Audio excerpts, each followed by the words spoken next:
After living through a lifetime of ups and downs, Healy had already seen it all.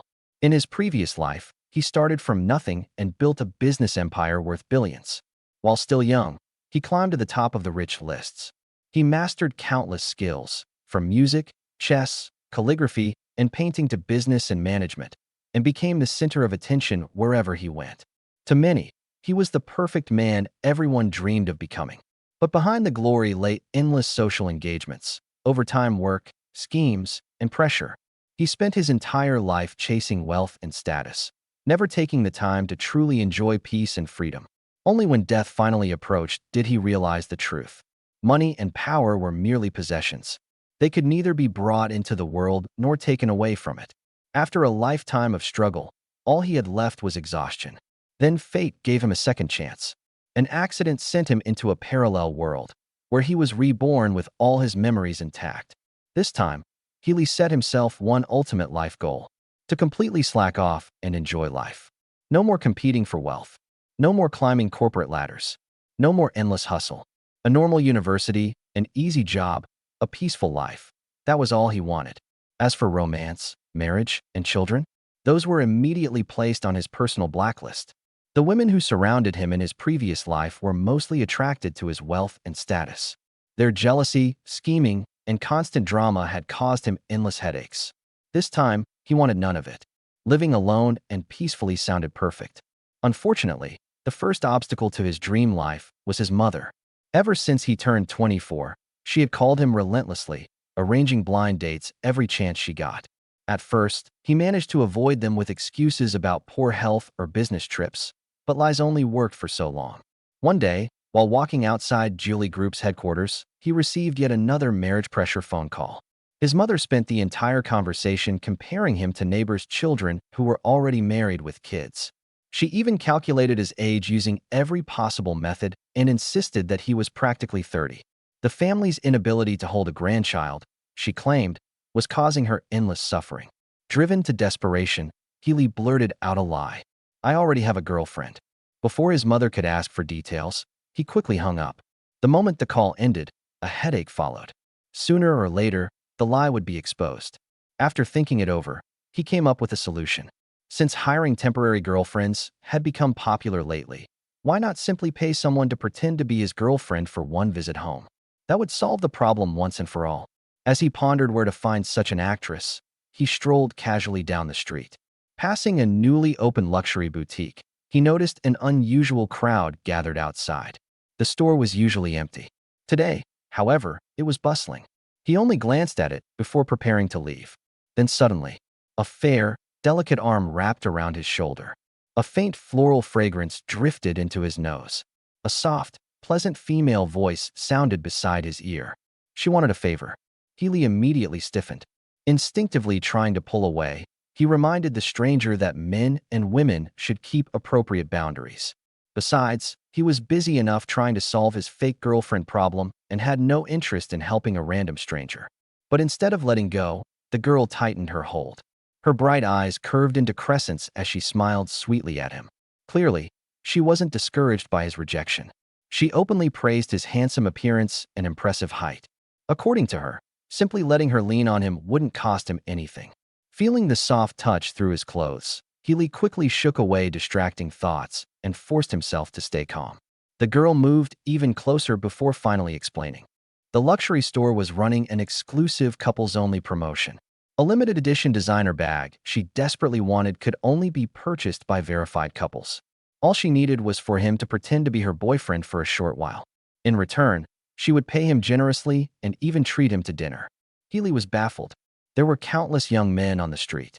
Why insist on him? The girl answered honestly. None of the other men caught her eye. Only he looked pleasing enough. Confident in her own appearance, she assured him they would make a convincing couple and that he wouldn't suffer any losses. After enduring endless pleading and realizing he couldn't shake her off easily, Healy reluctantly agreed. The only thing he wanted was to finish quickly and get something to eat. The girl immediately brightened.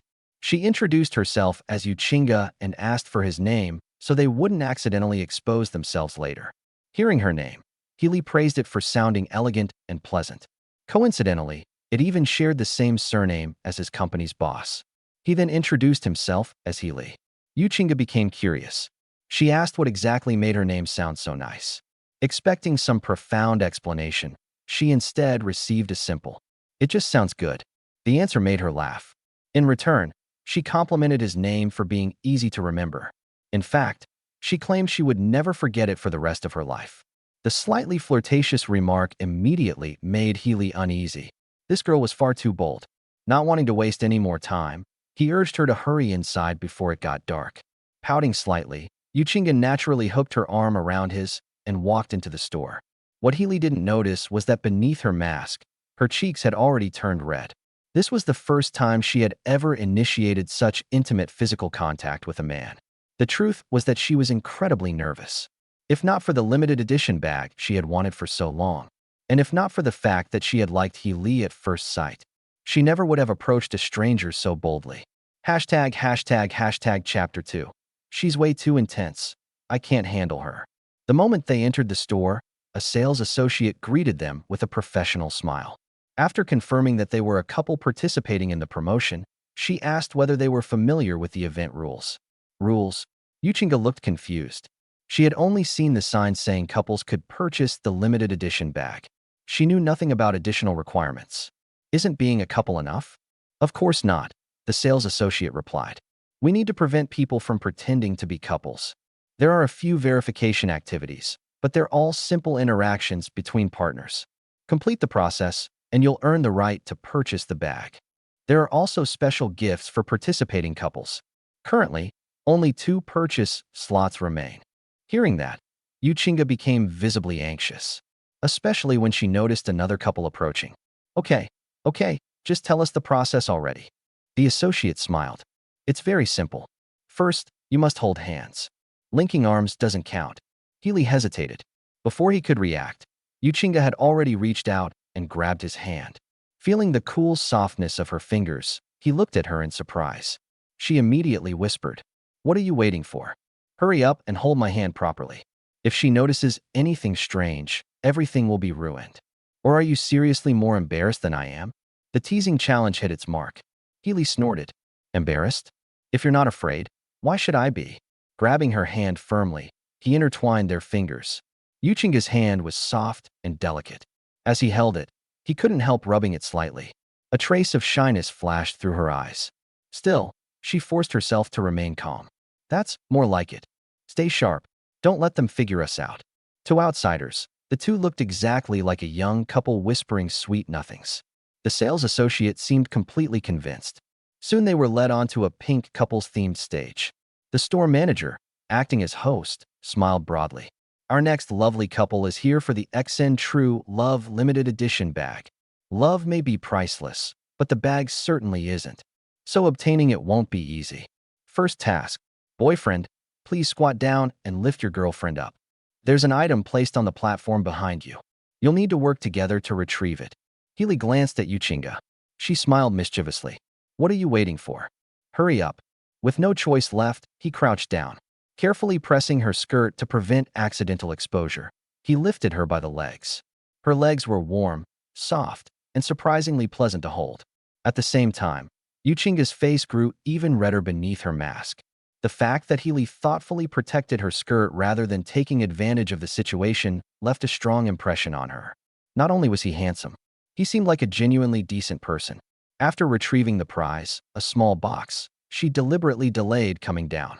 She kept directing him left and right until he finally realized she was teasing him. Rolling his eyes, he set her down. She giggled. What? Didn't enjoy holding my legs?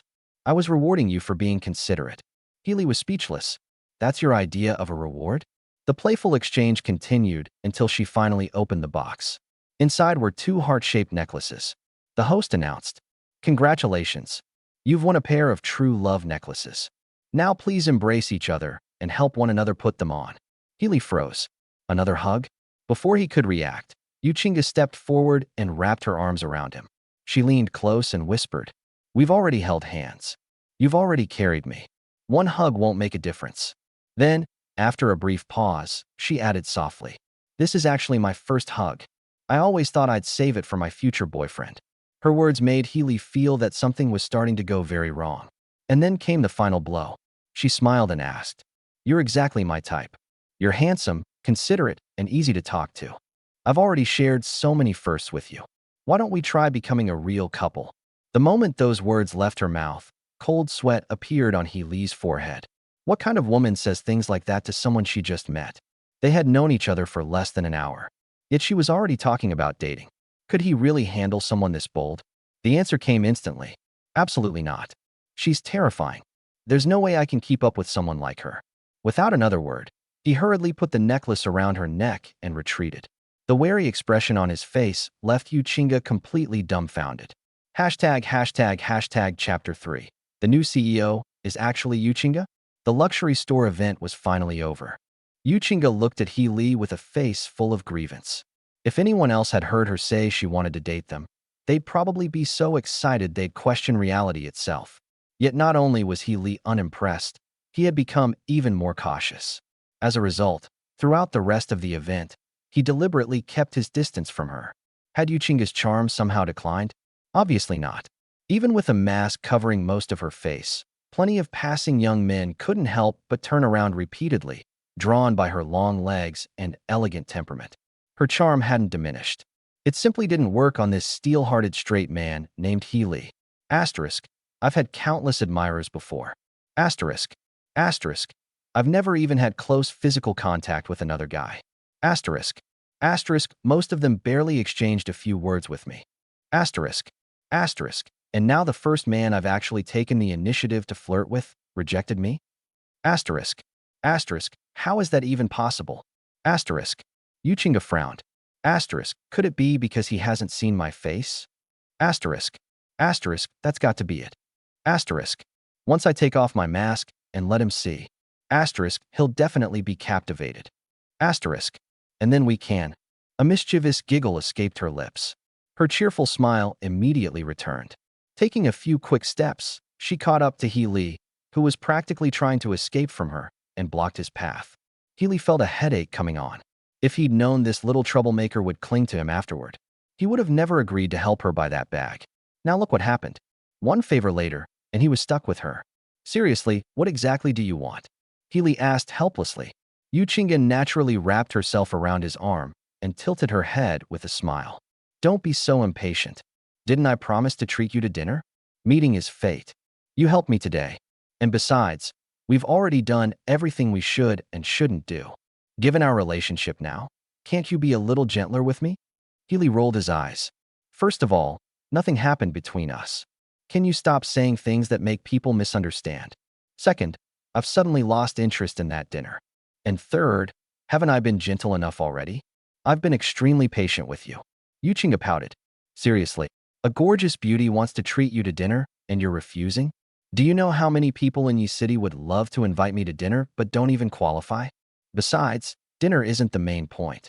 I want you to see what I look like under this mask. So, wanna see? She returned to her playful smile. He Li shook his head. No, I want to go home. No, you do. And you're not leaving until you've seen my face. With that, Yuchinga reached for her mask. Hey, what's wrong with you? Hearing her domineering declaration, He Li was about to pull his arm free and make a run for it. But before he could finish speaking, Yuchinga had already removed her mask. Her willow-like brows were delicate and elegant. Her phoenix eyes sparkled like stars. Her flawless jade-like face was breathtakingly beautiful. Beneath her refined nose, her rosy lips curved gently. Combined with her tall figure and extraordinary temperament, the sight was utterly mesmerizing. Even He Li's heartbeat accelerated. Seeing his stunned expression, Yuchinga felt immensely satisfied. Well, now that you've seen me, don't you think today was an incredible bargain for you? Regretting not agreeing to date me now? She asked with a playful grin. He Li finally snapped back to reality. Yuchinga continued. It doesn't matter if you regret it. You can still nod your head right now. So, want to try being my real boyfriend? No thanks. Can't handle it. Goodbye. He Li fired off the 3 phrases at lightning speed and fled the scene. Yes, Yuchinga was astonishingly beautiful. But He Li also understood an ancient truth. Beautiful women often brought trouble. His dream life of peacefully lying flat had only just begun. There was no way he was letting Yuchinga turn it upside down. Running away was clearly the wisest option. Watching his retreating figure, Yuchinga was speechless. Why was it that after seeing her face, he ran even faster than before? She couldn't understand it. But that wasn't important. What mattered was that she, Yuchinga, had taken a liking to He Li. That was why she'd approached him, flirted with him, and gotten close to him. After overcoming her embarrassment and doing so much today, there was no way she'd give up so easily. Man, you've got my full attention now. And sooner or later, I'm going to make you my boyfriend. With a proud snort, Yuchinga turned and left. Meanwhile, He Li took the 1,000+ yuan reward Yuchinga had transferred to him, treated himself to a delicious meal, and then headed home. As soon as he arrived, he received a call from his coworker, Wei Hua, asking about game story content. After all, He Li worked as a narrative designer at Wuyin Studio under Geely Group, specializing in game storylines. Geely Group was one of the country's largest gaming companies. It owned numerous studios. Half of the top-ranked games on the market came from Geely. Wei Hua was a level designer, and since his work often intersected with He Li's, the two communicated frequently. The project they were currently working on wasn't urgent. So why was this guy suddenly asking about story content? Confused, He Li asked, "What's this about? As long as I submit it on time, it's fine. You've known me long enough." "Of course I have," Wei Hua sighed. "That's exactly why I'm warning you. You should stop slacking off lately. I heard our chief planner is being transferred. A new one should arrive in the next couple of days. And more importantly, our new CEO arrives tomorrow. A new boss always lights 3 fires. If you're not careful, you might find yourself unemployed." Oh, He Li recalled hearing something about a new CEO. Still, a CEO was far removed from an ordinary narrative designer like him. Normally, he'd never even see them, so he hadn't paid much attention. "I know. By the way, where's the chief planner being transferred?" "Just next door. The company opened a new studio and needs someone experienced to run it." Listening to Wei Hua's explanation, He Li shook his head. Transferred next door? Did that even count as a transfer? After chatting a bit longer, He Li happily spent the evening gaming, eating late-night snacks, and sleeping until he naturally woke up. The next morning, he arrived at work humming cheerfully and settled into his seat. Just as he was about to start writing story content and planned to slack off a little more carefully for the next few days, a voice suddenly came from the doorway. "He Li? Who here is the narrative designer named He Li?" Everyone looked up. Standing at the entrance was Wei Wei, the CEO's secretary. Why was she here? The entire office was puzzled. After all, a CEO's secretary usually followed the CEO around. There was no reason for someone like her to come looking for ordinary planners. Yet here she was. Not only was everyone else confused, but He Li himself was equally baffled. Still, he stood up and responded. "I'm He Li. Is there something you need?" As he walked over, Wei Wei shook her head. "It's not me. The CEO wants you to attend a meeting." "Huh?" He Li froze. Wei Wei turned around. "Stop standing there. Come with me. The new CEO is pretty cold and hard to approach. So, watch yourself." Wei Wei was a kind person. Whenever she knew something, she'd give others a heads up. Hearing her warning, He Li couldn't help feeling nervous. He couldn't understand it. He'd never even met the new CEO. So why was he specifically being summoned to a meeting? Weren't those meetings reserved for executives and chief planners? Something felt very wrong. At first, He Li couldn't figure it out. That confusion lasted until the moment he stepped into the conference room and saw the familiar figure sitting in the CEO's seat. Instantly, everything made sense. Yuchinga. He Li's pupils practically experienced an earthquake. Yuchinga noticed the stunned man standing at the doorway. Unlike her lively personality from yesterday, she now appeared cold, elegant, and overwhelmingly authoritative. A slight smile curled at the corner of her lips. "Breaking into a cold sweat now, aren't you, man?" ####Chapter 4. I think you can't hear clearly. He Li really was starting to sweat. He had thought that yesterday's encounter with Yuchinga was nothing more than a chance meeting. He had thought their paths would never cross again. Yet the very next day, they met again. Worse still, Yuchinga turned out to be the company's new president. Thinking back to how proactive she had been yesterday, would he really have any peaceful days working under her? He Li couldn't help worrying about his future. Should I just quit and run? He wondered. Yuchinga had no idea what was going through his mind. Dressed in a professional business suit, she sat at the head of the conference table, her expression cold and authoritative. She radiated the kind of commanding presence that made people afraid to meet her eyes. Yet behind that icy facade, She was secretly stealing glances at Healy. She was delighted to see him again. Her thoughts drifted back to yesterday, back to all those intimate interactions they'd shared, back to how, after parting ways, she couldn't stop thinking about him and had been trying to figure out how to see him again.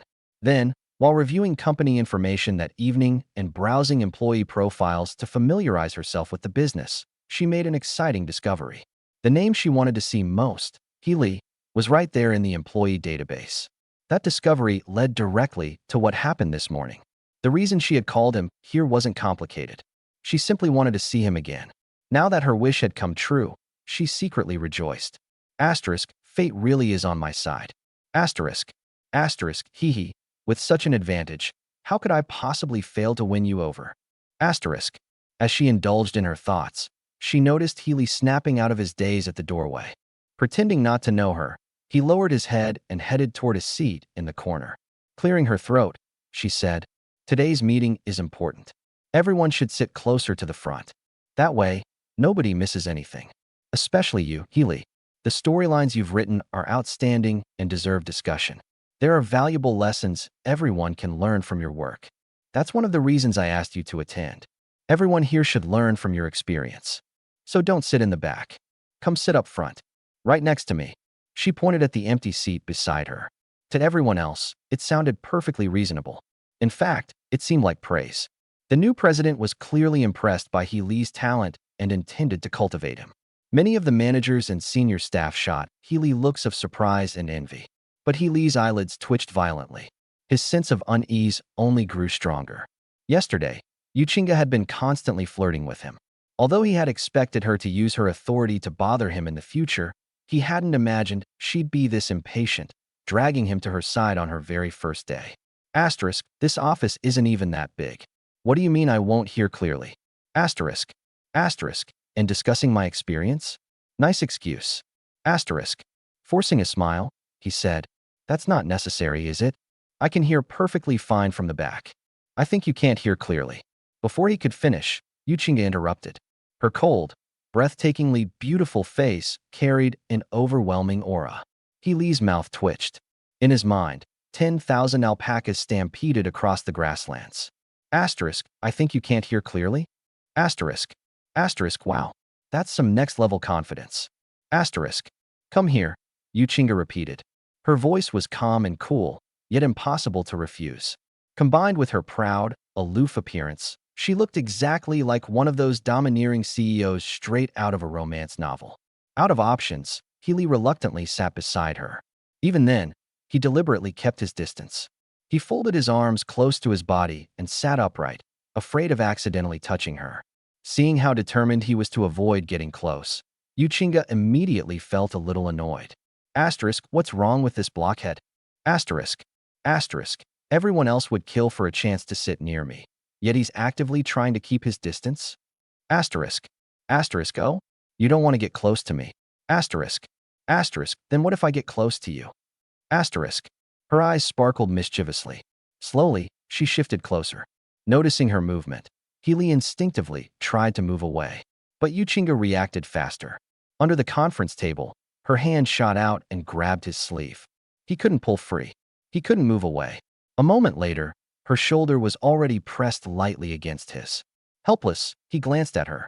A familiar fragrance drifted into his nose. Subconsciously, he took a small sniff.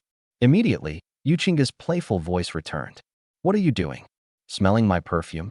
Want me to move even closer so you can smell it better? The question sent ripples through Healy's heart. Imagine a gorgeous woman sitting beside you, asking if you'd like her to move closer so you could enjoy her scent.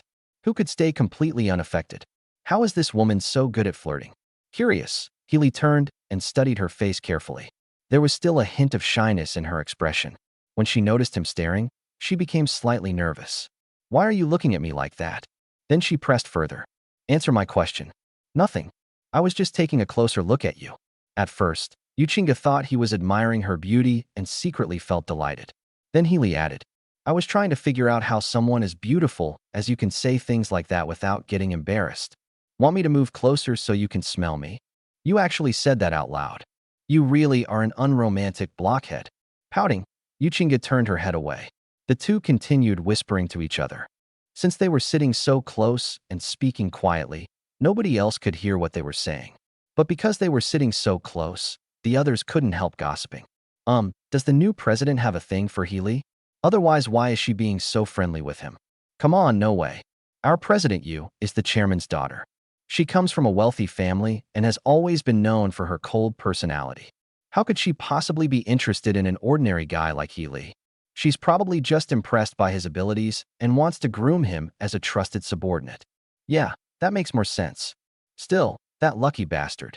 Getting to sit that close to an iceberg goddess like President Yu. Listening to the discussion, Healy suddenly remembered how yesterday he joked that Yu Chinga happened to share the same surname as his boss.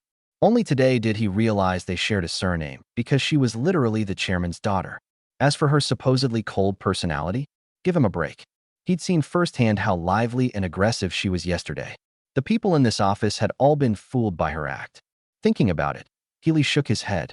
If yesterday hadn't happened, he never would have guessed she had two completely different personalities. Asterisk, forget it. Asterisk. Asterisk, I'll just listen to the meeting. Asterisk. Asterisk, then I can go back, slack off, and play a couple rounds of Dungeon Rush to calm my nerves. Asterisk. Just as he settled down, believing the meeting was finally about to begin, Yu Chinga suddenly asked again. So, do you want me to move closer and let you smell me? Healy nearly lost it. Seriously? We're still talking about this. What happened to your cold, untouchable CEO image? That's for other people. It's not for you. Now answer me. Do I smell nice? Do you want me closer? Humph. As a dedicated employee with an iron will, I would never. Before he could finish, the fragrance around him intensified. The beauty beside him leaned even closer. He could practically feel the warmth radiating from her smooth, fair thigh. Smiling sweetly, Yu Chinga asked, "Never what? Never refuse an offer like that." Healy shamelessly inhaled the delightful scent. Watching him enjoy it from the corner of her eye, Yu Chinga lowered her voice and shyly asked, "Then, about what I said yesterday. About becoming my real boyfriend." No chance. Healy rejected her instantly before she could finish. The speed of his refusal left Yu Chinga deeply dissatisfied. She wanted to demand an explanation. After all, she knew perfectly well how exceptional she was. But everyone in the conference room was waiting for her to begin the meeting. Reluctantly, she suppressed the urge to continue. Still, when she glanced at Healy and saw how much he was enjoying her fragrance, she felt strangely needed, strangely appreciated. A brilliant smile bloomed across her face. It was as beautiful as a snow lotus blossoming atop an icy mountain. Realizing she'd let her emotions show, she quickly returned to her usual cold and proud expression. Yet despite how quickly she concealed it, a few sharp-eyed observers had caught that fleeting smile. It had been so brief and so stunning that they wondered if they had imagined it. Holy crap, am I seeing things? I think President Yu just smiled. Bro, did you drink too much last night? President Yu is famous for being an iceberg goddess. Since when does she smile? Even if she did, it wouldn't be for people like us. Exactly. Wake up, man. No, seriously, I really think I saw. Quiet. President Yu is about to speak. Pay attention. Weird. Did I really imagine it? Hashtag chapter 5. I'm actually pretty rich. I'll support you. The tedious meeting dragged on. As the newly appointed president, Yu Chinga had countless matters to discuss with her employees. After taking over the position, she had plenty of ideas she wanted to implement, and each of those ideas required detailed planning, discussions, and coordination with various departments. This was destined to be a very long meeting. Everyone participated enthusiastically. Everyone except Healy. He wasn't part of upper management, after all. The topics Yu Chinga and the executives were discussing had little to do with him. More importantly, he simply didn't feel like speaking. Why attract attention by contributing when secretly slacking off was so much more enjoyable? Especially when he could sit here enjoying a certain pleasant fragrance. Seated comfortably, Healy focused intently on the phone hidden inside his folder. The raised pages formed a perfect shield that blocked others from seeing his screen. He was completely engrossed. Occasionally, he even chuckled to himself. At first, Yu Chinga didn't notice. Not until Healy saw something particularly amusing and started shaking his leg while trying to suppress his laughter. The movement caught her attention.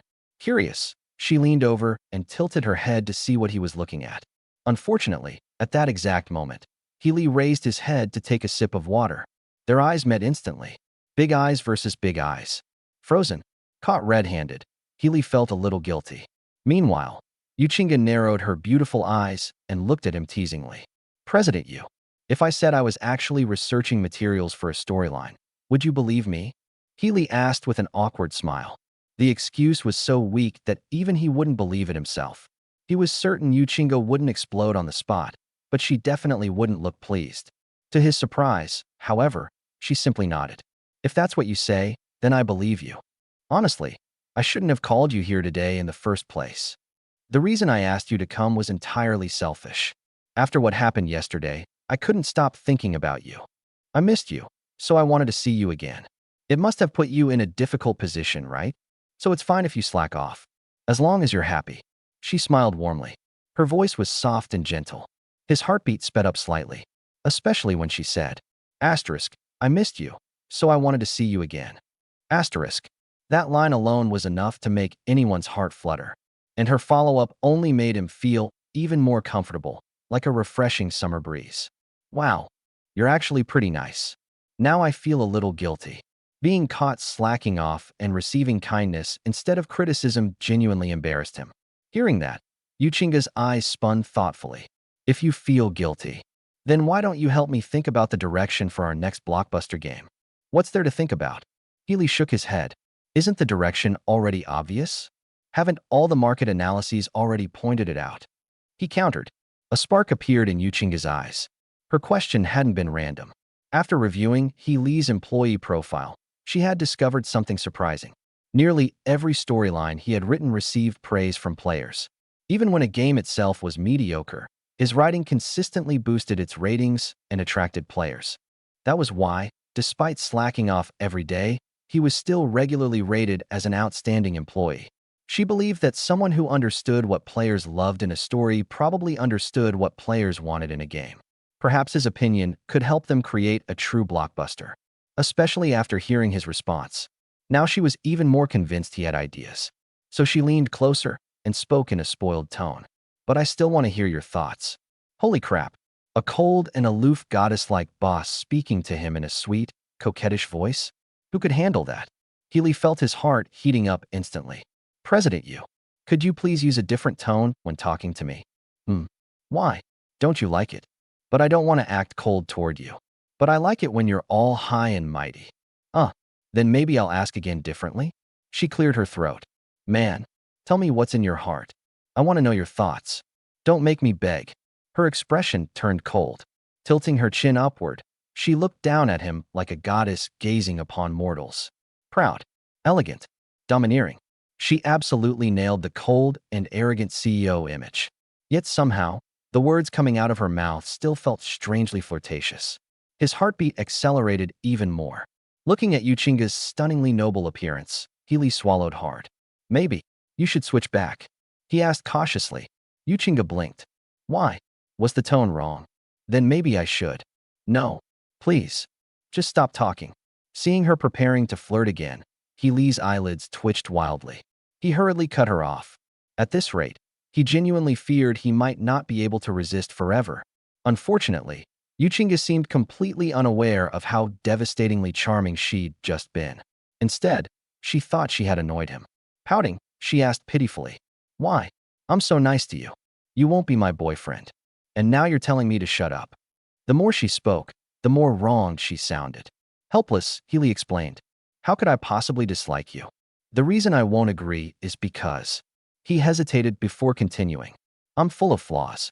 I just want to coast through life. I have no ambition. I don't want trouble. And you're beautiful, influential, and completely out of my league. Forget our different backgrounds. If I actually agreed to date you, your admirers alone would probably make my life miserable. So, President Yu, do you understand now? He felt certain she would finally understand. She would realize the enormous gap between them. She would realize reality wasn't some romantic drama where a rich heiress falls for an ordinary guy. Surely she'd give up now. Unfortunately, Yuchinga's thought process was unique. I understand. She nodded firmly. Healy immediately brightened. Good. She finally got it. Then her next sentence nearly gave him a stroke. So you're saying everything would be fine as long as those problems are solved, right? You don't need to worry. My parents are no problem at all. They'd love for me to get married sooner. And you don't need to worry about other suitors. I'll personally warn them. If anyone dares touch you, I'll fight them myself. As for your dream of coasting through life, I can make that happen too. I'm actually pretty rich. I'll support you. You can stay home, cook, take care of the kids, and spend my money. She said it with complete sincerity. Healy was dumbfounded. Wait, what was happening? Wasn't she supposed to realize they weren't compatible and give up? Why did she seem even more determined now? His attempt at discouraging her had completely backfired. Suddenly, he felt a little panicked, especially when he met her gentle gaze. Quickly changing the subject, he said, "Anyway, weren't you asking about game development? I'll tell you. I think the best direction right now is the anime-style game market. Anime games." Yuchinga thought for a moment. Healy nodded. The rise of anime-style games is inevitable. It's simply where the industry is headed. Thanks to the internet, the audience for this genre is already enormous. And because of how the market evolved, a few years of endless copy-and-paste cash grab games made players care much more about quality content. They expect more now. And that's exactly where successful anime games excel. In fact, the signs are already there. Take the recently released Honkai Break, for example. Most people haven't noticed it yet, but it's quietly attracting a massive player base. He continued explaining his analysis and predictions about the anime game market. As Yuchinga listened, her eyes grew brighter and brighter. It was as though she had discovered a hidden treasure. Chapter 6. What a terrifyingly capable woman. He was still talking about his ideas. Yuchinga just sat there quietly watching him. The rest of the meeting room gradually fell silent as well. Everyone's attention was focused on the two of them, their expressions filled with complex emotions. This, is President Yu actually listening to his opinion? Isn't he just a small-time plot writer? What kind of insight could he possibly have on this? So what if he's just talking nonsense? If President Yu values him, even nonsense might be worth listening to. What? You're not convinced? Then get her to value you too. TCH, what does a mere story writer know about games? Not necessarily. Maybe he really does have some good ideas. Fair point. Let's see what President Yu says. Soft discussions filled the room. But once enough people started whispering, soft no longer meant quiet. He heard them, but didn't care, and had no intention of explaining. He was just a plot writer anyway. Company direction, strategy, planning, none of that had anything to do with him. Sharing his ideas with Yuchinga was just a small return for her being kind to him. Whether she listened or whether they used it didn't matter to him at all. But while he didn't care, Yuchinga, who only had eyes for him, was not pleased. Bang! She slammed the table hard. The gentle attitude she had shown him vanished instantly. Her expression turned cold as she swept her gaze across the room. A powerful aura radiated from her, and the previously noisy meeting room fell completely silent. Everyone lowered their heads, not daring to make a sound, afraid of attracting the attention of this newly appointed, ice-cold CEO. Especially those who had mocked him earlier, they suddenly felt uneasy. Still, thinking about their positions in the company, they calmed down slightly. After all, no matter what, the CEO wouldn't really go after important department heads just because of a minor plot writer, right? But they were wrong. So who just said that the damn plot writer doesn't understand games? Yuchinga's icy voice echoed through the room. The middle-aged man who had spoken earlier stiffened. Seeing he couldn't escape, he slowly stood up. He was Wu Jian, a community operations manager. His role involved managing player communities and handling feedback, so he naturally believed he understood players better than a plot writer who rarely interacted with them. Even now, he didn't think he was wrong. "I admit my wording was a bit inappropriate, President Yu," he said. "But the fact is, he doesn't understand games, players, or what makes a hit game. He's just a writer locked away writing stories. He barely has any contact with players. How could someone like that possibly give useful advice? If you follow his suggestions blindly and something goes wrong, hundreds of millions in investment could be wasted. Even if he has some talent, he still isn't qualified to attend this meeting. Inviting him here is already a special exception, but he's actually trying to give directions? I think he's just gotten carried away after being praised a little." His tone was full of disdain by the end. He wasn't the only one. Many others in the room also seemed to agree silently. That made him even more confident. But then, "Are you done?" Yuchinga's voice turned even colder. Wu Jian's expression tightened. He nodded reluctantly. And that's when she continued. Since you're done, let me say a few words. Who told you he doesn't understand games? Do you understand him better than I do? Humph. If you don't understand, who gave you the confidence to judge him? Do you all base your conclusions on imagination? You didn't even hear what he said, and you already rejected him outright? I can't help but wonder how many promising proposals you've rejected in the past without even looking at them. Her calm tone carried an overwhelming pressure. Everyone in the room broke into a cold sweat. This was a full-on suppression move. Wu Jian's face turned pale. He realized too late he had stepped on a landmine. Then, trying to salvage the situation, he forced himself to speak again. President Yu, since you think I'm wrong, then why not let him explain his idea in detail? Let us all hear it. If it really is useful, I'll accept it. But if not, before he could finish, Yuchinga interrupted him coldly. And if not, what? Do you plan to do something to him? He's someone I've chosen. Without my permission, no one touches him. Do you have any objections? Wu Jian's eyelid twitched violently. This wasn't right at all. Was she really not even pretending anymore? She was openly protecting him like this? Did he matter that much to her? And worse, this meant, if he was wrong, he'd be punished. If he was right, nothing would happen, and the writer would still be fine. No matter what, he was the only one taking damage. This was impossible to play. He regretted it, deeply. Across the room, others felt a wave of relief. At least they hadn't been the ones speaking earlier. Meanwhile, Healy looked at the scene with mild surprise. She really is something. She was using his words to establish authority and strike the first blow as the new CEO. Efficient, ruthless, clean. He couldn't help but think, worthy of a top executive. At that moment, Wu Jian suddenly spoke again, trying one last gamble. President Yu, since you're so confident in him, why not let him say his idea out loud in front of everyone? If it's truly valuable, I'll accept it. And if not, he didn't finish. Yuchinga cut him off immediately. And if not, her expression darkened. You think you can touch him? He's mine. Until I say otherwise, nobody lays a hand on him. That sentence instantly made the room freeze. Everyone. Wu Jian felt like he had stepped directly into a blade. Meanwhile, the others silently thanked their luck. At least they hadn't offended her. And Healy, for the first time, felt something slightly strange. Having a domineering CEO girlfriend might not be so bad. The thought startled him immediately. He quickly shook it off. Femme fatale are trouble. I want a peaceful, lazy life. He glanced at Yuchinga again. What a terrifying woman.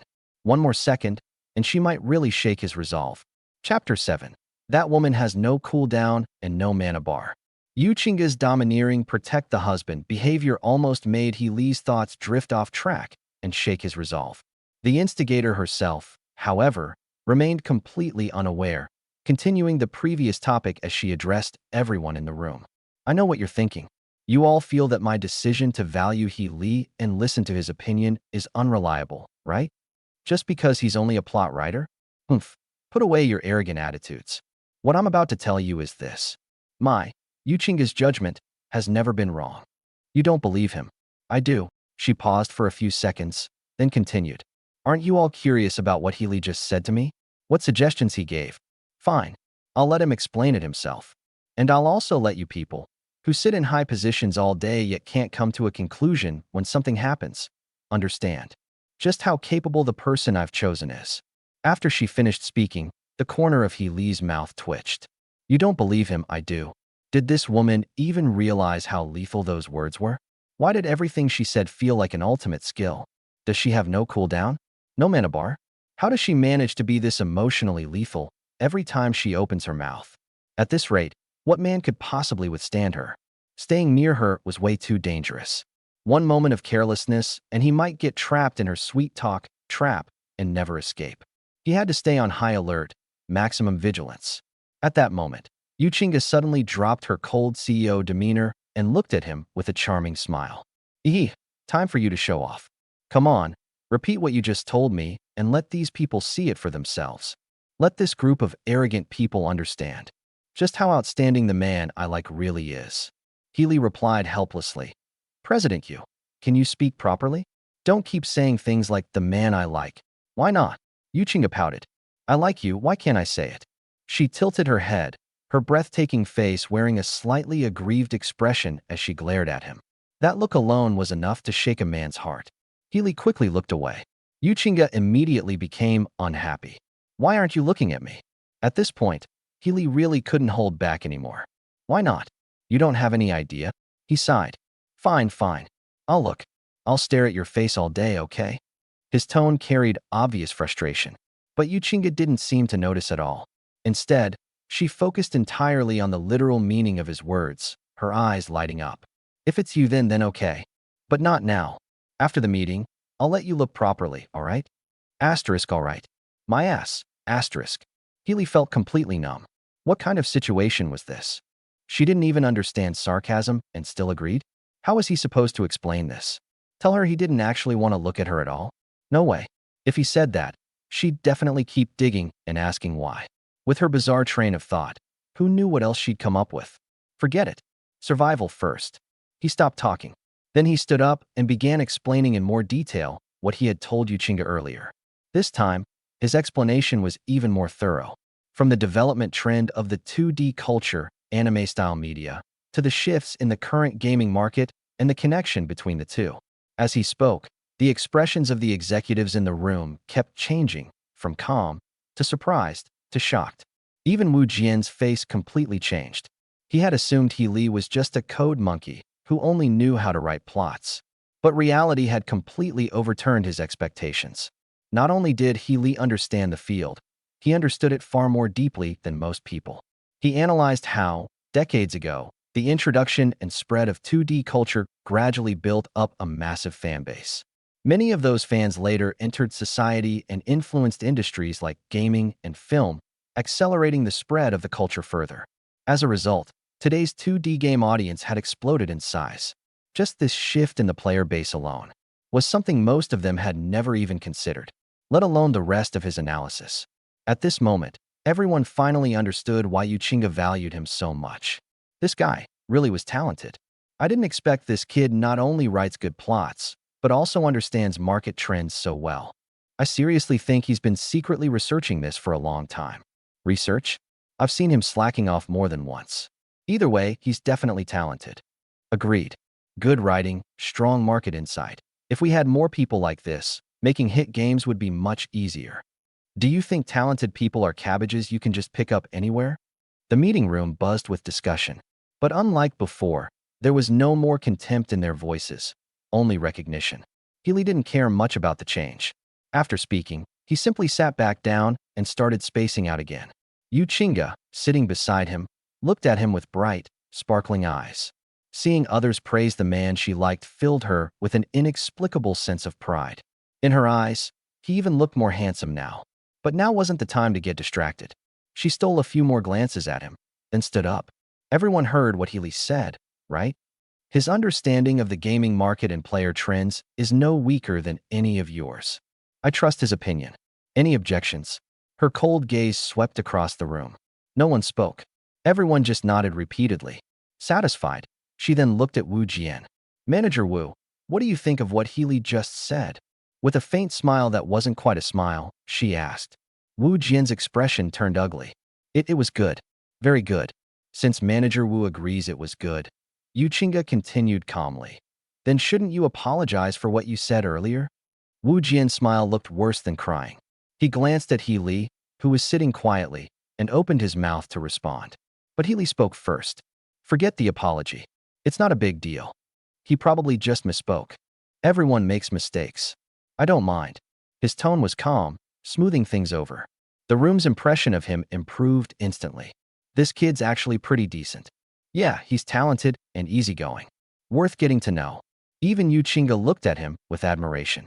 As expected of the man she chose, capable and emotionally intelligent.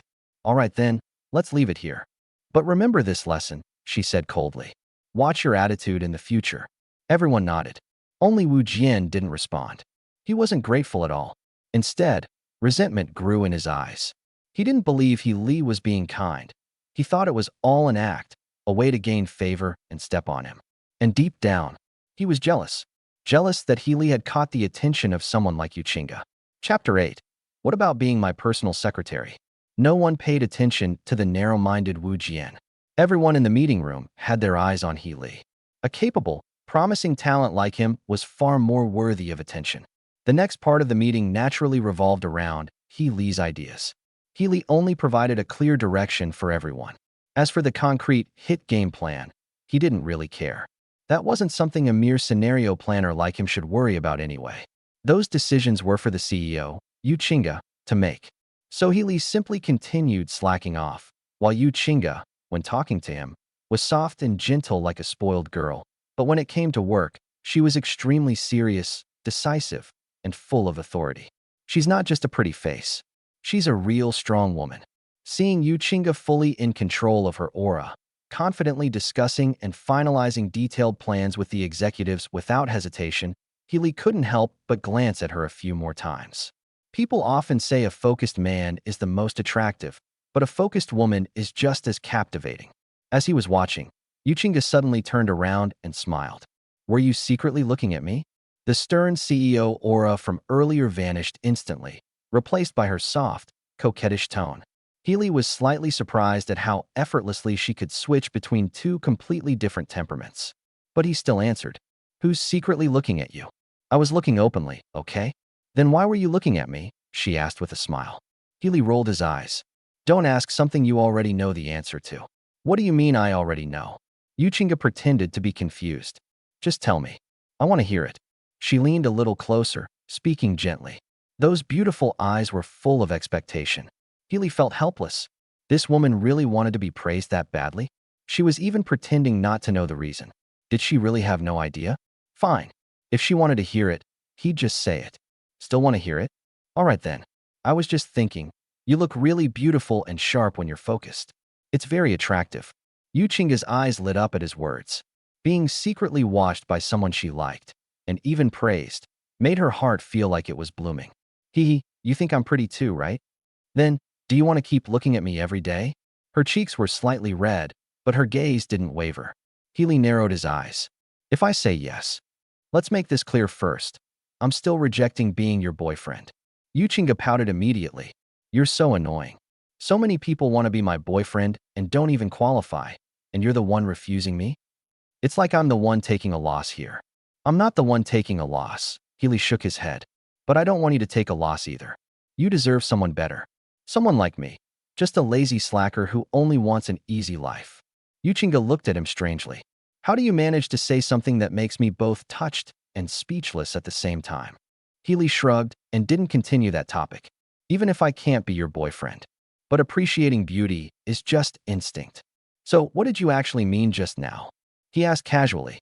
Yu Chinga smiled slyly. "My meaning is simple. I'll change your position. You don't need to be a scenario planner anymore. Come be my personal secretary. How about that? So you can look at me every day?" "A personal secretary?" Healy immediately refused. "No." Without hesitation. Being a secretary meant dealing with endless tasks every day, documents, meetings, scheduling, reports. Even if she treated him well, the workload alone would be exhausting. Compared to writing game scenarios, it would be pure suffering. "I'm not here to be a corporate slave," he muttered inwardly. "I'm here to enjoy life." Seeing his refusal so decisively, Yu Chinga was stunned. "You rejected it? I even offered a raise. And you'd be closer to me too. You even said you like my scent, didn't you? You'd sit right next to me every day. So many benefits, and you still won't consider it?" Healy didn't respond directly, just smiled. "Can I just get a salary raise without the promotion?" Yu Chinga was speechless. She finally realized something. This guy really didn't care about status or advancement at all. To others, this was a dream opportunity, but to him, it was nothing. Still, that very trait was part of what made him special. She couldn't help smiling. Healy looked at her suspiciously. "What are you smiling at? Just give me an answer." Yu Chinga snapped back and nodded slightly. But then she added, "I've given you so many benefits, shouldn't you do something small for me too?" Just as Healy expected, she wasn't done yet. "What now?" he asked cautiously. "Relax, nothing weird. Just go shopping with me at noon, and I'll give you the afternoon off. Paid leave. How about that?" "Paid shopping?" Healy thought about it. "No loss at all. Deal." He nodded immediately. Yu Chinga smiled slightly. "Men, you're not escaping my grasp. I don't believe I can't make you fall for me." Meanwhile, the others in the room exchanged strange looks. Were the CEO and this planner getting a little too close? Whispers spread quietly. Does the CEO really like him? No way, right? With her background and looks, she has tons of elite suitors. Yeah, she couldn't possibly be interested in a scenario planner. But even as they said that, doubt lingered in their eyes. Chapter 9. Because I am your perfume. After making the agreement with Yuchinga, Healy once again sat there idly, admiring her beauty and occasionally sniffing the faint, natural floral fragrance coming from her body.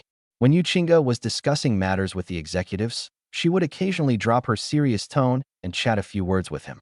After that, Healy didn't interrupt anymore.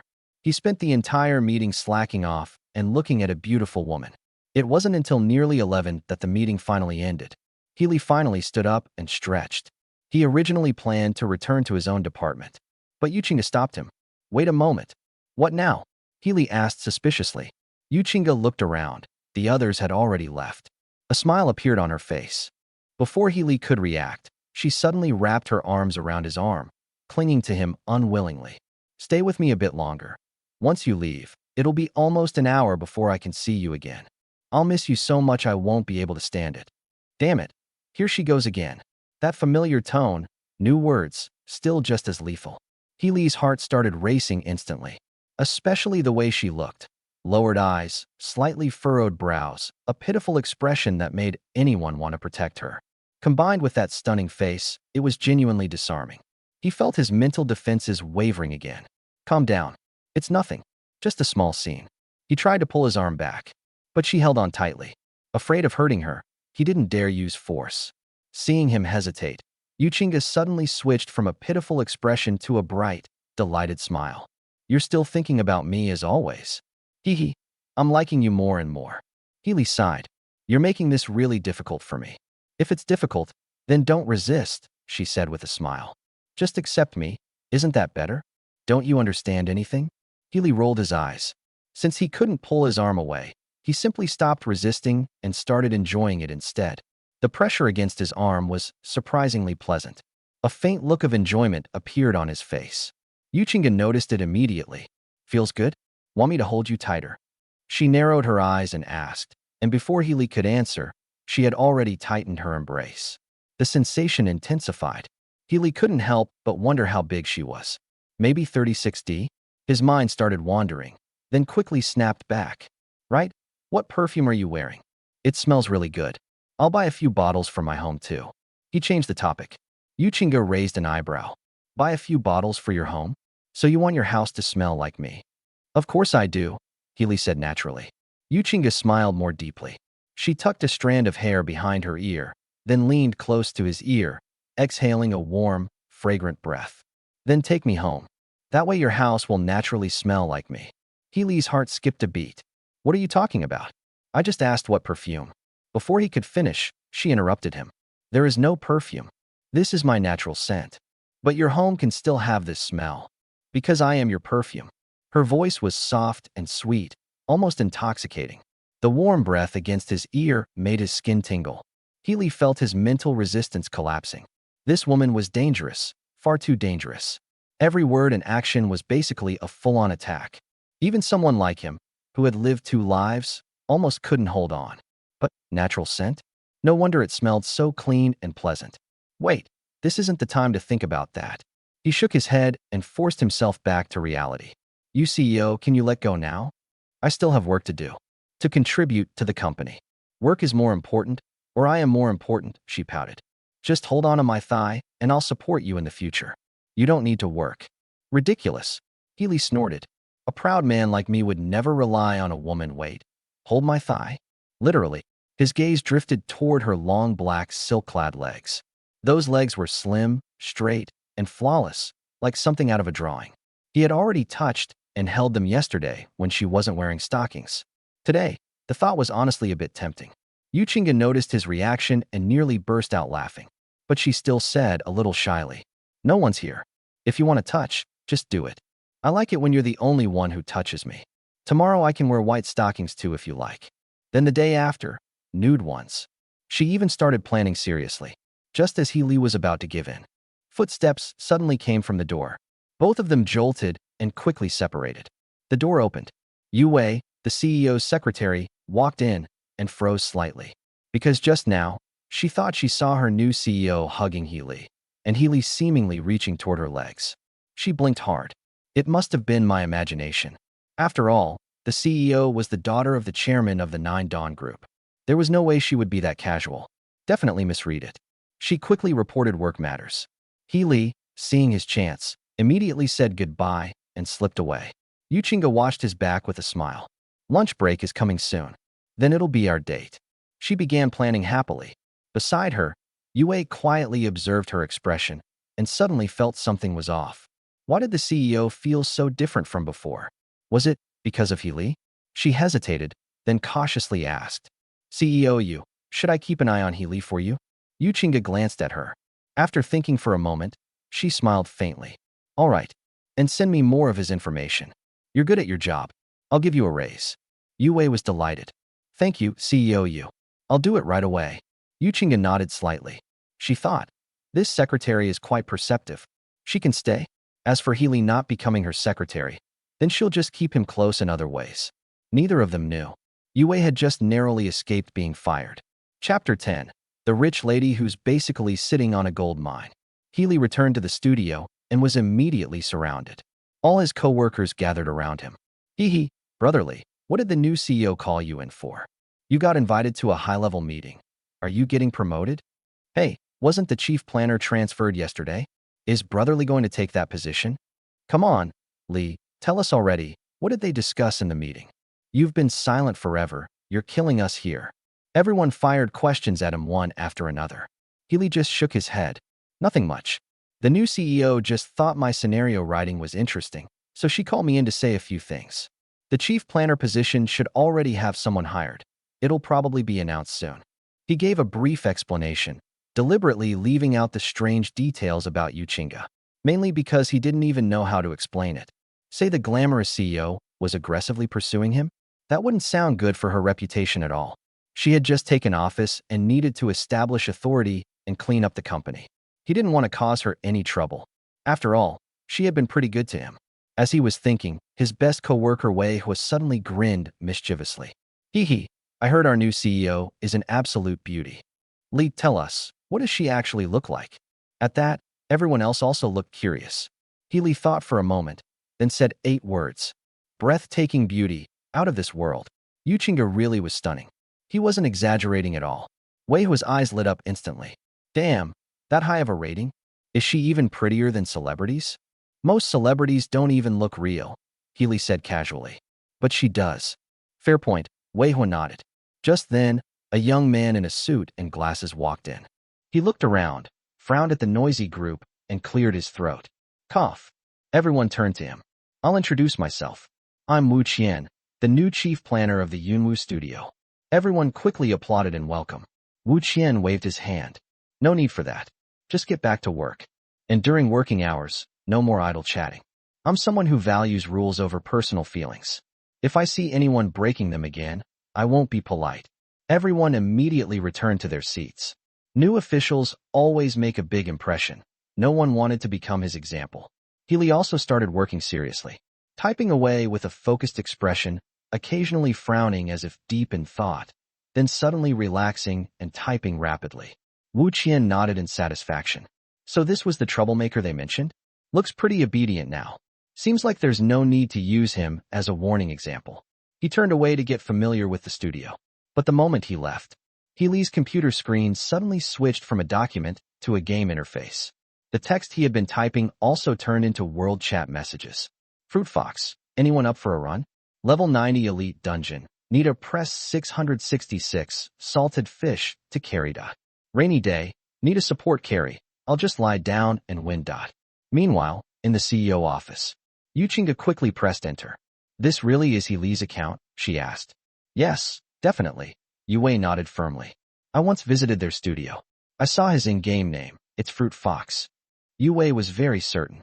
Yuchinga smiled brightly. She immediately switched her attention to the game and even started chatting with him.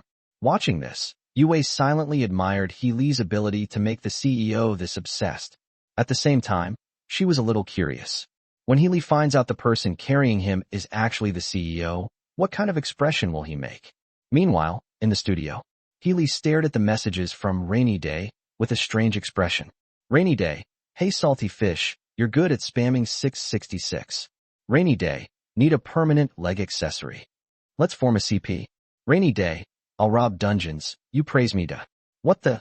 This just got added and she's already doing this. This feels weirdly familiar. No matter what, free carry is free carry. I'll take it. And it's a girl too.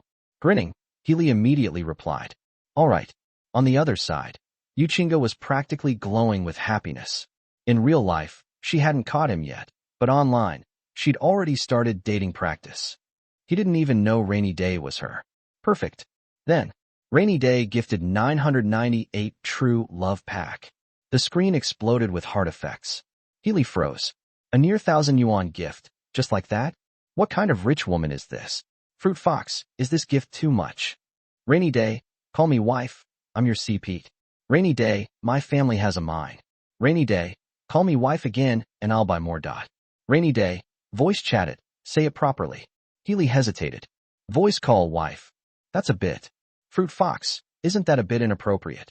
Rainy Day, what's inappropriate? It's just online play. Rainy Day, you won't lose anything anyway. Fruit Fox, I'm not worried about that. I'm worried I'll bankrupt you. Seeing this, Yuchinga laughed out loud. This guy really is interesting. Rainy Day, don't worry, I've got more money than I can spend. Fruit Fox, then I'll start then. She smiled brightly. Yeah, didn't you say you wouldn't be my boyfriend? Now you're calling me wife already. I've got your voice recording. Let's see how you explain later. Moments later, Healy sent the voice message. Wife, wife. Hearing his voice through the speakers, Yuchinga was overjoyed. Rainy Day, your voice sounds nice. Rainy Day, say more next time. She immediately topped up another 100 True Love Packs. The server exploded. Back in the studio, Weihua stared at the screen in disbelief. Bro, you got yourself a rich sugar mommy. Nearly 100k in gifts. You're telling me this is real? Healy quickly waved it off. Just a random online player. She's just rich. Weihua stared blankly. Why don't I ever meet someone like that? Chapter 11, let me rub your legs. What are you thinking about? You seem so lost in thought. Tell me quickly, what brings you here this time? Seeing Weihua in a daze, Healy looked away from the screen and asked. Upon hearing this, Weihua snapped out of his self-doubt. What else could I be thinking? I'm just wondering where you got the luck to be noticed by President Yu. And he even suddenly hooked up with a rich woman. Tell me honestly which temple you went to make a wish.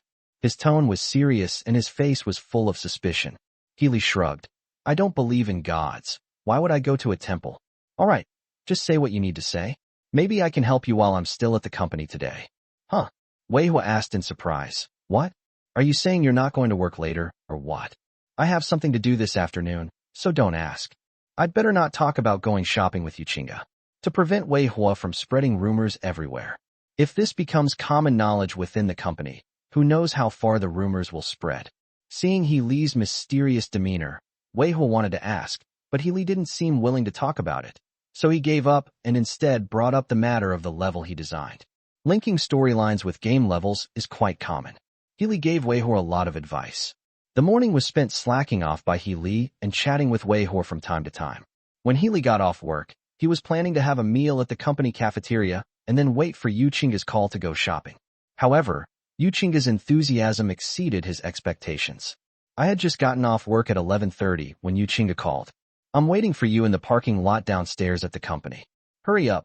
A familiar, sweet laugh came from the phone. Healy was speechless. Grandma, I haven't eaten yet. Do you want me to carry your bags on an empty stomach? Of course I don't want to, Yuchinga said with a smile. If you get hungry, I'll be the one who feels sorry for you. Good grief, they're using their skills again. However, after being teased so recklessly by Yuchinga, Healy gradually developed some resistance. Now, when she hears Yuchinga's tempting words, Healy is much calmer. He was just suspicious. If you know you care about me, why don't you let me go to the cafeteria and eat my fill first? Anyway, there's plenty of time in the afternoon, so this isn't a problem. As soon as Healy finished speaking, Yuchinga shook her head.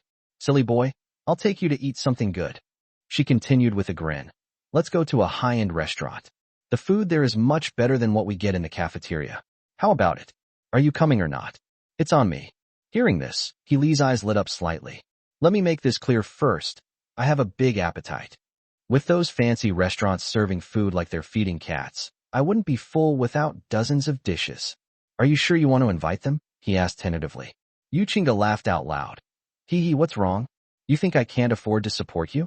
You? I'm a billionaire heiress. Do you think I'm short of money? All right, come on over. I'll feed you properly once we get there. Healy looked strange upon hearing this. He felt that something was off about what Yuchinga said. What does it mean to feed you? It sounds.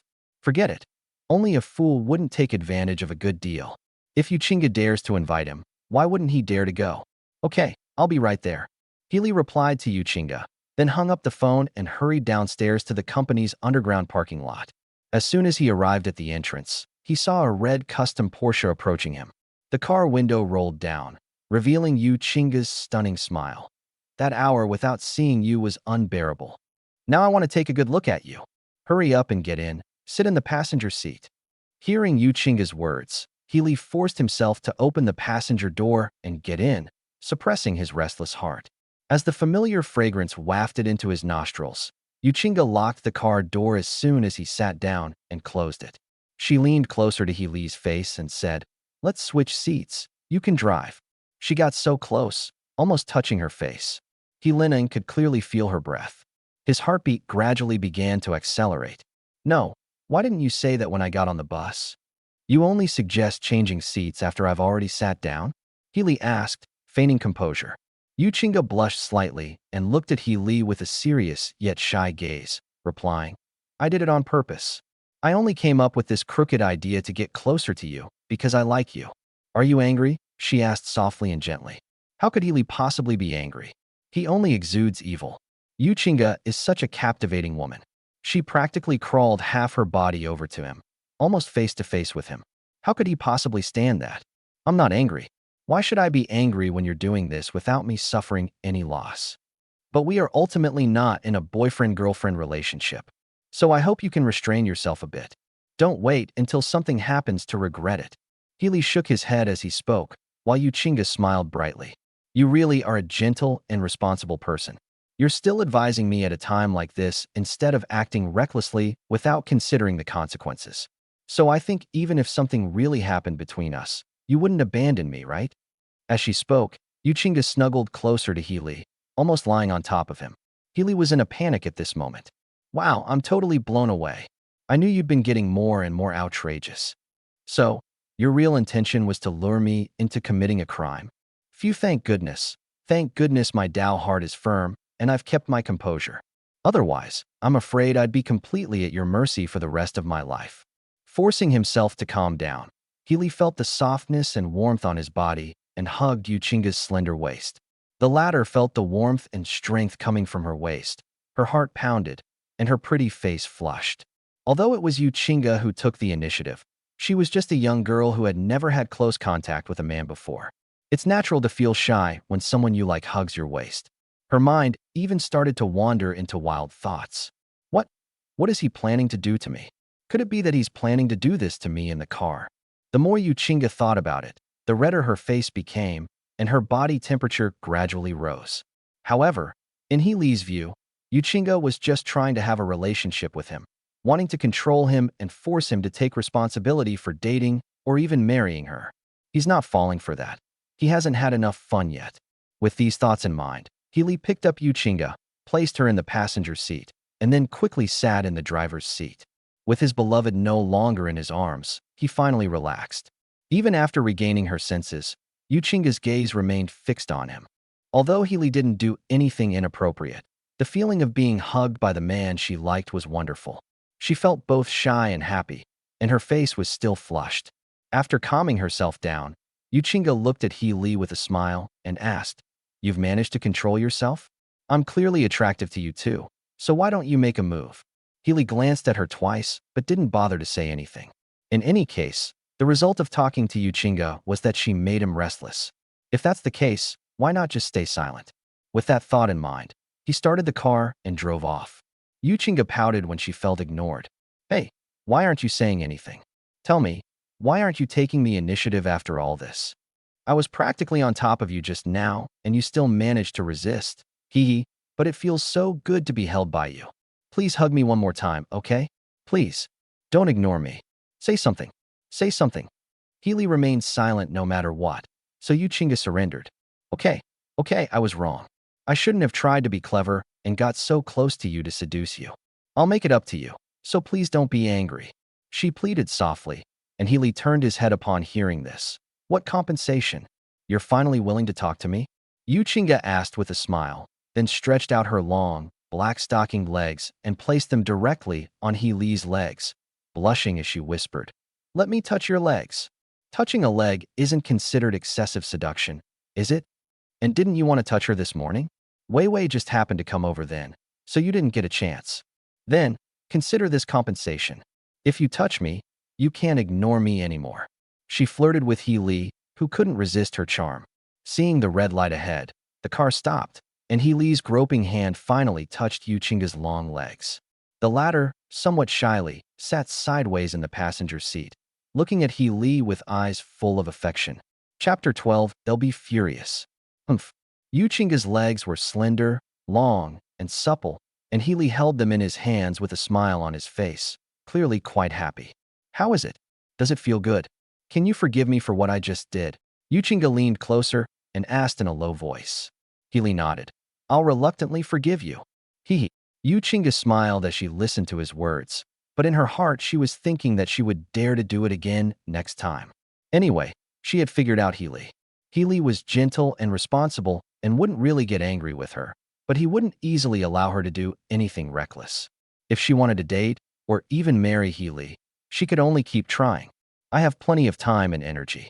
No matter how hard you are to win over, I can still conquer you. Just wait, I'll find a suitable opportunity next time. A hint of shyness flashed in Yuchinga's beautiful eyes. It seems she's plotting to entice Healy into committing a crime again. Healy was completely unaware of Yuchinga's thoughts. He stroked Yuchinga's beautiful legs with delight, then seemed to suddenly remember something and said, "Oh right, I've already driven your car out, but I haven't asked you where we're going yet. Weren't you going to treat me to dinner? Let's go to Yanyan Restaurant." Yuchinga replied, "That restaurant is on Hongxia Street. I've been there a few times, and it's pretty good." Yanyan Restaurant? Healy vaguely remembered it. That seems to be a well-known, high-end restaurant. Online celebrities often go there to check in. Healy has never been there and doesn't know exactly what the taste is like. It doesn't matter, he'll just eat whatever someone else is paying for.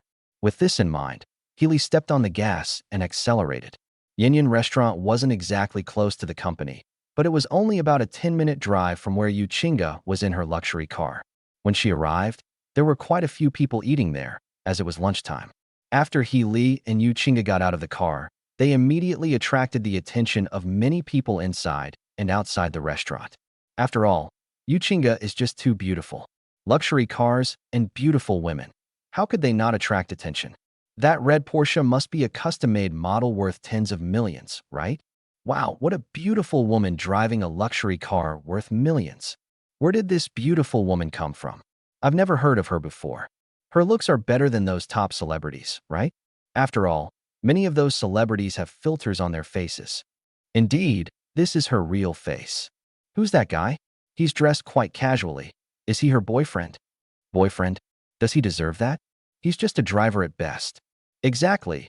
Only rich and beautiful goddesses like her are worthy of rich young men, right? Discussions gradually arose from the surroundings. Healy glanced at the people in the restaurant but didn't take it to heart. But Yuchinga was not happy to hear those words. Why should outsiders have the right to comment on the man I like? Yuchinga glanced coldly at the few people who looked down on Healy, then reached out and affectionately hugged Healy's arm. Healy didn't want to be the center of attention and tried to pull his hand away, but Yuchinga hugged him very tightly. He could clearly feel the intense pressure that Yuchinga's imposing chest exerted on his arms. "Why are you hugging me so tightly?" He couldn't help but ask, and Yuchinga smiled and said, "Because I knew you would definitely take your hand back." "I don't want you to take your hand back. Those people look down on you and say you're not good enough for me. I'll show them that I belong to you. Let them be furious," humph, she said, letting out two hums. He felt a warmth rise in his heart upon hearing this. Although he didn't care about what those people said, he was still quite happy that Yuchinga stood up for him. He leaned close to Yuchinga's ear and said gently, "Thank you for protecting me like that." Hearing this, Yuchinga beamed with joy. It was rare for Healy to thank her so gently. I'm so grateful that you'll treat me better from now on. I'll try my best, Healy shrugged, and the two of them found an empty seat and sat down close together. Yuchinga leaned on Healy's shoulder, and the way they looked was incredibly intimate. This made the other people in the restaurant feel resentful. Isn't that kid just a driver? What makes him so special that he managed to date a goddess-level rich and beautiful woman? Even if I'm worth millions, I don't have as good fortune. Damn it, why doesn't a goddess of that caliber look at me? I looked at him from every angle and couldn't see anything special about him. Why did that goddess fall for him? It's all an act. It's all an act. It must be an act. People who can afford to eat at Yin restaurant are usually quite wealthy and naturally have some pride. It's no wonder they feel resentful that they've been outdone by Healy, who doesn't seem to be rich. Yuchinga glanced at those people, who were laughing happily. Look at them. Their eyes are practically red with envy. I bet they're furious inside. Let's see if they dare to look down on people again. Hearing her words, Healy looked up and glanced at the jealous single people around him, then shook his head. Why bother with them? Let's eat. After we finish eating, I'll go shopping with you so I can go home. Yuchinga curled her lips upon hearing this. What's the rush? Take your time eating. At worst, you can spend time with me tomorrow on pay too. As she spoke, she thoughtfully served Healy some food. Healy didn't stand on ceremony at all. He was starving and picked up the dishes that were only the size of his palm, with only a few bites of food, but cost several hundred yuan each, and ate them one bite at a time. Sigh, I knew the food at this restaurant wouldn't fill you up. While he was eating, he couldn't help but complain, but Yuchinga watched him eat with her beautiful eyes and smiled. Don't worry, I'll make sure you eat your fill. As she spoke, she pressed the bell to call a waiter. Waiter, another black truffle pasta, pan-fried lobster, and foie gras rice. Yuchinga ordered more than 10 dishes in one go, easily spending several thousand yuan, which made the waiter's eyes change. One expensive dish after another was served. Healy buried himself in his food and ate voraciously. He occasionally looked up and saw that Yuchinga hadn't eaten anything, so he stopped eating. Why aren't you eating? Do you think watching me eat will make you full? He asked, and Yuchinga, resting her chin on her hands and tilting her head to look at him, said, I can eat these dishes anytime. But you can't be with me all the time. So, I want to look at you more while you're with me. You can eat it, but wait, there's something on your lips. Her tone was gentle and her voice was pleasant. She reached out her fair little hand to remove the grain of rice from the corner of her mouth, ate it, and smiled. Her appearance was so charming that Healy was stunned for 2 seconds. Coming to his senses, Healy picked up a fork, twirled a ball of pasta, and held it to Yuchinga's lips. Weren't you going shopping? Where do you get the energy if you don't eat? Open your mouth, eat more. Yuchinga hugged Healy tightly with delight upon seeing this. If you feed me, I'll eat. As she spoke, she happily ate the pasta in one bite. Healy sighed helplessly. How old are you? You still need to be fed. With you, I'll always be the little woman who needs to be fed by you. Yuchinga smiled, opening her small mouth and leaning closer. So, if you feed me again, I can feed you in return. While Healy fed her, Yuchinga also used a spoon to scoop food and bring it to Healy's mouth. Open your mouth. Healy froze for a few seconds before finally opening his mouth. Everyone else in the restaurant was furious. Seeing Yuchinga, a goddess who possesses all the virtues of being rich, gentle, protective of her boyfriend, and stunningly beautiful, practically throwing herself at Healy and actively getting close to him. Watching them feed each other and whisper sweet nothings. How could people who were forced to eat a mouthful of dog food not be furious? They just couldn't understand it. How could such a goddess fall for someone like Healy? Which of the successful people present wasn't better than Healy? They couldn't understand it. All they felt was heartache and sorrow. Good cabbage was eaten by a pig, and a pig that's even worse than them. For a moment, a strong, sour smell, like lemon juice, filled the entire restaurant and lingered for a long time. Chapter 13: A Misunderstanding from Aunt Wong. Healy ate his meal to his heart's content. Yuchinga spent money, but was also very satisfied. The price of a few $1,000s for Healy's gentleness is definitely worth it. How about I invite you to dinner again next time? After leaving the restaurant, Yuchinga hugged Healy's arm and asked. Healy didn't refuse, but simply said, We'll see. Where to now? He asked after getting in the car.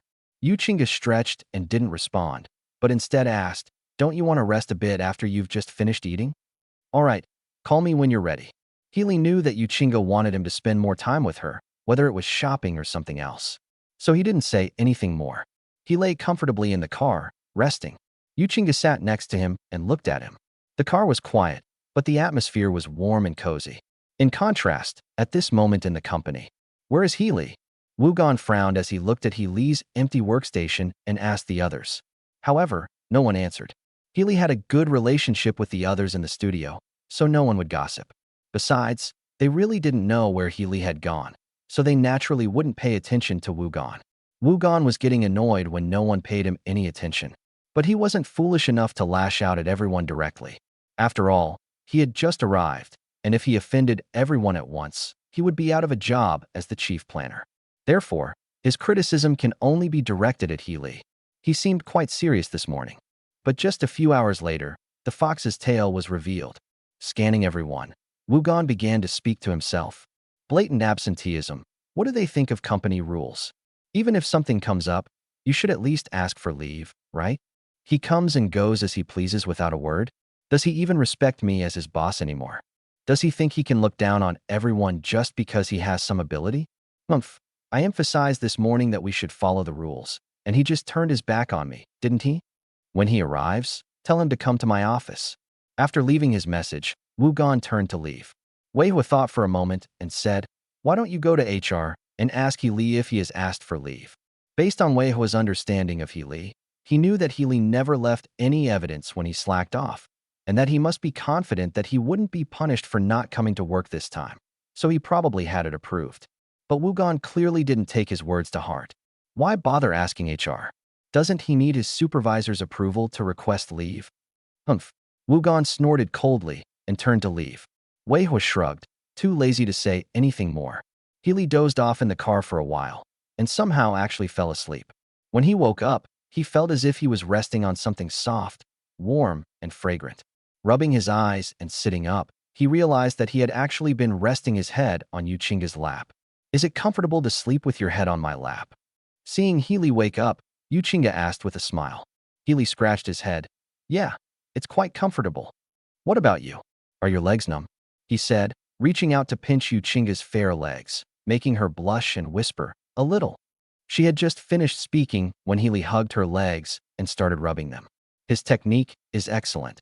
The massage felt very comfortable. Yuchinga was surprised to find that her numb thigh regained sensation after Healy rubbed it a few times. Your massage technique is really amazing. She couldn't help but admire him, and Healy shrugged. It's just a few tricks I learned in my spare time. What's so great about them? Seeing that Yuchinga had recovered, he asked, now that we've eaten, drunk, and rested enough, where are we going? It seems like we don't have much time left, and I have to go home when it's time to get off work. Can't you work overtime to keep me company? Yuchinga pouted. Healy shook his head firmly. Overtime? No way. I strictly abide by the company's get-off-work schedule. I will never arrive a minute early nor leave a minute late. Good grief. They clearly just don't want to work hard. He spoke with great righteousness and integrity. Yuchinga was speechless, but then she thought, Healy doesn't want to work overtime to accompany her, but she can go and accompany Healy. When he is about to go back, she can go to his house under the pretext of taking him home. If I stay at his house and refuse to leave, given his personality, he probably won't force me to leave.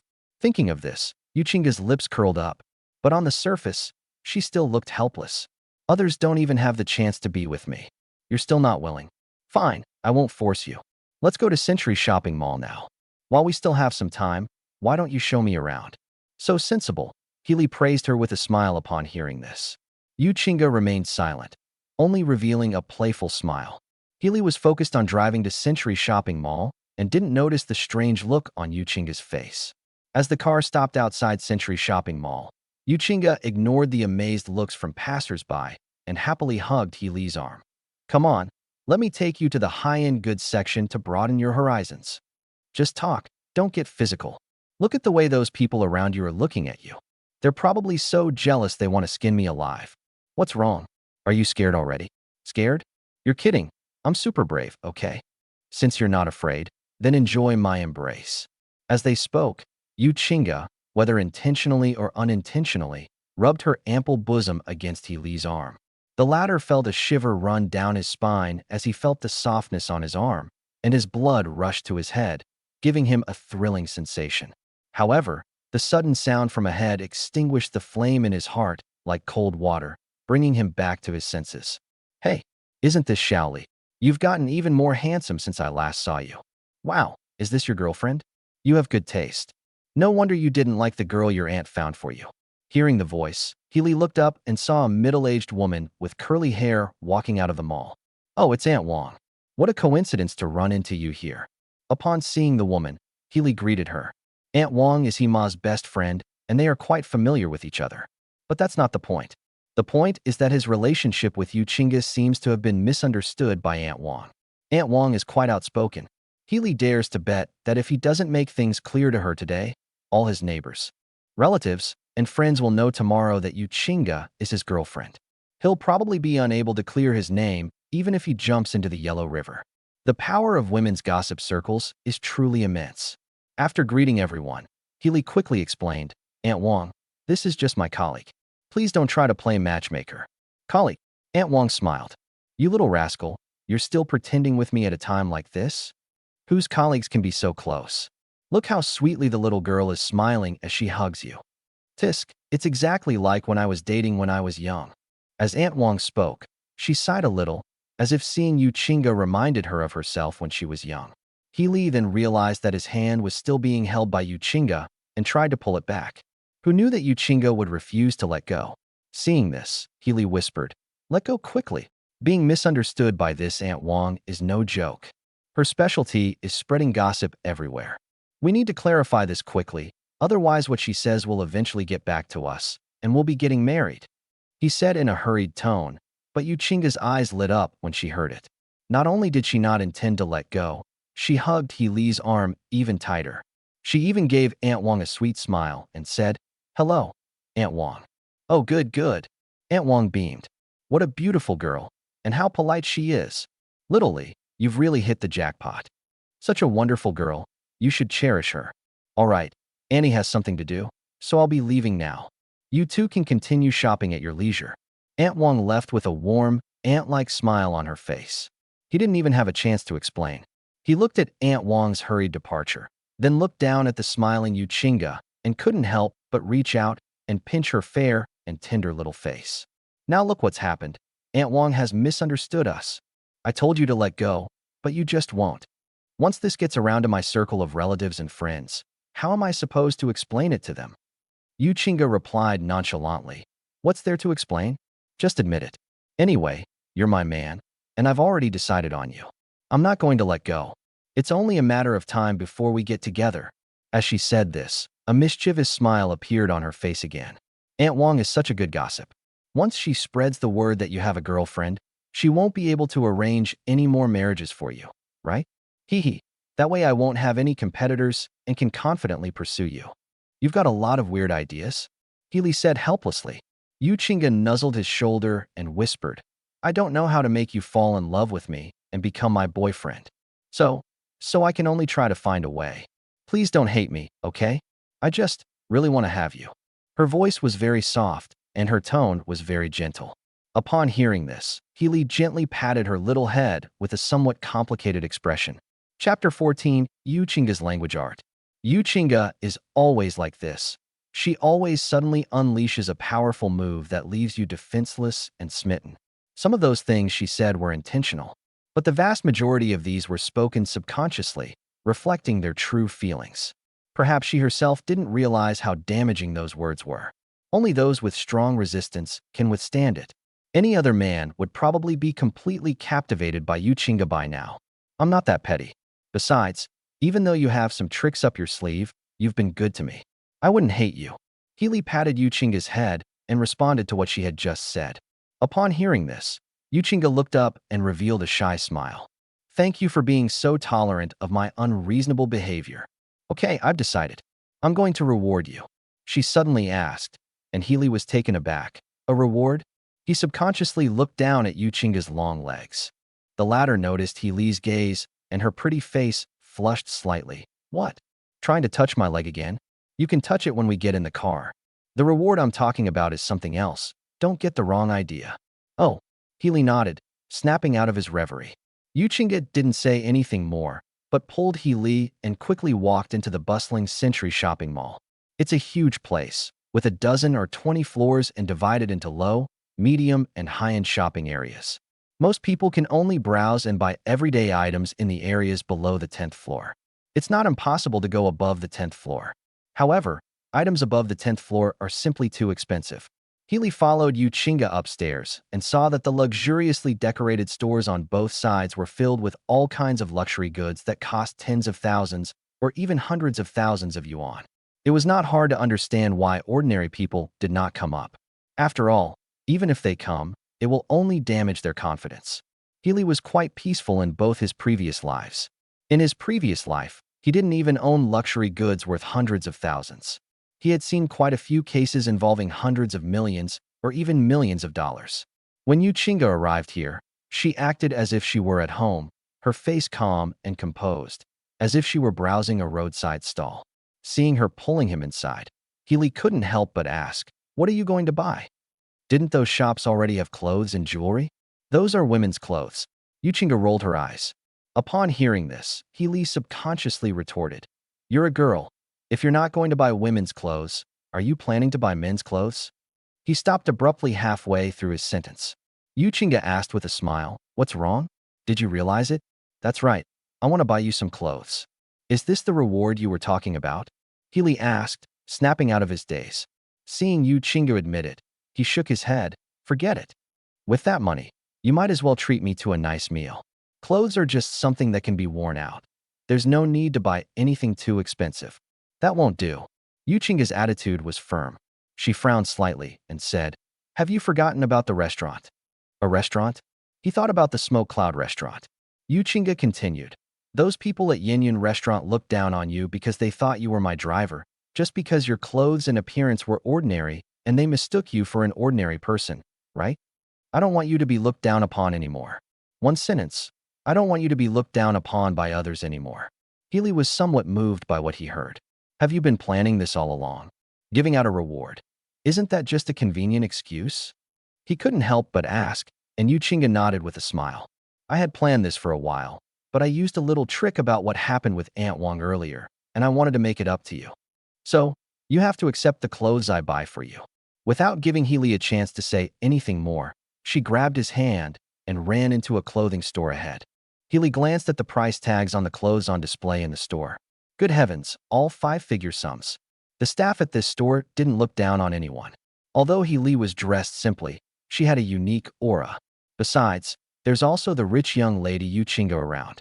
The shop assistants at this luxury store have good eyesight and can tell that Yuchinga is rich.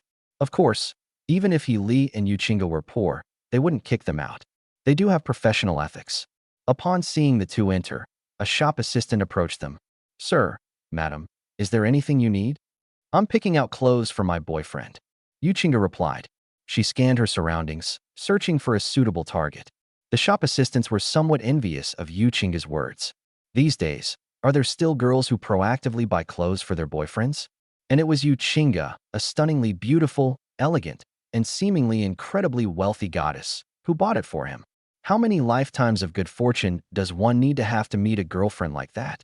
Despite their envy, the shop assistants started enthusiastically recommending products to Yuchinga for the sake of their commission. Healy knew he couldn't refuse Yuchinga, so he simply accepted it and even offered some suggestions, showing off a few sets of clothes that were more comfortable to wear. As the two were choosing, a video call suddenly came in. Ring ring. He glanced at his phone as it rang and vibrated. "Mom." Healy glanced at Yuchinga beside him upon seeing this. He knew without even thinking that Aunt Wang, the big mouth, must have told his mother what she had just seen. Otherwise, it would have been such a coincidence that his mother called so soon after Aunt Wang left. "See? I knew Aunt Wang would go around telling everyone." "How long has it been?" "My mom already knows." As he spoke, Yuchinga playfully stuck out her tongue. Healy couldn't help but flick her forehead. Seeing Yuchinga covering her forehead with a pitiful expression, Healy looked down at his phone and saw his mother's incessant calls. He had no choice but to bite the bullet and answer. "Hello." He had barely answered the phone and hadn't even had a chance to call out Mom when he heard Aunt He's joyful voice coming through. "You brat. I thought you were just kidding me when you said you had a girlfriend, but I didn't expect it to be true. Your Aunt Wong has told me everything. She said your girlfriend is very pretty and polite. Aren't you two together? Let Mom see what my future daughter-in-law looks like. Auntie urged him on with a face full of anticipation. Healy looked at the smiling Yuchinga and thought for a moment, then decided to explain the matter to his mother. Mom, don't listen to Aunt Wong. Actually, I'm not that pretty. Before he could finish speaking, a fragrant breeze wafted by his shy voice. Yuchinga hugged Healy's waist and leaned in, resting her small face on Healy's shoulder. From this angle, Hima could clearly see her appearance and also her little interactions with Healy. Looking at Yuchinga's stunningly beautiful face, they also watched Yuchinga and Healy's intimate actions. And he was so happy she could hardly stop smiling. Yuchinga is beautiful and has a great temperament, much better than the blind dates she found for Healy before. Mother, he was happy, but Healy was not. He had intended to explain, but Yuchinga interrupted him and attacked him from behind, which deepened the misunderstanding. He guessed that his mother probably already considered Yuchinga as her daughter-in-law. No, stop messing around. He shook the Yuchinga hanging on his body. He wanted her to let go, but when he started to shake her, Healy clearly felt the elasticity on his back, which made him a little distracted, and Yuchinga's face also showed a bit of shyness. In Hima's eyes, the way the two of them acted was the kind of sweet interaction that only young lovers would have. She couldn't help but laugh. Okay. Seeing you two so sweet together, Mom is relieved. Oh right, I haven't asked this girl her name yet. Auntie, my name is Yuchinga. Yuchinga replied with a smile. Her sweet smile captivated several shop assistants. Aunt, he was overjoyed. Little you, tell Annie how you managed to win her over? Is my Rico usually good to you? Has he bullied you or anything? Don't worry, just tell Auntie. Now that Auntie knows about your relationship, she'll back you up. After finishing her sentence, Auntie glared at Healy twice. It was as if he was saying, you better not let me find out you've been bullying Yuchinga, or you'll be in big trouble. Healy looked annoyed, but Yuchinga was overjoyed and immediately chimed in. Actually, it's all fate. Yuchinga hugged Healy tightly and said shyly, we met when we participated in an event on the street. Or, the kind of love at first sight.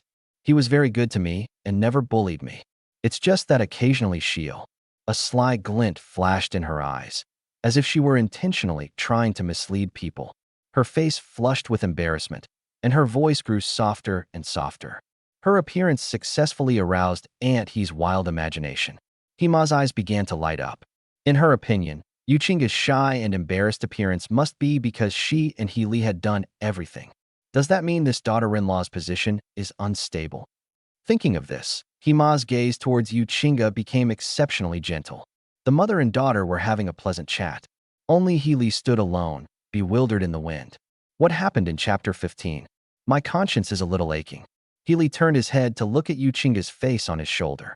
Her pretty little face had a cunning look on it. At first glance, what she said seemed to make no problem. She and Healy did indeed meet on the street and fall in love at first sight. But that was a one-sided infatuation she had with Healy. Nothing ever happened between her and Healy. At most, Yuchinga would occasionally take the initiative to get close to Healy. But when Yuchinga said these words with that shy and adorable little face, the meaning changed. The art of language transformed a one-sided pursuit into a sweet love that both parties were striving for. His mother believed it, and he couldn't explain it to her no matter what. Seeing that Yuchinga was still chatting happily with Aunt Healy simply gave up and stopped explaining. Anyway, I was planning to find someone to be my temporary girlfriend so that my mom wouldn't arrange blind dates for me. Now my whole family considers Yuchinga to be my girlfriend. Let's leave it at that then. We can explain later. Anyway, I wasn't actually her boyfriend. Thinking about it this way, Healy felt much more relaxed. Although Yuchinga was chatting with Hima, she was secretly glancing at Healy's face out of the corner of her eye. She had once again used her cleverness to gain Hima's approval and become the daughter-in-law that Hima was very satisfied with. She was a little worried that Healy would be angry. After all, this was the second time she had tried to use this kind of clever trick. However, after sneaking a few glances, Yuchinga noticed that Healy didn't seem angry. Although she didn't know what he was thinking, she was relieved since Healy wasn't angry. Auntie, let's add each other on WeChat. If you need anything, just video call me. It will also be easier for us to communicate. Once she relaxed, Yu Qingge began to push her luck. First, she needed to get He Li's mother's WeChat account. By bypassing He Li, she could chat with He Li's mother directly to deepen the relationship between mother-in-law and daughter-in-law and get to know He Li's past. In Yu Qingge's opinion, this would definitely speed up the process of winning over He Li. He Li naturally guessed what she wanted to do. Just getting by is fine, you want to go further? He held the phone far away and spoke to Yu Qingge in a low voice. The latter shook his head. I won't go any further. You're smart to be honest. He Li thought Yu Qingge had behaved herself, but her next sentence made He Li lose his composure. I want to take it a few steps further, she said with a grin. I want to be your girlfriend and your future wife. Now I need to get in touch with my future mother-in-law to strengthen our relationship. I advise you not to stop me. Auntie just said that I can tell her if you bully me. You'll be in big trouble then. Seeing her smug look, He Li wanted to say something. He was already annoyed. You brat, what are you talking to Xiaoyu about with your phone so far away? You wouldn't be saying anything bad about Xiaoyu, would you? Bring it closer. I need to ask my future daughter-in-law. All right, Xiaoyu, just add Auntie on WeChat now. Auntie will talk to you alone, not using this brat's phone. So he won't disturb our conversation. Okay, Auntie. Yu Qingge nodded happily. He Li exclaimed, Good heavens. Who's the real biological daughter here? Why are you defending Yu Qingge like this? He was somewhat annoyed, especially after seeing his mother add Yu Qingge on WeChat, hang up on him abruptly, and then chat happily with Yu Qingge. He was even more annoyed. While chatting with Aunt He, Yu Qingge also kept an eye on He Li from time to time. Seeing the gloom on He Li's face, she smiled. After hanging up the phone with Aunt He, she went up to He Li, hugged his arm tightly, and asked with a smile, What's wrong? Are you unhappy because of what happened earlier? You know perfectly well why you're asking. He Li scoffed. Upon hearing this, Yu Qingge whispered, Don't be upset. I'll be careful about how I talk to your aunt. Don't worry, I won't say anything. He Li scoffed at her words. Do you think I believe you? It would be strange if you didn't make things up. You don't believe me? Yu Qingge said, feeling wronged. Look at what I just said. Where was there any nonsense? You didn't say anything wrong. It just caused a misunderstanding, right? He Li rolled his eyes, and Yu Qingge chuckled. Oh well, I won't make something up out of nothing anyway. You know me, so don't be upset. At worst, I'll take the loss so you can have some fun. He Li asked suspiciously. Tell me more about the enjoyment. Seeing that he immediately asked about the details of the experience, Yu Qingge smiled and shook her head, refusing to say more, only saying, Anyway, it won't disappoint you. Now that we still have time, let's take another stroll around. Oh right, wrap up all the clothes from earlier. I'll take them all, swipe my card. She turned to the clerk. The latter was watching the two intimately, smiling like an ant. The shop assistant only came to his senses after hearing Yu Qingge's words. Okay, ma'am, please wait a moment. Taking the black gold card from Yu Qingge, the shop assistant's eyelids twitched wildly as she swiped the card and collected the money. She then respectfully handed the bag containing the clothes to the two of them and watched them leave. Where did this rich heiress come from? She even has a black card. No, girl, shouldn't we be envious of that guy? Tisk, it's good to be handsome, to be noticed by such a beautiful and clingy billionaire goddess. Hey, why can't I be a guy? That's hilarious. You're a guy, and they still wouldn't want you. If you can't speak, you don't have to. I could hear faint sounds coming from behind me. He Li glanced at Yu Qingge, who was beaming with joy. To be fair, Yu Qingge is indeed perfect. Unfortunately, perfect women are often troublesome, which means she's destined not to be his type. He shook his head and stopped thinking about it. He quickly followed Yu Qingge and walked from top to bottom through each floor.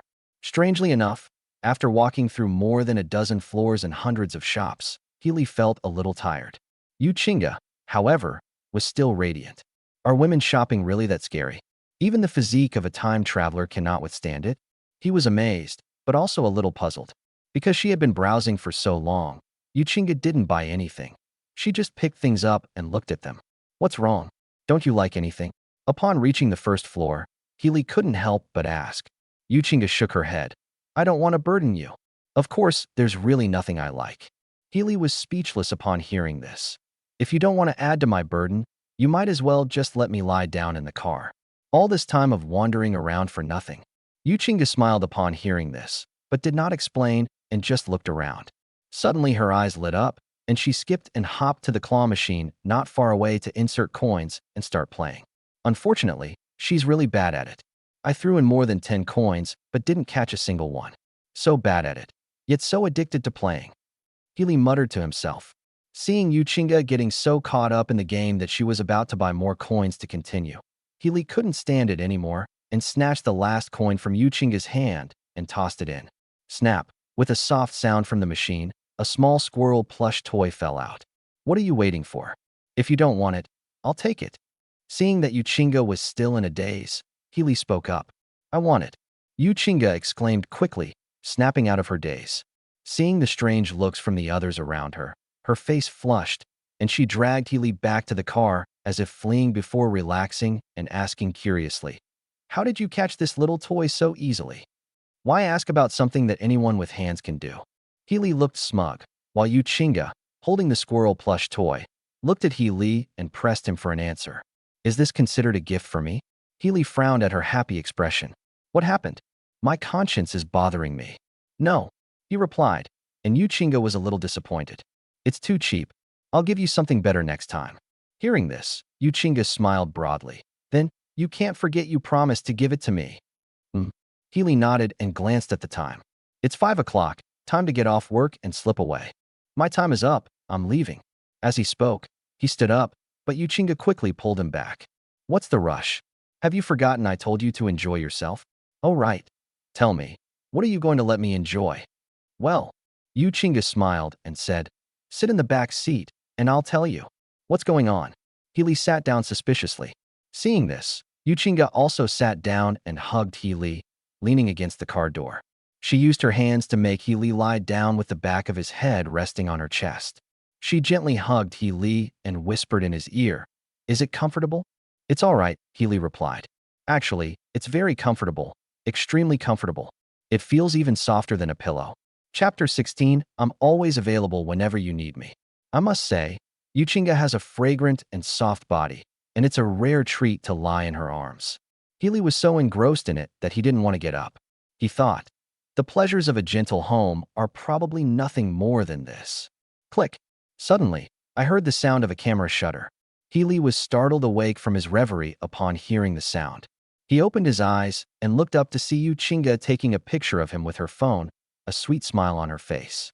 Healy sat up and leaned closer to Yuchinga's phone to look at the picture she had taken. The photo captured both of their figures. Inside, Yuchinga held him, displaying a tender demeanor. He seemed to be so engrossed in it that he couldn't extricate himself. If outsiders saw this photo, they would most likely mistake them for a sweet and loving young couple. What are you planning to do with this photo? Are you planning to send it to my mom and the others? After glancing at it twice, Healy asked suspiciously. Yuchinga simply has too many crooked ideas in her head.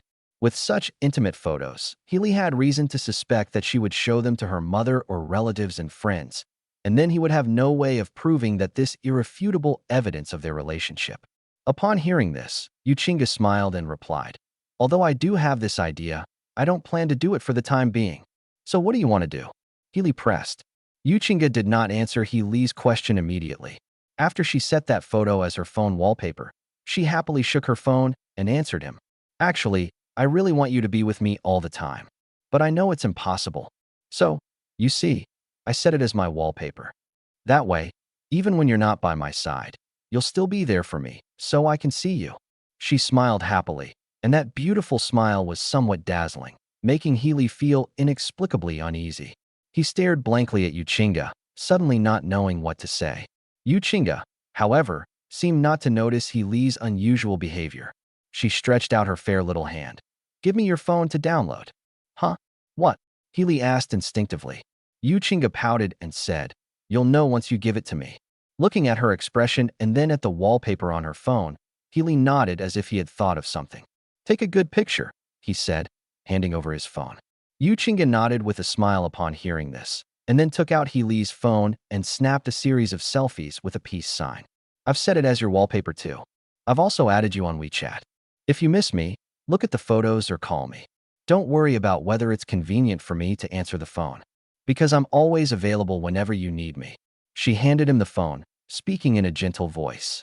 He felt both warm and helpless as he listened to her words. It's hardest to resist the kindness of a beautiful woman, and Yu Qingge is just too good at it.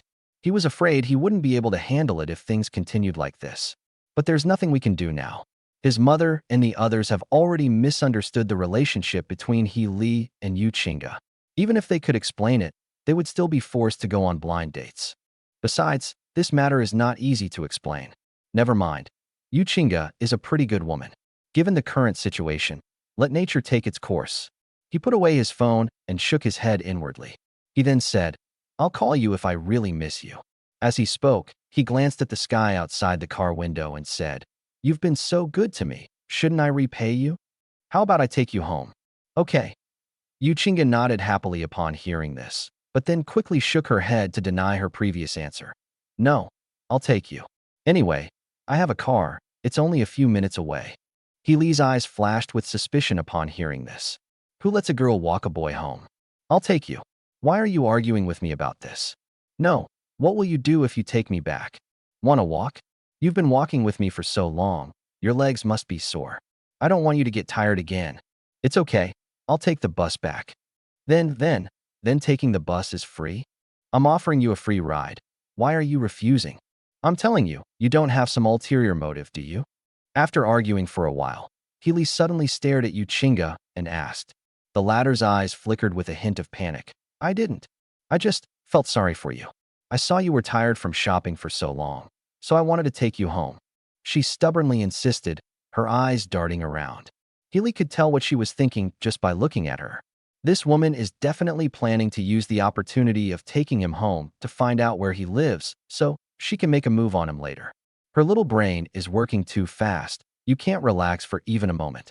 The moment you let your guard down, you fall into her trap. Having realized this, He Li, who understood Yu Qingge's thoughts, stopped arguing with her and got up to sit in the driver's seat. "Sit still. I'll take you back. No arguing allowed." His voice was filled with an overbearing and unquestionable authority. "I know." Yu Qingge pouted and said, "Then wait until I sit in the passenger seat, and I'll let you lean on my shoulder for a while." The plan to go to He Li's place and stay there was thwarted. But it's not a big problem. There's still plenty of time in the future. She has plenty of opportunities to find out where He Li lives, and then launch a surprise attack to catch him off guard. With these thoughts in mind, Yu Qingge sat back in the passenger seat, leaning comfortably against He Li. He Li turned his head, looked at Yu Qingge's face filled with joy, smiled, and started the car. "Where did you go gallivanting yesterday afternoon?" The next morning, as soon as He Li arrived at the company, Manhua curiously came over to ask him something. At the same time, he whispered two more reminders. "I didn't see you all afternoon yesterday. Our new chief planner has his eye on you. He even asked you to come to his office. Be careful later." He Li was speechless after hearing Weihua's words. "I had to go out with my boss yesterday. They've already spoken to HR, so why doesn't he just ask them? He can't expect the leader to lower himself to greet him, can he? How could he have his eye on me?" He couldn't help but mutter to himself. Upon hearing this, Weihua chuckled and pressed on. "Oh? Going out with the leaders? Aren't you always the type who doesn't like to flatter the leaders? You always pretend to be clueless and refuse to toast those leaders during our team building activities. That's not right." Before he could finish speaking, he suddenly became suspicious. "With your attitude towards leaders, which leader would want you to accompany them? Something's not right. Something's really not right. Tell me honestly, which leader did you go with?" He rolled his eyes as he listened to Weihua's words. "Would you believe me if I said I went with President Yu?" "I don't believe you for a second." Weihua scoffed and sat down. "You're a wicked little devil who just spouts nonsense. Why would President Yu need you to accompany him?" Just then, Wugan happened to pass by outside. Through the glass, Wugan glared coldly at He Li. Weihua shook his head. "You should talk to him and make things clear.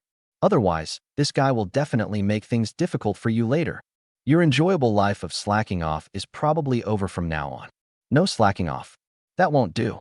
He Li nodded, thinking it wasn't a big deal and things should be fine once it was explained. So he got up and went to Wugan's office to explain the matter to him. Knock, knock, knock. He Li knocked on the door when he arrived outside. Wugan looked up at He Li and nodded to signal him to come in. "What did you do yesterday afternoon? You skipped work for half a day without even saying goodbye. I expect you to give me a reasonable explanation." Wugan stared at He Li, his voice cold and hard. He Li had already prepared his response, and was about to reply when he heard this. Unexpectedly, Wu Gan interrupted him again, saying, "The company is not a place you can come and go as you please. I don't care what your reasons are. Ignoring company rules and regulations and leaving the company without your supervisor's approval are both wrong behaviors. Go down and write a 1,000-word self-criticism and send it to me before you come back and explain what happened. Also, your perfect attendance bonus for this month will be deducted." After saying that, he waved his hand impatiently. Seeing this, Healy was also a little annoyed. Yuchinga told him yesterday that she had already informed him.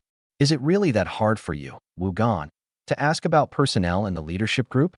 Healy was not wrong to begin with, and the fact that he was willing to come and explain things to you, Wu Gan, is already a great favor. You, Wu Gan, are you really going to push your luck? You expect me to explain as soon as you open your mouth, and then you have to write a 1,000-word self-criticism after explaining? How dare you be so shameless? Healy sneered. Just because he disliked trouble and didn't want to cause any problems didn't mean he was afraid of trouble. Since Wu Gan was being so shameless, Healy naturally wouldn't tolerate it. I know the company rules better than you do. I've already given you a lot of face by coming to explain, and you still want a 1,000-word apology instead? Go wash up and go to sleep. You can dream about anything. After saying that, Healy didn't bother to pay any attention to Wu Gan and turned to leave. Wu Gan was stunned. It took him a while to realize that he, as the leader, had been criticized by his subordinate and his temper was rising rapidly.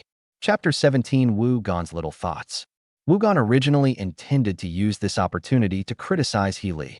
This will help establish my authority. To his surprise, Healy didn't fall for it at all. Not only did he not listen to him, he also argued back. Wu Gan felt a little embarrassed. He thought that perhaps it was because he was new to the job that Healy looked down on him. Otherwise, he was Healy's superior, so Healy should at least give him some face. No matter what, you shouldn't have been so direct, right? Doesn't this make everyone look bad? But since things have come to this point, we have no choice but to be ruthless. Otherwise, if he softens his stance, people will only think he's easy to bully. Nobody at work takes him seriously.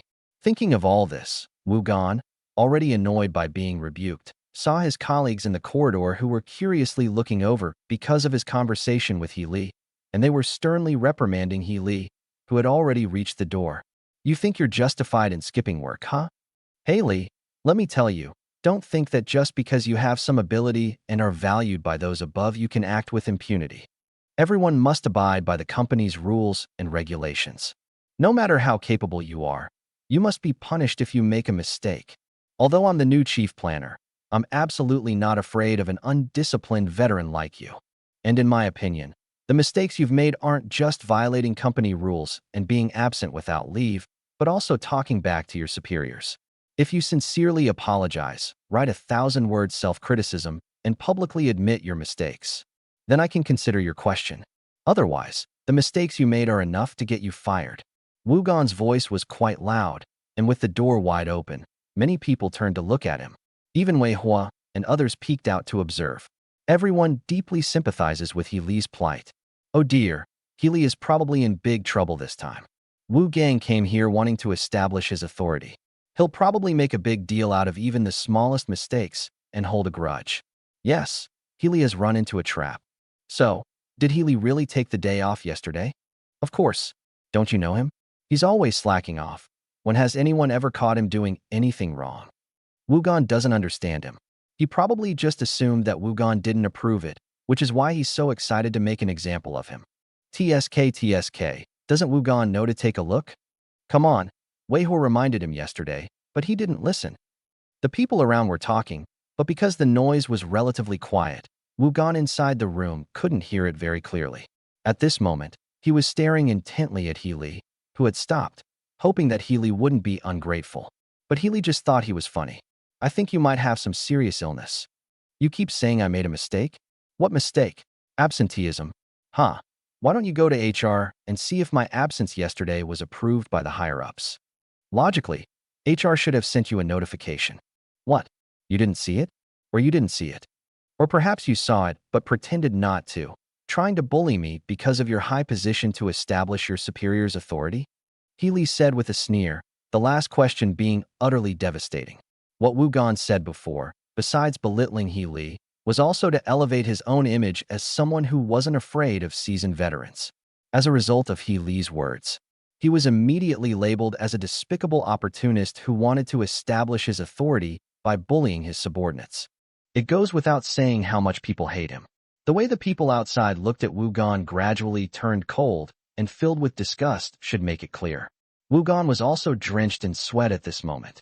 He Li is far too talkative, isn't he? Now look what's happened. He hasn't gained any prestige, and his image has plummeted.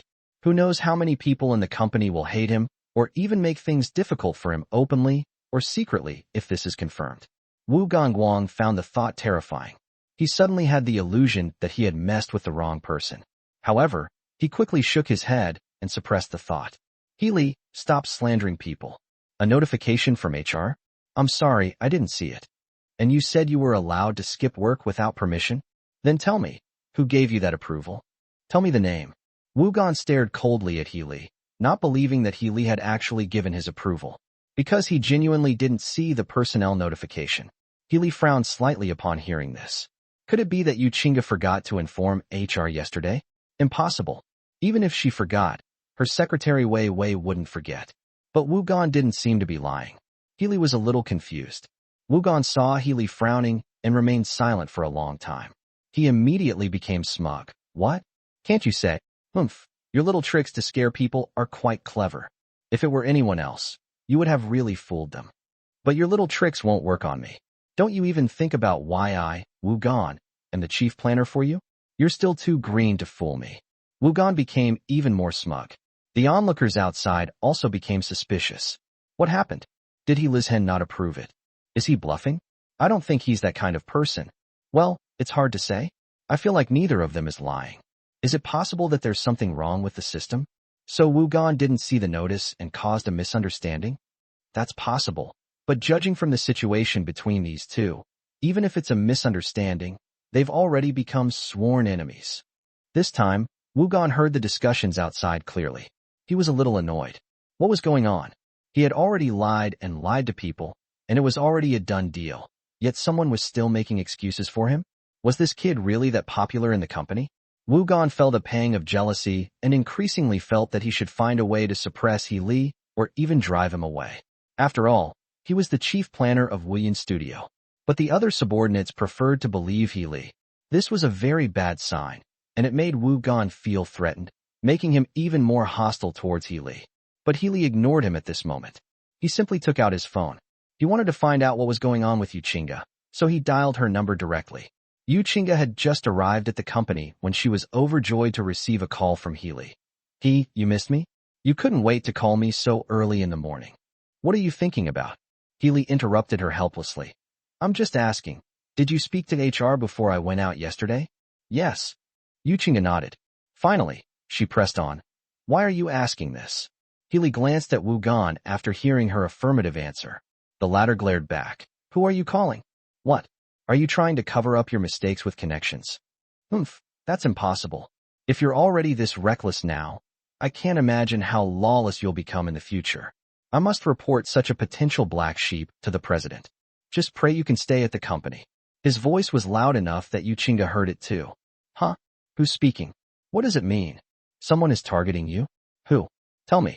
Yu Qingge's tone was icy, clearly indicating that Wu Gan would be in trouble if He Li told her his name. He Li shrugged. Calm down, what's the rush? Have Wei Wei come over here, and while you're at it, have her ask HR if they sent me, the chief planner for this project, any notice yesterday. As soon as he finished speaking, Yu Qingge already guessed what was going on. She couldn't help but say, I'll come myself. No, you don't need to handle such a small matter yourself. Besides, if you come, all my colleagues will come and ask me about our relationship. Are you going to let them annoy me to death? Helpless, He Li nodded with a mischievous grin as Yu Qingge rolled her eyes. All right then, I'll send Wei Wei over right away. With that, Yu Qingge hung up the phone. He was a little surprised to hear the busy tone on the phone. This girl hung up quite decisively. However, He Li didn't think much of it. Wu Gan, however, sneered as He Li put away his phone. I'd like to see who will help you handle this matter. That way, I can expose your nepotism. I believe the president understands this kind of thing. They definitely wouldn't tolerate it, would they? At the end, Wu Gan revealed a playful smile. He thought that today he not only shattered He Li's prestige, but if he could also uncover nepotism and tell the new president, would that stunningly beautiful female president value him more? Wugan became more and more excited as he thought about it, and the corners of his mouth turned up in a wild smile. He Li merely glanced at him with pity. Suddenly, a clear, cold voice came from not far away. What are you all doing gathered here? The familiar voice startled He Li and made everyone else's faces tense. President Yu. Chapter 18. President Yu's punishment was very reasonable. Hearing the respectful address from the crowd, He Li turned his head and saw Yu Qingge and Wei Wei walking gracefully toward him. He was a little annoyed. Didn't they say on the phone that they weren't coming? Why are they here again? Perhaps guessing what He Li was thinking, Yu Qingge squinted her beautiful eyes and quietly sent him a message. He Li noticed the movement on his phone and glanced at it. You're the man I love. How can I entrust you to someone else's protection when something happens to you? Of course I have to protect the person I like. The text messages were full of her domineering seal-like tone. It's actually quite satisfying to watch. He Li couldn't help but look up at Yu Qingge, who was approaching. When the latter came to He Li's side, she turned her head and secretly gave him a flirtatious look, her eyes showing a bright smile. When she turned around, she resumed her aloof demeanor. Wugan's eyelids twitched wildly. He wondered if it was just his imagination, but he seemed to have vaguely seen President Yu, who always had a cold face and exuded an aura of unapproachability, smile at He Li. Wugan was a little unsure. After all, Yu Qingge had turned her face to the side when she was facing He Li and quickly turned her head away, so he couldn't see it very clearly either. But he's feeling a bit anxious and uneasy right now. It felt like he was about to have a really bad time. Calm down, it must be a mistake. A wealthy goddess like President Yu would never have any feelings for He Li. Smile at him. Him? Who does he think he is? Does he even deserve it? I must have been looking at it wrong just now. Seeing Yu Qingge approaching, Wugan tried to calm himself down and quickly stepped forward with a fawning smile, saying, President Yu, what brings you here? If you need anything, just have your people notify me. I'm so sorry to have troubled you to come all this way. Before he could finish speaking, Yu Qingge frowned slightly. Wei Wei, who was standing next to him, immediately interrupted Wugan, showing her understanding.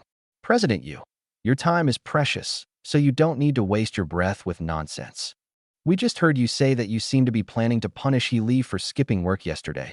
Is that right? Wei Wei was not polite to Wugan at all, and her tone was extremely cold and hard. After all, she knew very well that her goddess-like CEO had taken a liking to He Li. Wugan offended He Li, which is simply asking for trouble. This guy's future is probably bleak. Furthermore, Wei Wei was certain that Yu Qingge was currently figuring out how to get revenge for He Li. Since Yu Qingge is preparing to deal with Wugan, as her secretary, she naturally had to go along with Yu Qingge. Knowing this, how could Wei Wei possibly give Wugan a pleasant look? Unfortunately, Wugan himself was completely unaware of this. He thought Wei Wei was the same kind of person, so Wugan nodded and admitted it. That's right, Secretary Wei. He Li left the company without my permission yesterday afternoon and was absent from work without permission. I originally called him over today to ask him to explain himself and write a self-criticism to acknowledge his mistakes.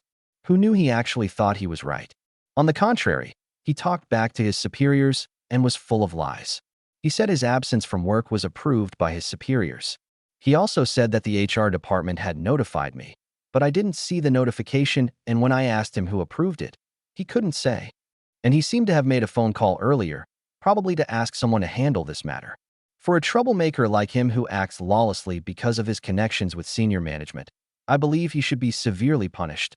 Otherwise, allowing him to continue will definitely harm the company's interests. Wugan spoke with righteous indignation. It's as if he's committed some heinous crime. The others also looked at He Li with regret. In their view, even if Yu Qingge valued He Li highly, she would not forgive him once she heard about this. However, Yu Qingge's expression did not change.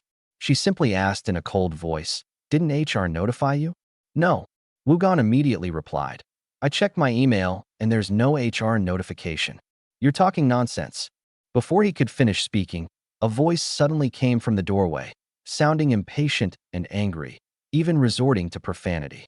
Everyone instinctively looked over and saw that it was the HR manager walking over. He rushed over, trying to calm his anger, and forced a smile as he bowed to Yu Qingge. President Yu. Yu Qingge nodded slightly without saying anything more. Zhang Wu, the HR manager, was summoned by Wei Wei. Upon seeing him arrive, Wei Wei asked, "What happened? Did you notify Wu Gan yesterday?" Of course. Zhang Wu nodded in response to Wei Wei. Then he glared fiercely at Wu Gan and said, "You're quite good at lying through your teeth. Why didn't I have someone notify you? I sent you an email, but you didn't reply. I even sent you a text message so you wouldn't miss it. I kindly gave you 2 notices and you didn't see them. If you have a problem with me, you can just say so. Why resort to such despicable tactics to frame me?" Look closely, this is an email message. These are the text messages sent previously. As Zhang Wu spoke, he showed everyone the text messages and emails on his phone. Wu Gan was dumbfounded. He remembered that he really hadn't seen any emails or text messages. Wait a minute, he just took office yesterday, and it seems he thought his predecessor's emails were no longer useful, so he just cleaned them up casually. As for text messages, it seems he has enabled unknown message blocking. Holy crap! Upon realizing what had happened, Wu Gan's legs went weak. I might have, accidentally, deleted the notification emails. SMS blocking is enabled. His voice trembled as he spoke. Zhang Wu sneered upon hearing this. As expected, it's your problem. What are you doing? Even if you didn't see the notification, couldn't you have just asked me? You're blaming me for not notifying you without asking any questions? Why are you still insisting that he deliberately skipped work? Look how capable you are, he said sarcastically. Wu Gan's face turned ugly, and knowing he was in the wrong, he dared not utter a word. Until he heard Yu Qingge's cold words. Since it's clear that the matter is your fault, you have to take responsibility for your mistake.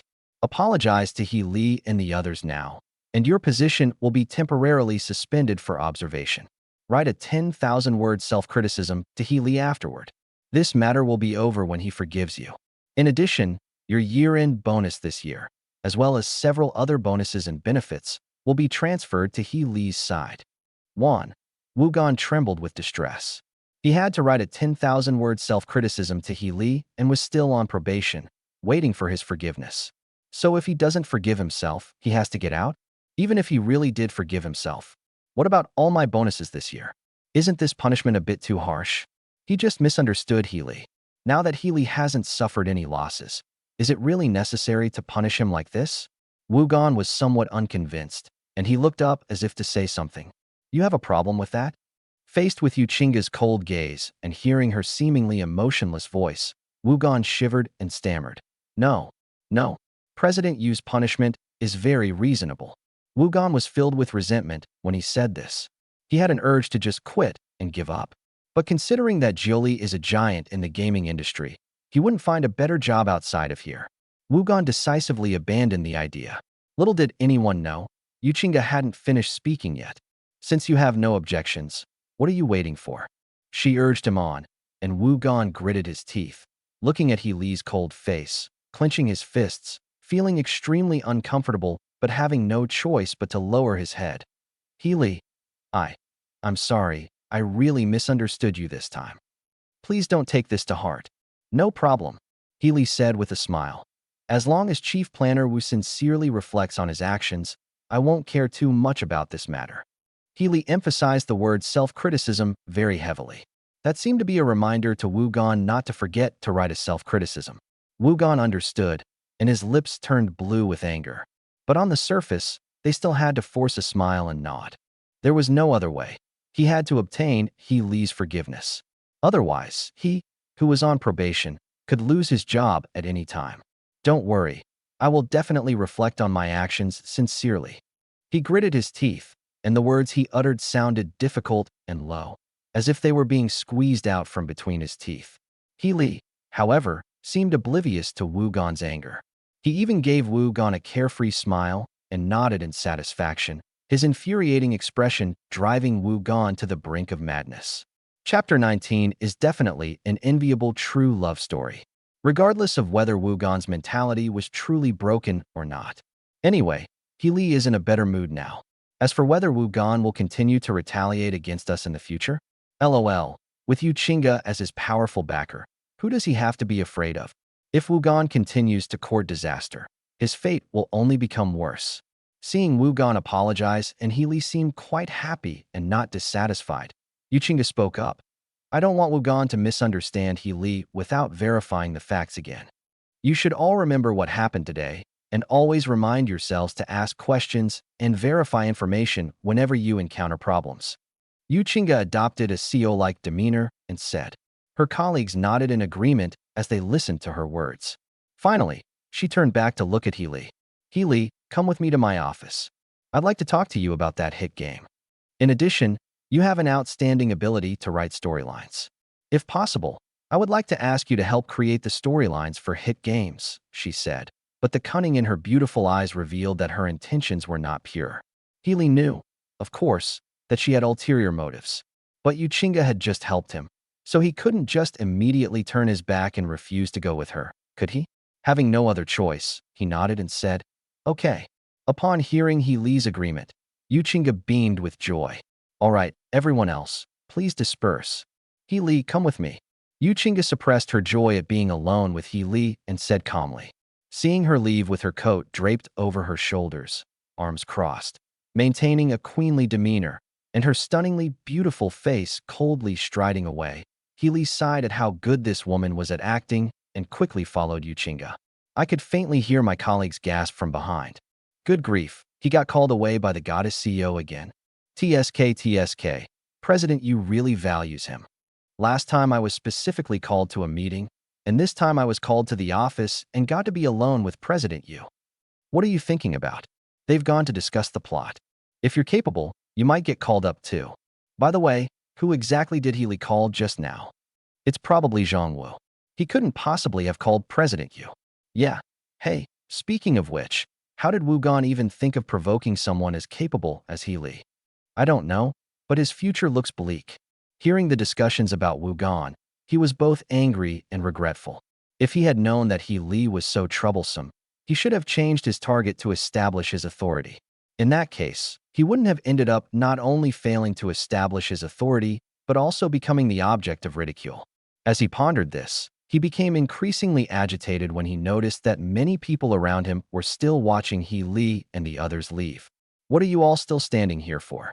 Not working anymore? Get back to your workstations. Frustrated, he couldn't help but shout at them. Immediately, the others showed displeasure. TCH, if they can't deal with others, why take it out on us? What is that? Humph, it deserves to be punished by President Yu. Cursing under their breath, the group returned to their seats to continue their work, still displeased with Wugon. Wugon had no time to care about the public's anger. He was more concerned about how to write that 10,000-word self-criticism. If he didn't write it well, he might be kicked out by Yuchinga. Ugh, what a headache. Wugon scratched his head. On his way to the president's office, Healy stared intently at Yuchinga's slender back. Her figure is perfect and her back view is also very attractive. Ignoring her face, calling her a back view killer wouldn't be an exaggeration. If you could see his face, he'd be called a double dealer. After all, she's captivating from both the front and back. Just as I was sighing, Wei Wei suddenly whispered a reminder. What are you thinking about? President Yu is watching you. Huh. He looked up when he heard this. Sure enough, before he knew it, Yuchinga turned around and was smiling at him as he drifted off into thought. She waited for him to take a few steps closer before asking softly, What? Are you captivated by my back view? Should we take a couple of pictures to look at later? I won't mind. Her voice was very alluring, and her faint smile was extremely sweet. Healy was itching to try it and couldn't help but roll his eyes. Can you tone it down a bit? This is the company. Aren't you afraid of being seen and having your image ruined? Hee. Yuchinga chuckled softly upon hearing this. Seeing that Wei Wei was being sensible and quickened her pace to walk ahead, not wanting to disturb her and Healy's private conversation, she leaned closer and asked, Why didn't you just say my name before?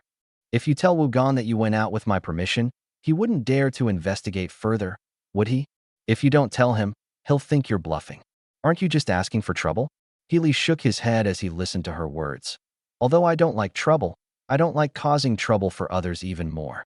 If I had really said I would go with you back then, you should have known better than me what the consequences would be. As he spoke, Yuchinga's eyes were full of tenderness. Of course she knew that if Healy said that directly, there would likely be a lot of rumors going around in the company. But isn't he being a bit too gentle? I'd rather inconvenience myself than cause trouble for others. He didn't want me to go and help him before. Surely that was taken into consideration? Hee hee, even though you say you don't want to be my boyfriend. But she still considers me when she does things. I knew I hadn't loved the wrong person. Yuchinga suddenly hugged Healy's arm and leaned against him, laughing as she spoke. Healy was startled and quickly looked around to make sure no one else was there before he breathed a sigh of relief. No, are you really not afraid? I will do everything I can to help you maintain your public image. And you always sticking your nose into my face. Hee hee, just tell me, is it comfortable when I hold you? It's comfortable, but this. If you're comfortable, don't talk, just enjoy yourself. You're so good to me, I want to repay you. Yuchinga gently rested her head on Healy's shoulder, and Healy's broad shoulders made her feel very safe.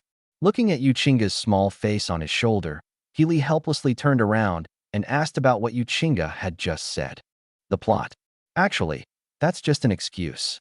She smiled and said, I know seeing you will cause you trouble, but I really wanted to see you last night since I couldn't see you. Besides, I'm also very interested in your situation and want to come over. So I've been thinking, as long as I can see you without causing you any trouble, is that okay? So I came up with this idea. When I left, I mentioned that I wanted to talk to you about the plot. If others overheard, they'll assume I came because I value your abilities. That way, they won't gossip about our relationship and cause you any trouble, right? As she finished speaking, her voice softened, carrying with it the joy of having come up with a good solution. Healy listened to her words, turned his head to look at her small face leaning on his shoulder, and felt a pang of pity in his heart. Yuchinga wanted to see him, but was also worried about causing him trouble. They even deliberately found this excuse to shut others up. This woman is incredibly good to him. I'm so happy that you're thinking of me like this. But you don't actually need to find a reason. Anyway, the rest period is so long. It's not like there won't be opportunities. As he spoke, Yuchinga's beautiful eyes sparkled. So you mean I can come see you during my break time? She smiled and pressed him for an answer, but Healy neither denied nor confirmed it. It was really difficult to answer Yuchinga. If he said yes, given Yuchinga's personality, she would probably come over at any time. If he said no, Yuchinga would definitely find another reason to come and find him at another time. There's no solution no matter what, so whatever. Anyway, she's a pretty good person, as long as she doesn't do anything reckless. I should be able to control myself. Healy enjoyed the soft feeling coming from his arm and pondered to himself. Wei Wei, who was walking ahead, was eavesdropping and also glancing at the two of them. Seeing Yuchinga, who was usually aloof and arrogant, now leaning gently against Healy like a little bird, her eyes were filled with shock, complexity, and a hint of envy. Although I knew all along that Yuchinga liked Healy. But isn't Yuchinga a proud, aloof goddess? Wei Wei never imagined that Yuchinga would have such a gentle side in front of Healy. This is truly like being slashed on the butt with a knife, an eye-opener. However, on the other hand, that's another story. Although the two people are of very different social status. But if Yuchinga likes it, then it's possible. Furthermore, Yuchinga was taking care of Healy. When she heard that Healy was in trouble, she rushed over to help without stopping. She even thought of a reason that wouldn't arouse suspicion, so as not to cause Healy any trouble. Healy was also considering Yuchinga's feelings in every way and tried his best to protect her so as not to ruin her image in the company. These two people love and care for each other. It's definitely true love that everyone envies. Chapter 20. Why are people's fates so different? Alright, I'll stay with you this far, Healy said as they arrived at the door of the president's office. Since Yuchinga said that discussing the plot was just an excuse, then he can go back after spending some time with Yuchinga. That's what he thought, but Yuchinga didn't. What's the rush? Don't you want to spend more time with me? Yuchinga hugged Healy's arm tightly, pouting and refusing to let go. Healy shook his head upon hearing this. That's not it. Isn't the CEO supposed to have any work to do? Aren't there all sorts of things going on in the company that need your attention? If I stay, it will only interfere with your work. Where did I get delayed? Yuchinga said with a smile. If you're with me, I'll be in a better mood, and when I'm in a better mood, I'll be more efficient at work, so having you with me won't affect my work. Besides, what can you do if you go back? Isn't it still slacking off? Think about it. All you have at your workstation is a cold, impersonal computer to keep you company while you slack off. But it's different for me. With a beautiful woman like me keeping you company while you slack off. Isn't this enjoyable? What's wrong? Want to leave? It sounded reasonable, Healy thought to himself. Yuchinga seemed to have precisely grasped his Achilles heel. She said, feigning helplessness. Well, if you insist on leaving, then I'll have no choice but to reluctantly agree. As she spoke, she stole glances at Healy. Upon hearing this, the latter's expression turned serious, and he said, to resolutely obey the leader's arrangements and never make the leader feel embarrassed is the basic quality of an excellent subordinate. So how could I refuse President Yu's request? Please let me stay. Upon hearing this, Yuchinga couldn't help but cover her mouth and chuckle. This guy's story actually sounds pretty convincing. Those who don't know the situation would probably think that Healy is a very excellent subordinate who is very considerate of his superiors. Hee, you're quite interesting to talk to. You're talking about something enjoyable in such a serious way. If other people heard this, they'd probably think you were going to suffer. She looked at Healy's face with a smile in her eyes. Healy shrugged and followed her into the office. Yuchinga's office was very large and fully equipped. Healy even saw a refrigerator? Wait, why is there a refrigerator in the office? He subconsciously turned his head to ask Yuchinga. The latter said smugly, why can't we have that? I'm the CEO, what I say goes. Oh, right. Wei Wei, go get the cake from the fridge and give it to him. As if remembering something, Yuchinga gave the order. Upon hearing this, Wei Wei nodded and quickly went to carry it out. Seeing her take out several plates of small cakes from the refrigerator, Healy was stunned for a moment, then looked suspiciously at Yuchinga, who was smiling. Is this woman really here for work? Is she sure she didn't come here just to experience life? Perhaps he sensed the meaning in Healy's gaze. Yuchinga calmly pulled him down to sit. What's wrong? Is it strange that I have a refrigerator in my office? What do you think? Healy pursed his lips. How could he not be upset? Does anyone have these things in their CEO's office? He was a little speechless, but Yuchinga said matter-of-factly. Working is also a physical job, and it consumes energy. Of course, I need to replenish my energy and sugar at any time to avoid collapsing in front of the computer. Do you think what I said makes sense? Healy scratched his head. The reasoning makes sense, but… Before he could finish speaking, Yuchinga interrupted him with a smile. Stop with the buts, it makes sense. As they were talking, Wei Wei brought over the cake. Yuchinga picked up a fork with complete ease, forked a piece of cake for Healy, and held it to his lips. Healy opened his mouth, took a bite, and his eyes lit up. It tastes pretty good. Where did you buy this? I can't buy it, I brought it from home. Yuchinga shook her head indifferently, interrupting Healy's idea of buying some to take home and enjoy slowly. Then she asked playfully, is it delicious? It tastes much better than what I used to eat. Healy was still eating and answering, unaware of the problem. So, do you want to continue eating it in the future? Of course I want to, but can I buy it? It's okay, I can bring it to you. You can eat it as long as you come and keep me company every day. So, you're going to come and keep me company every day? After Yuchinga finished speaking, Healy realized that Yuchinga had been waiting for him here all along.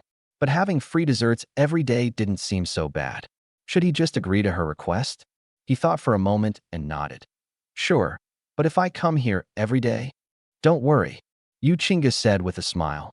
I've already thought of a reason for you to come here every day. What reason? Healy asked, somewhat doubtful. Yuchinga smugly hummed. Humph. The reason is that you have to report the plot progress to this CEO every day. What's the plot progress? Healy was bewildered. Of course it's the storyline of that hit game. Yuchinga, unusually serious, said, actually, when I said I wanted to talk to you about the plot, it was just an excuse, but I really did have some ideas. You're the best at writing storylines in the company. I doubt that what others wrote is any better. Besides, I'm a new president and haven't achieved anything yet. I don't want my first hit product to be a failure.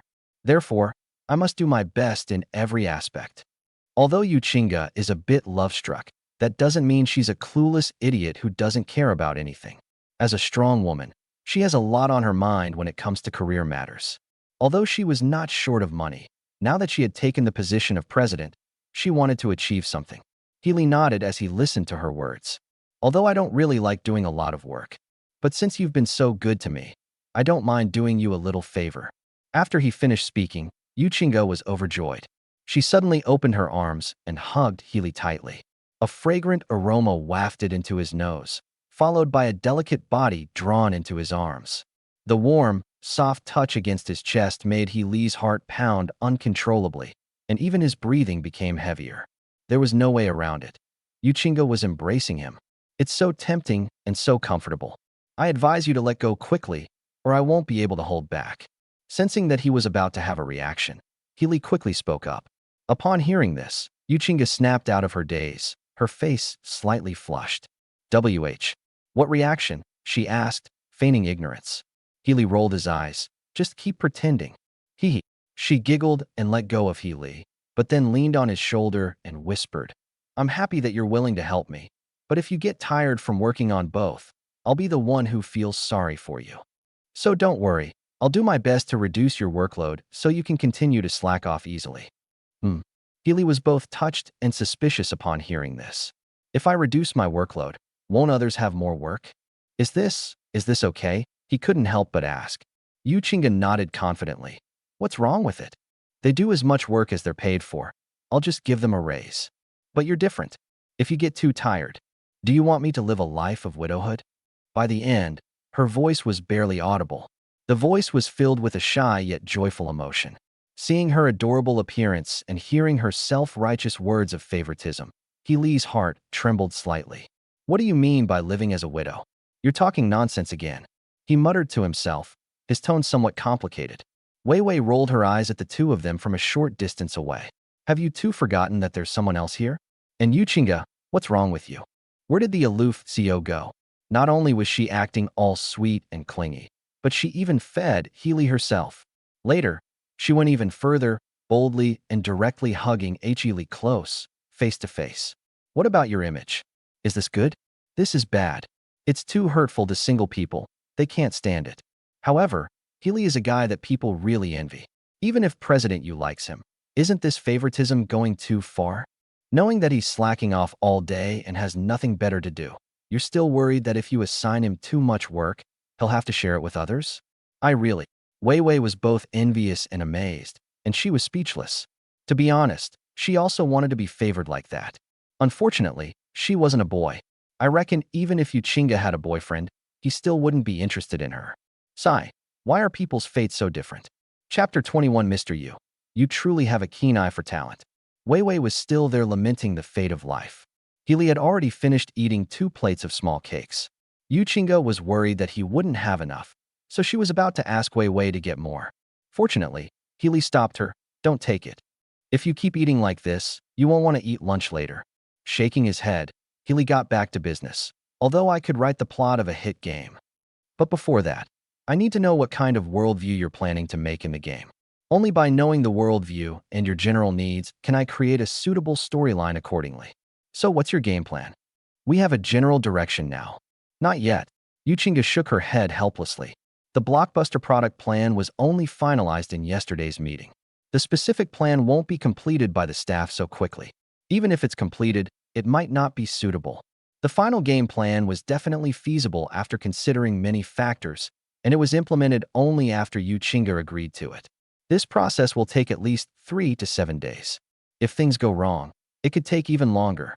Yuchinga frowned and said, the efficiency of those people below is limited, and that can't be forced. I just wanted to talk to you about this today. I'll talk to you about the plot details once the plan is finalized. He Li nodded slightly as he pondered. Seeing his expression, Yuchinga couldn't help but ask, what's wrong? It's nothing. He Li snapped out of his daze, his eyes darting around. Yuchinga became increasingly suspicious. Based on her understanding of He Li, she was certain that He Li had ulterior motives. Could it be that he can come up with a suitable solution? Really? The plan was just finalized yesterday. Wait, the blockbuster plan was actually based on his suggestion. Given his deep understanding of the market, how could he not have a plan? He probably doesn't say it because he's too tired to do more work. This guy? Realizing what was going on, Yuchinga, who had seen through He Li's thoughts, happily leaned close to He Li's ear and asked with a smile, tell me honestly, do you have a specific plan in mind? I didn't. He Li's eyelids twitched and he immediately shook his head. Where would I get such great abilities? I'd be lucky to even get started. How could I possibly come up with a concrete plan? Don't overestimate me, okay? He Li Qiang calmed down and immediately denied it. Yu Qingge's smile grew even wider. If you don't have it, you don't have it. Why are you in such a hurry? Are you hiding something? Who has something to hide? He Li retorted stubbornly. Yu Qingge wasn't in a hurry when she heard this. She gently hugged He Li's arm and leaned against his chest, saying softly, Okay, okay. If you don't have it, you don't have it. I won't force you to do anything. But, can you help me think of something? I also want to put the game plan on the agenda as soon as possible. That way we can achieve results sooner. Besides, I won't let you help me for nothing. It's beneficial, she said sweetly. He Li remained calm upon hearing this. He, He Li, am not the kind of person who would. I'll give you paid leave and even let you rub my leg. Before he could finish speaking, Yu Qingge interrupted him in a gentle voice. He Li's eyes lit up when he heard her words. Really? Cough, President Yu. He. Seeing He Li's happy expression, Yu Qingge also nodded and replied with a smile. Of course it's true. Are you happy? Seeing you happy makes me quite happy too. Her eyes were full of doting affection as she spoke. That sentence, seeing you happy makes me happy too. He Li was even a little embarrassed by what he heard. Don't say that. The way you're saying it makes me a little unsure how to respond. Upon hearing this, Yu Qingge pouted. I just said what was on my mind. What's wrong with that? There's nothing wrong with it. It's just, He Li said helplessly. It's just that you're too gentle, and I feel unworthy of it. Upon hearing this, Yu Qingge's smile returned. Then you could be a little gentler with me. Wouldn't that offset the guilt? For example, you'll always agree to treat me to dinner in the future. You won't always try to pull your arm away when I hug you in public, or you won't refuse to let me come over when I want to be by your side. Yu Qingge's request was somewhat humble. He Li listened more and more and felt that he was extremely guilty. Okay, that's enough. I've already agreed. He couldn't listen anymore and quickly interrupted Yu Qingge. The latter was not angry when he interrupted her. Instead, she looked delighted when she heard He Li's words. Hey, I've agreed to everything you said. Yes, yes, yes, I agree to everything. Then will you still have lunch with me at noon? Okay, I'll eat anything you want. I'll go with you. Then I want you to feed me like you did yesterday. Okay, I'll definitely feed you. Then will you come with me to get our marriage certificate and become my husband? Okay. No, we need to be careful about this. Yu Qingge pouted. Why didn't I fall for it? A few drops of cold sweat appeared on He Li's forehead. Good heavens, good heavens. He almost fell into Yu Qingge's trap by speaking too quickly. Fortunately, I reacted quickly and managed to salvage the situation. He Li breathed a sigh of relief, inwardly lamenting that he could not let his guard down. Yu Qingge's gentle attacks are terrifying. After watching the two flirt for a while, Wei Wei, whose face was almost turning red with jealousy, finally couldn't help but speak up. Well, President Yu, don't you think it's time to let He Li talk about his proposal? All right, I almost forgot. Upon hearing Wei Wei's words, Yu Qingge stuck out her tongue. Wei Wei was stunned by his mischievous and adorable appearance. Yu Qingge was also stunned for a moment, because with He Li by her side, she hadn't been able to control her other side either. Realizing what had happened, Yu Qingge felt a little embarrassed. Wei Wei quickly looked up and pretended not to see anything. He Li almost burst out laughing when he saw her like that. You're still laughing, how annoying. Yu Qingge said coquettishly upon seeing this. Her face was flushed. He Li admired her shy and charming appearance for a couple of moments before straightening his expression and saying, I'll explain the specific game plan here, and then I'll make it into a document for you. You can send it to other people to see later. That way, you can handle any problems that arise. Oh, don't say I did it later. If I tell them, they'll definitely bother me again. While they were talking, He Li started operating Yu Qingge's computer. His fingers flew across the screen so fast they seemed to leave afterimages, quickly filling the neat documents and plans on the computer with his words. His absurd speed of writing hundreds of words per minute left the other two dumbfounded. Wow, so fast and zero typos. How did he manage to do that? And in addition to the text, he also designed the table patterns. Isn't this a bit too outrageous? Is this guy's strength? Staring intently at the rapidly flashing computer screen, Yu Qingge and Wei Wei exchanged a glance, and both saw the shock in each other's eyes. After all, they could never do what He Li did. Let alone them. Probably no one in the entire Julie group can compare to He Li. No wonder this guy slacks off all the time. Yet he always managed to submit the script on time. It turns out this guy not only has plots and ideas in his head, he also has an exceptional ability to quickly complete tasks. Yuchinga made a quick estimate in her mind. At He Li's pace, he only needs to work 10 minutes a day to complete his monthly workload. That's terrifying. Is this even human? However, he truly deserves to be the man I chose. He is indeed countless times better than any other man. Yuchinga gazed at He Li's face with adoration. Wei Wei's eyelids twitched wildly.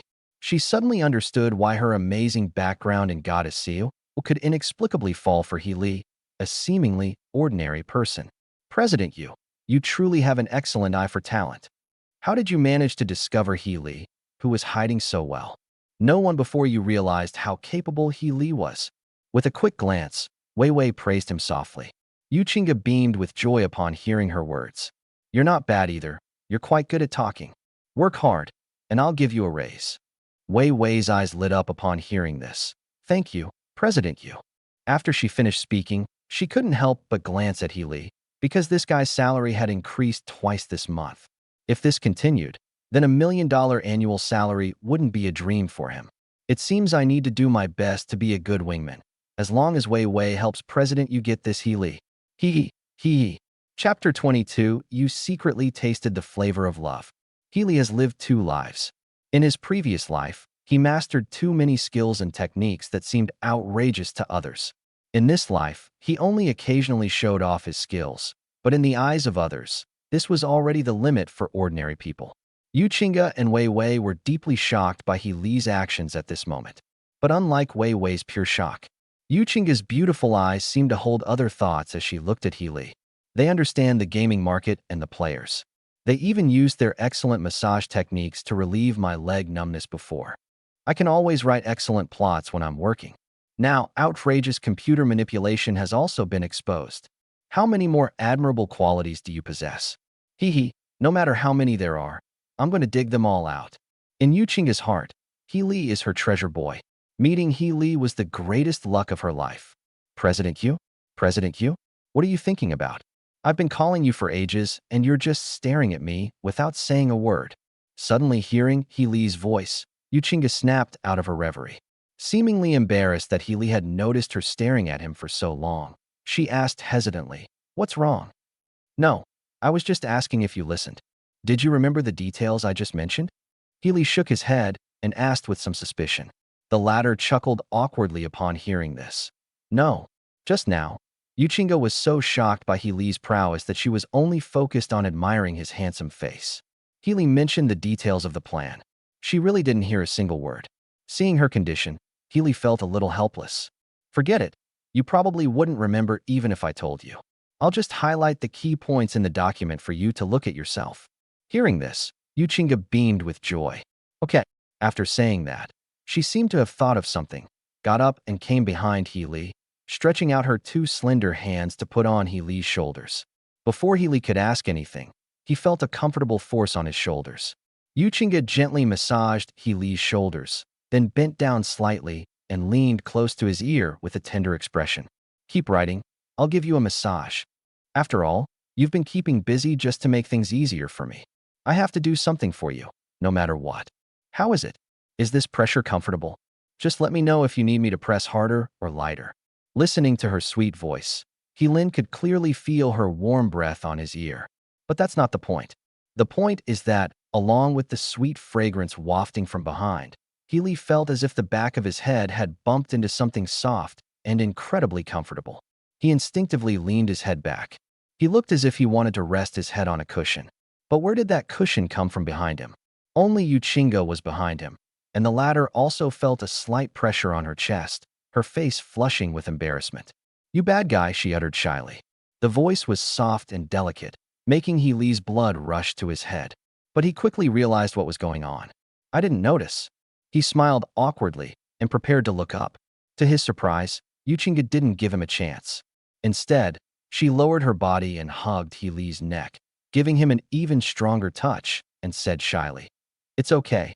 If it's you, I'm willing to let you. Her voice gradually faded, but He Li still clearly heard her say that she was willing to let him lean against her chest. Good grief, who could stand that? He Li's ears also gradually began to turn red. Yu Qingge's words and actions were so ridiculous that even He Li, with his strong tolerance, couldn't take it anymore. Noticing his brother's protest, he quickly composed himself and focused his attention on the computer screen. Yu Qingge naturally noticed his unusual behavior as well. After all, his ears were so obviously red. Hee, you're about to lose control, aren't you? My charm is truly amazing. Next time I'll give you something even more exciting and see if you'll take the initiative.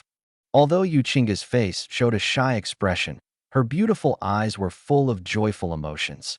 Seeing that He Li was enduring and not saying a word, only focusing on typing, she stopped talking and gently massaged his shoulders.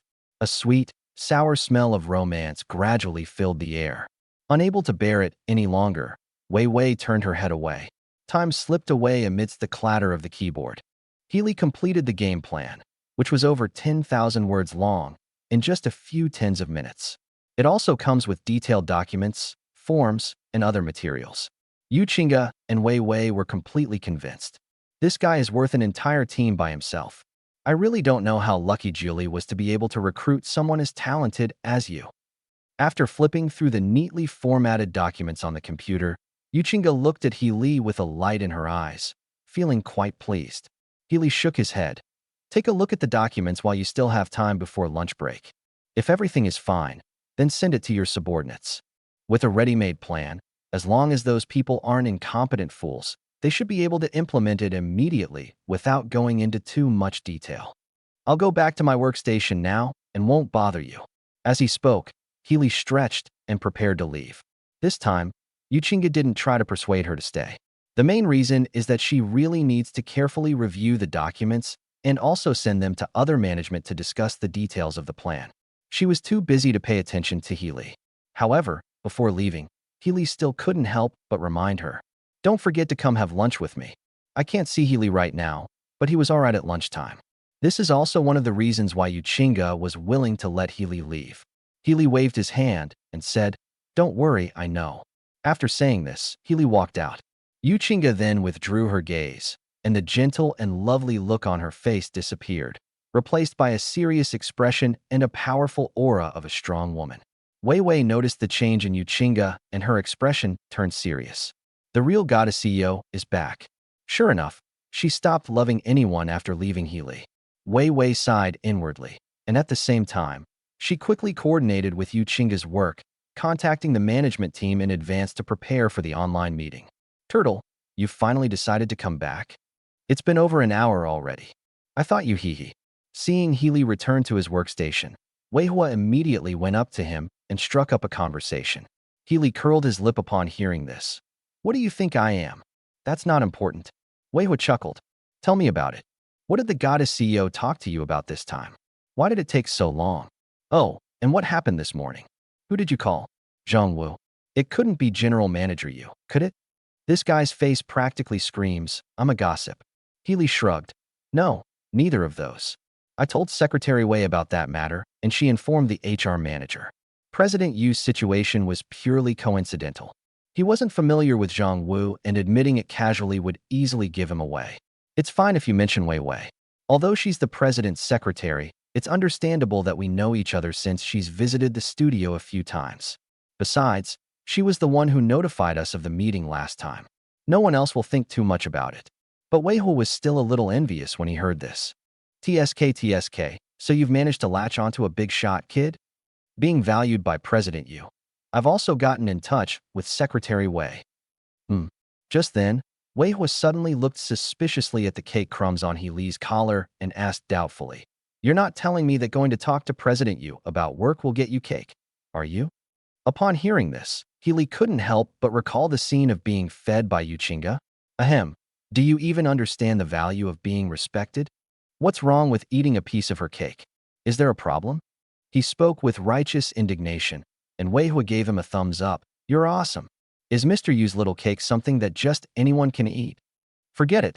You can't be envious of your luck." He shook his head. Finally, he added with a smile, "Although there's no cake, I heard the cafeteria has some new dishes today. Shall we eat together later?" No. He Li quickly refused. "Just kidding. Is the food in the cafeteria as good as Yu Qingge's gourmet meals?" But seeing his refusal, Wei Hua became even more suspicious.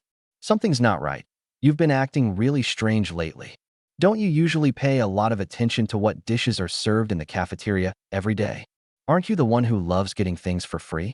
You had something to do yesterday, so you're not planning to go get lunch for free today either? Healy said smugly. Not just today. I probably won't be going to the cafeteria anymore. Huh? No, what? Wei Hua couldn't understand. Healy, however, revealed a bright smile. Seeing this, Wei Hua's curiosity was like a cat's paw. Why don't you go? Is someone giving you special treatment? Your girlfriend? No way. You found someone? You said you'd stay single forever, but you've secretly tasted the sweetness of love. Wei Hua made wild guesses, his face filled with grief and indignation. Healy smiled, but didn't say anything. He was joking. Could he just casually mention that Yuchinga had asked him to have dinner with her? Just enjoy it to yourself. Let others guess. Chapter 23, An Unexpected Embrace. With some time left before the end of the workday, Healy chatted with Wei Hua, slacking off while waiting for lunch. Meanwhile, the company's online meeting room erupted in chaos because of a file sent by Yuchinga. Holy crap, who wrote this proposal? The plan was only finalized yesterday, and the solution is already out today? May I ask who this big shot is? Let me get to know them. What's amazing isn't the speed, but the content of this plan. It's so comprehensive, so detailed, and so perfectly suited. This doesn't seem like something that was written on the spot at all. No. Is the guy who wrote the proposal trying to kill us with this? The online meeting room was noisy, and all the senior managers were shocked after reviewing Healy's proposal. Upon seeing this, Yuchinga's eyes flashed with a hint of smugness. How about that? Blinded by this plan, aren't you? Humph, that's the true value of my man. If I told you that he produced this in just a few tens of minutes, you guys would probably be so shocked by his abilities that you'd question your very existence. Yuchinga felt a sense of pride and joy when the man she liked was admired by others. However, the others were also somewhat helpless amidst their shock. They didn't know who wrote the plan. They just felt that even if a new president took over, this guy doesn't really need to be so eager to impress the new CEO, does he? The plan was only finalized yesterday, and the proposal documents are being submitted today. Not only was it fast, but the solution was also exceptionally good and detailed. This isn't something you can just come up with by thinking about it casually. They honestly admitted that if they had come up with and written such a plan themselves, it would have taken them at least several days. But this task was completed by one person in one night. How hard must you be working? Didn't you sleep all night? Or have you not rested since the meeting ended yesterday? This is outrageous. Absolutely outrageous. Of course, it's one thing for this guy to be outrageous.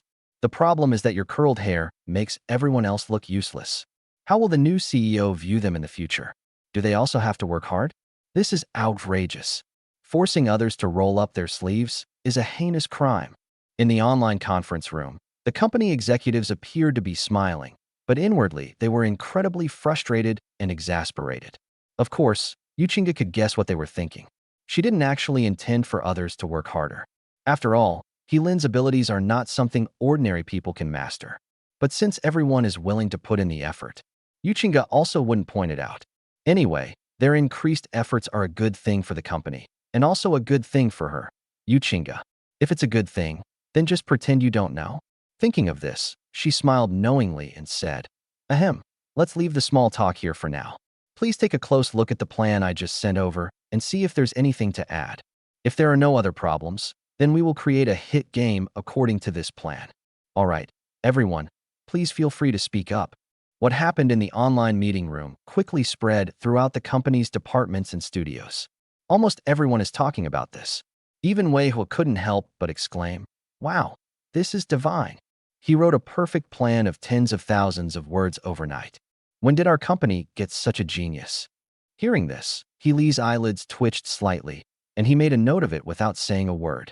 Wei Hua continued rambling on. He is indeed very impressive. It's just too rushed. With this precedent, won't the higher-ups be rushing to produce plans overnight in the future? I really don't know what this guy is thinking. At this point, he suddenly looked at Healy and smiled. I still hope there are more colleagues like you. If everyone slacks off, then even if we work slowly, the higher-ups won't blame us. Healy chuckled awkwardly twice. Wei Hua had no idea that the best teammate he thought he could slack off with was the mysterious Scroll King he had mentioned. Healy couldn't possibly offer any further explanation. He checked the time and slipped away when it was time to leave work. Yuchinga waited for him in the car, just like yesterday. When Healy came over, her face was full of joy. On the way to the restaurant, Yuchinga mentioned the meeting. You have no idea how shocked and disbelieving the other managers in the company were when I presented your proposal. I really wanted to say at that moment, you wrote this. The man I like is just that outstanding. But I held back so as not to cause you any trouble. She said with a smile, seemingly puzzled. Are you really that happy? He couldn't help but ask.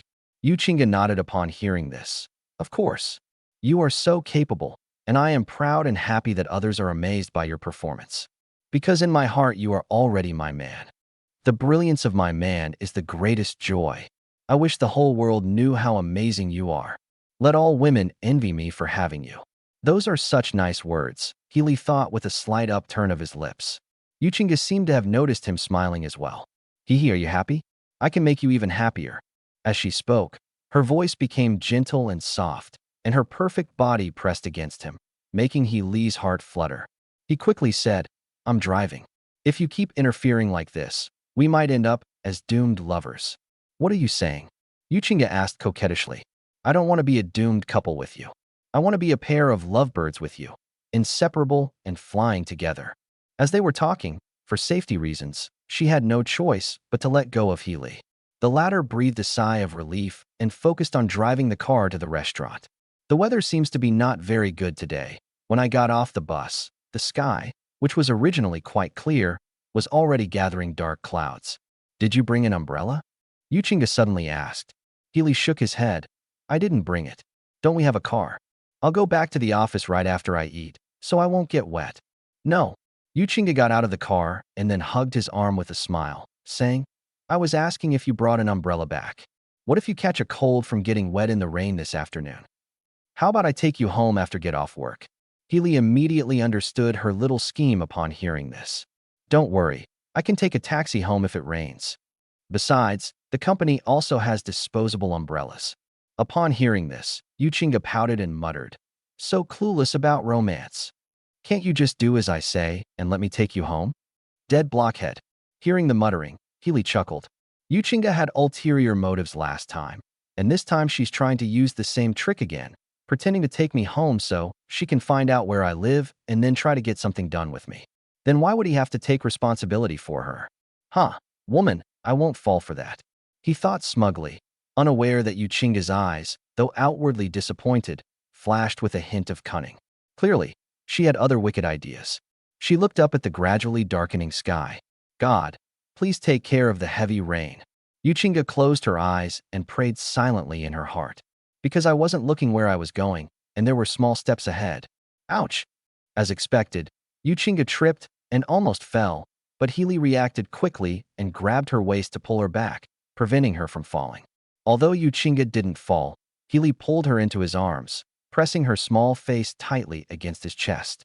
A hint of masculinity wafted over her, and Yuchinga blushed slightly, yet she was reluctant to leave. Healy actually hugged her outside, although it was an accident that led to the hug. But Yuchinga was overjoyed and excited. After all, this could be considered a breakthrough in their relationship. As she was thinking, she suddenly heard some sounds again. Thump, thump, thump. That sounded like Healy's heartbeat. The voice gradually quickened, and as Healy slightly raised his head, Yuchinga could clearly see the unnaturalness on his face. Clearly, he was smitten. He noticed that Yuchinga in his arms was looking up at him. Healy hurriedly tried to let go of her, but Yuchinga was reluctant to let go after finally enjoying Healy's embrace. She held on to Healy tightly with her small hands and refused to let go, no matter how much he struggled. Seeing the strange looks from passers-by, Healy quickly leaned down and whispered in Yuchinga's ear, Everyone's watching, let go now. No. Yuchinga nuzzled against his chest in response. This is the first time you've ever hugged me on your own initiative. I wonder when there will be a second time. I don't want to leave your embrace. So, can I hold you a little longer? Her voice was soft, and her tone carried a hint of coquettish pleading that made it impossible for anyone to refuse. Chapter 24. I missed lunch and got fed a mouthful of dog food, a Chinese slang term for witnessing public displays of affection. Yuchinga's coquettishness is irresistible. Her words left Healy somewhat at a loss. He never expected that his ordinary hug would. But in Yu Chinga's heart, it was so precious that she couldn't bear to let go of herself for a long time. How could Healy bear to push her away? He had no choice but to pat Yu Chinga on the back and nod in agreement. Okay, consider it payment for taking care of me. Hearing Healy's promise, Yu Chinga buried her head in his arms, her beautiful face beaming with happiness. Passers-by who happened to see this couldn't help but widen their eyes and feel a chill run down their spines. Is this a fairy? So beautiful. Oh no, I'm totally smitten at first sight. Such a woman is only found in heaven. She is rarely seen on earth. It's fake. It's fake. It must be makeup. Is that the fairy's boyfriend? My Dao heart is shattered. Such a beautiful fairy. I didn't even have a chance to protect her before she belonged to someone else. Alas. Wait, why aren't these two letting go? I came here to eat, not to eat dog food. Yu Chinga's stunning beauty left a deep impression on countless boys, who were extremely envious of Healy. Even girls were so amazed by Yu Chinga's beauty that they couldn't help but utter envious and doubtful remarks. Faced with countless stares and discussions, Healy, with Yu Chinga in his arms, chose to ignore them and simply enjoy himself. Yu Chinga's body was soft, warm, and large. It's so comfortable to hold someone like that. No one can even imagine. However, it's not a good idea to just stand at the door and hug like that. Putting aside the gossip, the main problem is that it's blocking the way. Let's go inside and sit down first. Standing here, you're blocking people from doing business. Healy spoke softly, and Yu Chinga pouted, but I want you to hug me again. I didn't say I wouldn't hug you. Healy replied with a smile. Upon hearing this, Yu Chinga was stunned for a moment, then overjoyed. Let's go, she said happily, quickly letting go of Healy's hand and walking towards a corner of the restaurant. But when she got there, she didn't sit down. Instead, she showed a shy expression. Please sit down, she suddenly said. Healy didn't understand what she wanted to do, so he nodded and sat down. Unexpectedly, as soon as he sat down, Yu Chinga, suppressing her embarrassment, quickly sat on his lap and buried her face in Healy's clothes, as if she knew that sitting on Healy's lap was too embarrassing and dared not look up at him. Sure enough, everyone else in the restaurant had been staring at Healy and Yu Chinga, this high-profile couple. They thought that the two of them hugging was enough. Who knew there would be something even more exciting? Seeing Yu Chinga, a stunningly beautiful woman with fair skin, a pretty face, and long legs, sitting on Healy's lap and clinging to him tightly. The other guys in the restaurant looked at Healy with eyes that seemed to be hiding knives, as if they wanted to kill him. But the guys with girlfriends, while feeling envious, also noticed the interaction between Healy and Yu Chinga. I couldn't help but feel a little envious. Even more men have made similar requests to their female companions. Xiaomo, how about you sit on my lap too? Look at those two. They're already like that. We can't be worse than them. Sit on your lap? This is so embarrassing. Let's forget about it. It's too embarrassing. What's there to be shy about? Look at that fairy. She's so beautiful. She doesn't care what others think. Huh? What do you mean by those words, Mr. Wang? So you're saying I'm uglier than her and more effeminate? Let's break up. Huh? No, Xiaoma. That's not what I meant. The guy who got dumped evoked sympathy, but it also made others envious of Healy. It's unimaginable how much courage Yu Chinga, such a beautiful woman, dared to hug Healy in public, ignoring the strange looks from others, and even sit on his lap.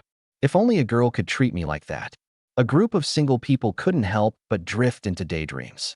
But once I came to my senses, the sourness was even stronger. That kid is just kind of handsome, isn't he? What's so surprising about that? What makes him so special that such a beautiful goddess loves him so deeply? Many people couldn't help but mutter to themselves. At this moment, Healy's mind was also somewhat abnormal. Normally, when Yu Chinga is close to him and hugs him, he feels like he can barely control himself. Now, Yu Chinga is sitting on his lap and hugging his waist. How can he stand it? What's worse, Yu Chinga wasn't satisfied. What's wrong with you? Hurry up and hug me. You just said you would continue to hold me. You won't go back on your word, will you? She asked softly.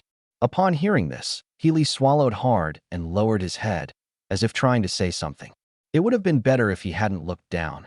The moment he did, he saw that snow-white abyss. He couldn't take his eyes off him. His heart was beating faster and faster. His whole body was getting hot, and even his breath was scalding hot.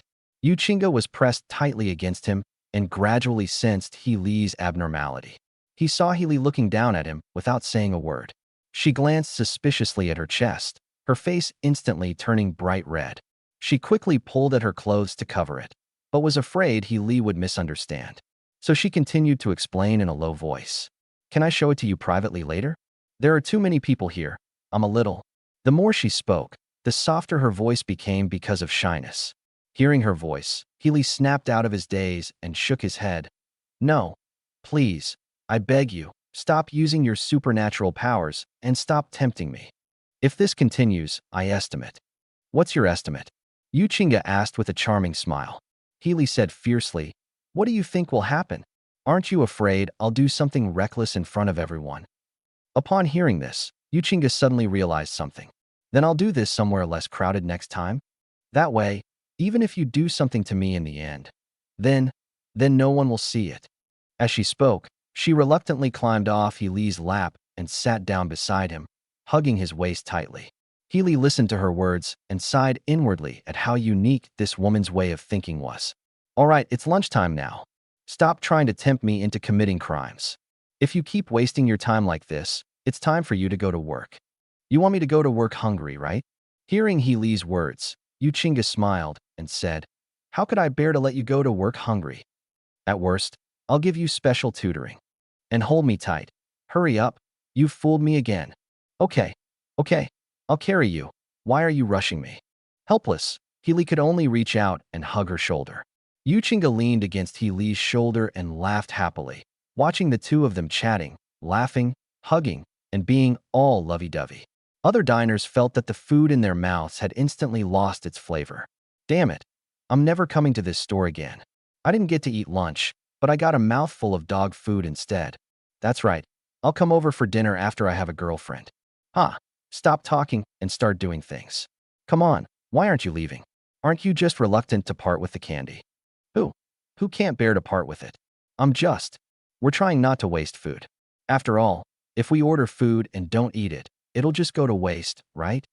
That's right. Farmers work so hard. We can't waste their labor. TCH, a bunch of hypocrites, huh, honey?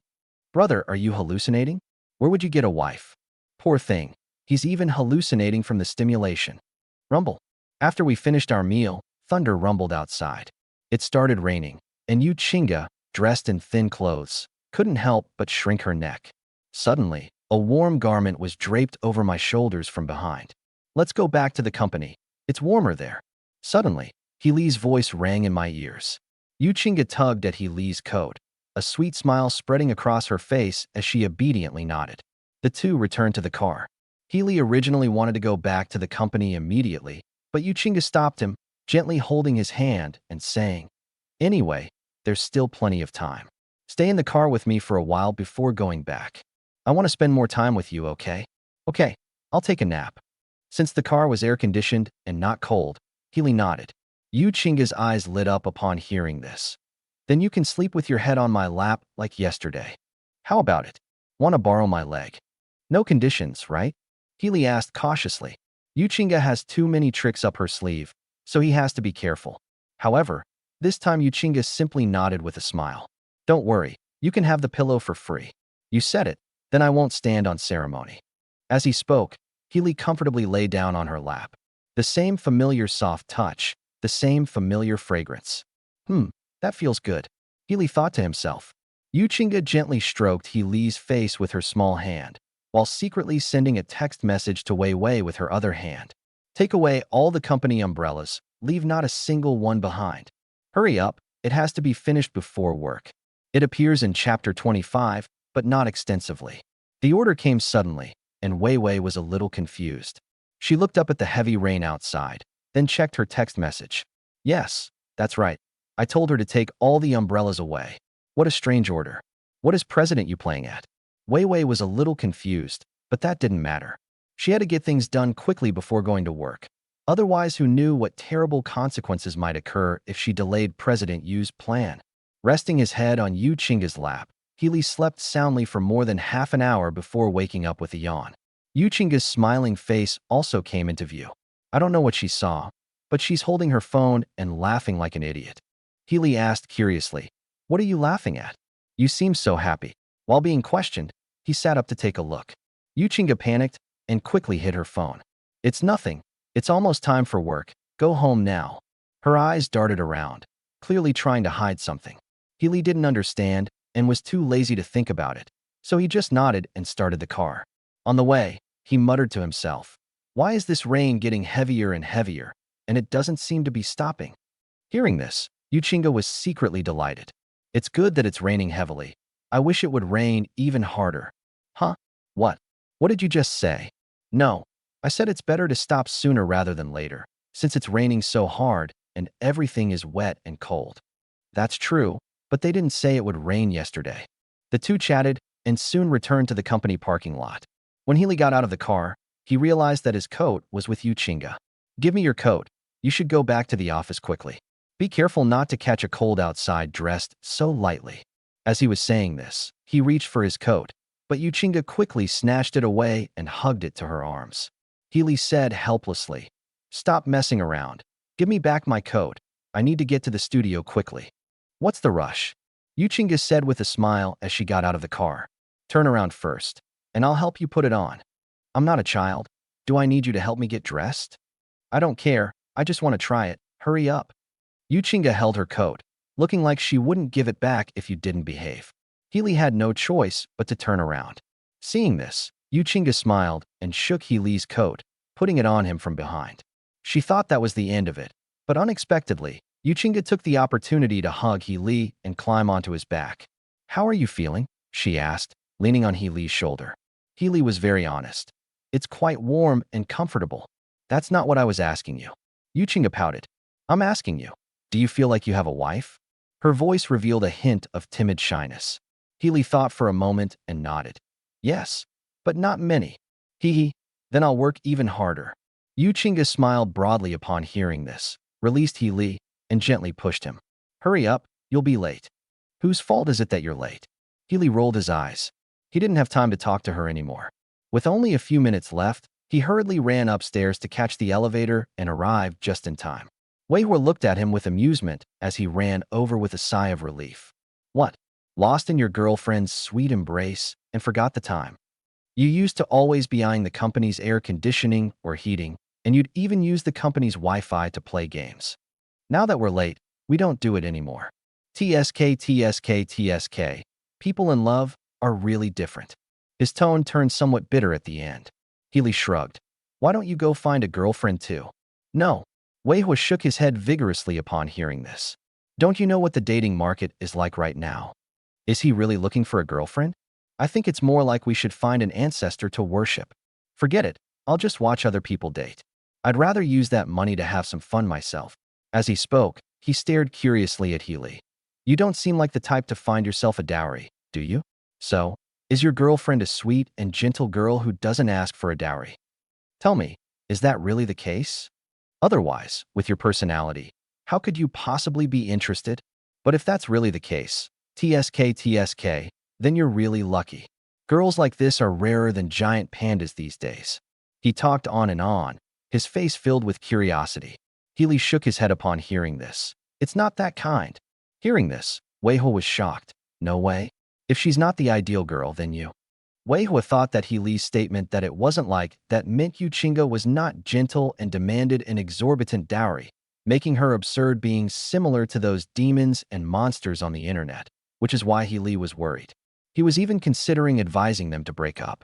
However, what Healy said next, Weihua, who was still worried about him, was dumbfounded. "She doesn't want a bride price, and she'll most likely even pay me out of her own pocket." "Gentle. I guess so, but too gentle. She's been taking the initiative so much that I'm starting to feel overwhelmed." Sigh. Healy sighed as he finished speaking. Yuchinga's gentleness and initiative were simply terrifying. He almost lost control of himself at the restaurant that morning. However, his relationship with Yuchinga, they're more than friends, but less than lovers. Their boyfriend and girlfriend hadn't arrived yet, but since Weihua had already misunderstood, Healy was too lazy to explain. After all, if he explained it, given Weihua's gossipy nature, he would definitely have to explain even more issues to him. Healy Guang felt a headache just thinking about it, so he simply decided not to explain the misunderstanding. As he thought this, Weiho was completely dumbfounded. No, what did you say? Paying the bride price out of your own pocket. Was I?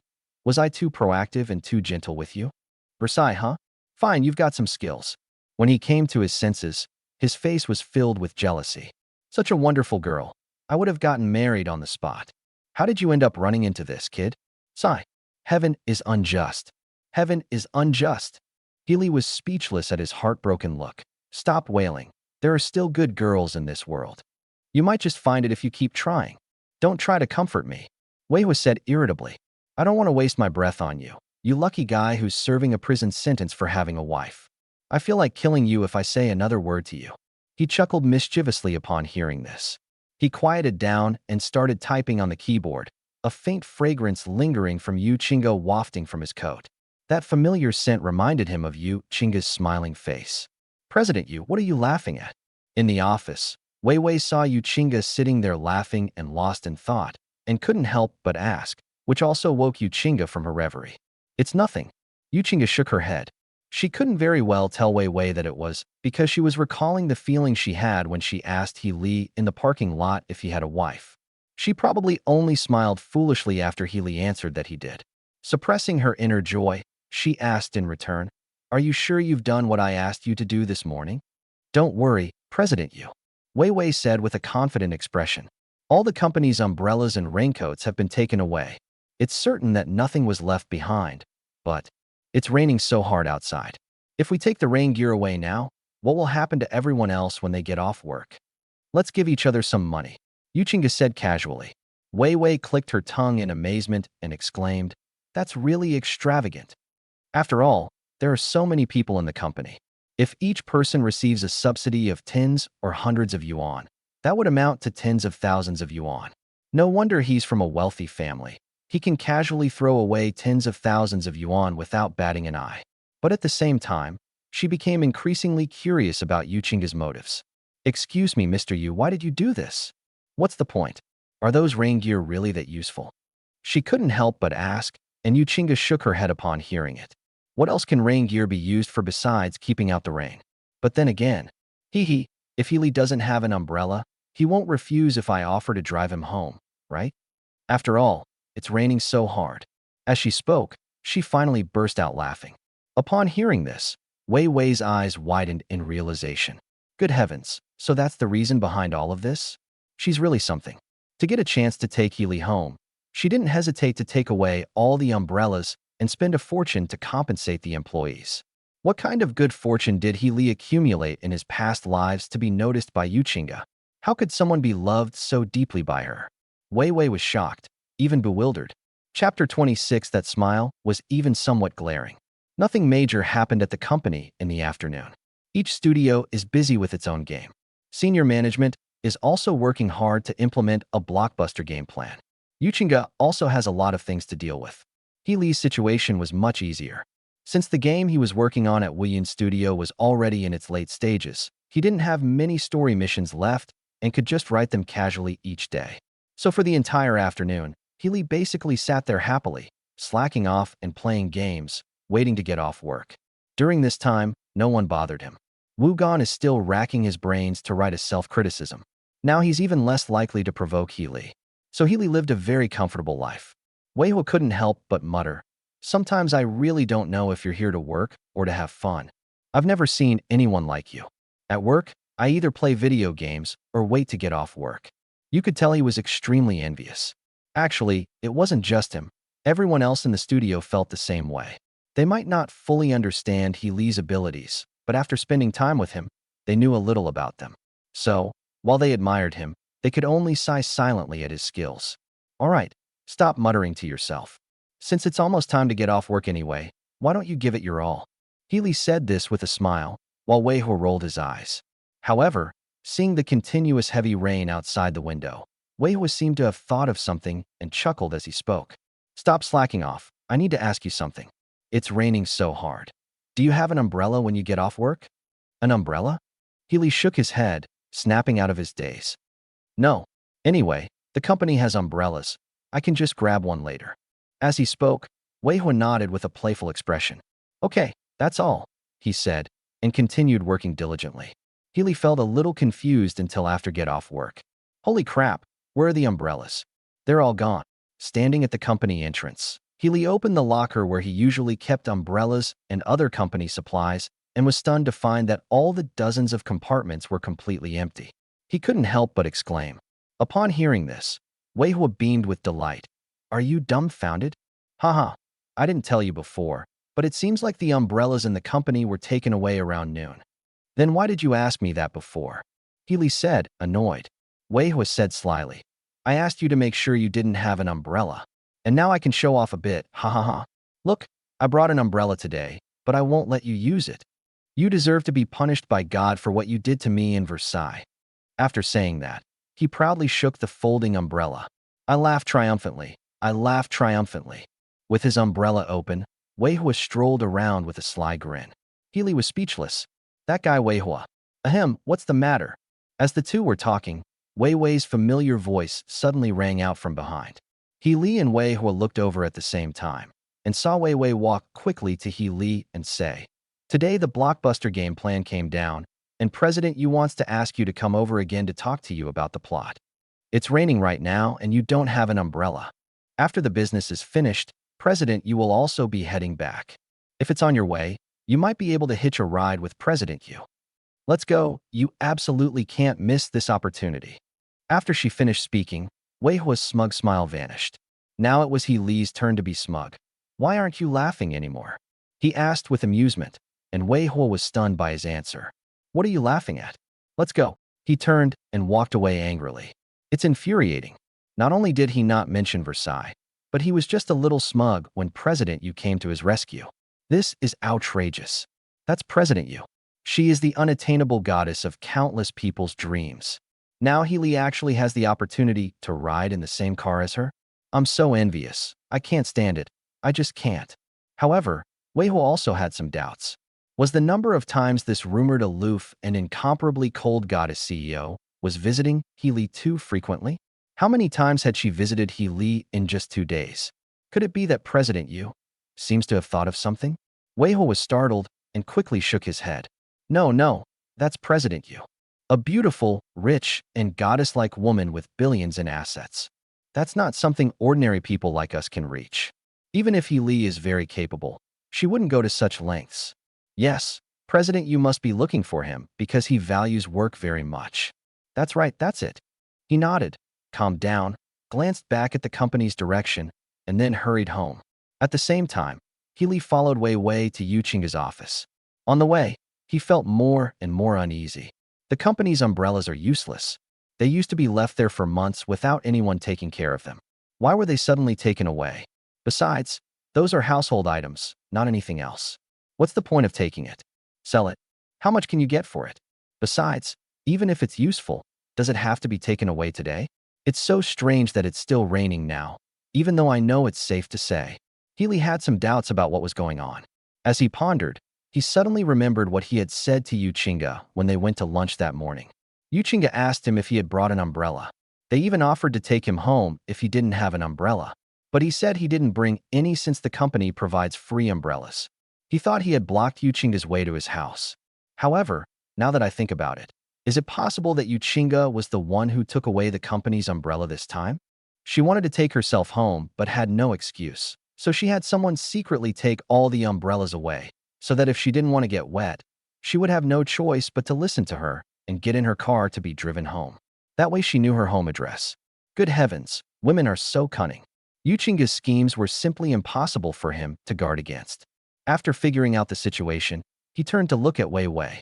Are you just going to let President Yu do whatever he wants without stopping him? He spoke, and Wei Wei, upon hearing this, understood that he had guessed what was going on and shook her head with a smile. She's the CEO. How can I stop her? Do I even want to keep this job? I'm not stupid. That makes so much sense. I'm speechless. All right. Wei Wei rolled her eyes. President Yu is so good to you, so don't take it for granted. You should know that there are countless rich kids out there who would find it hard to win a smile from President Yu. But President Yu is incredibly gentle with you. You should at least pay a little more attention to President Yu. Healy was somewhat tempted by what he had just heard. But Wei Wei's next sentence shattered his hopes. If you take the initiative with President Yu, He'll be happy and give me a raise and bonus. My ability to achieve financial freedom depends entirely on you. Good heavens, I was wondering why she suddenly became a matchmaker. It turns out that the power of money was driving her. Healy realized what was happening and glared at her twice. Wei Wei grinned and said, "All right, we're here. Come in. Mr. Yu has been waiting anxiously for you." As she spoke, she pushed open the door. Healy had just stepped inside when he heard the door close behind him. Wei Wei hadn't come in. He was stunned for a moment, and before he could react, a soft figure rushed towards him. "I missed you so much this afternoon." Those gentle and shy words, it was definitely Yu Qingge. She's still so warm and proactive, not at all like an ice queen. Healy patted her on the back. "Here I am. And why do you have so many tricks up your sleeve? You took all the company umbrellas? You've got some nerve." He gestured for Yu Qingge to let go, but Yu Qingge held him tightly and wouldn't let go. Instead, she nuzzled him affectionately. Feeling her overwhelming attack, Healy's heart started racing uncontrollably. But physical stimulation is one thing. After all, they were used to it, so they could tolerate Healy.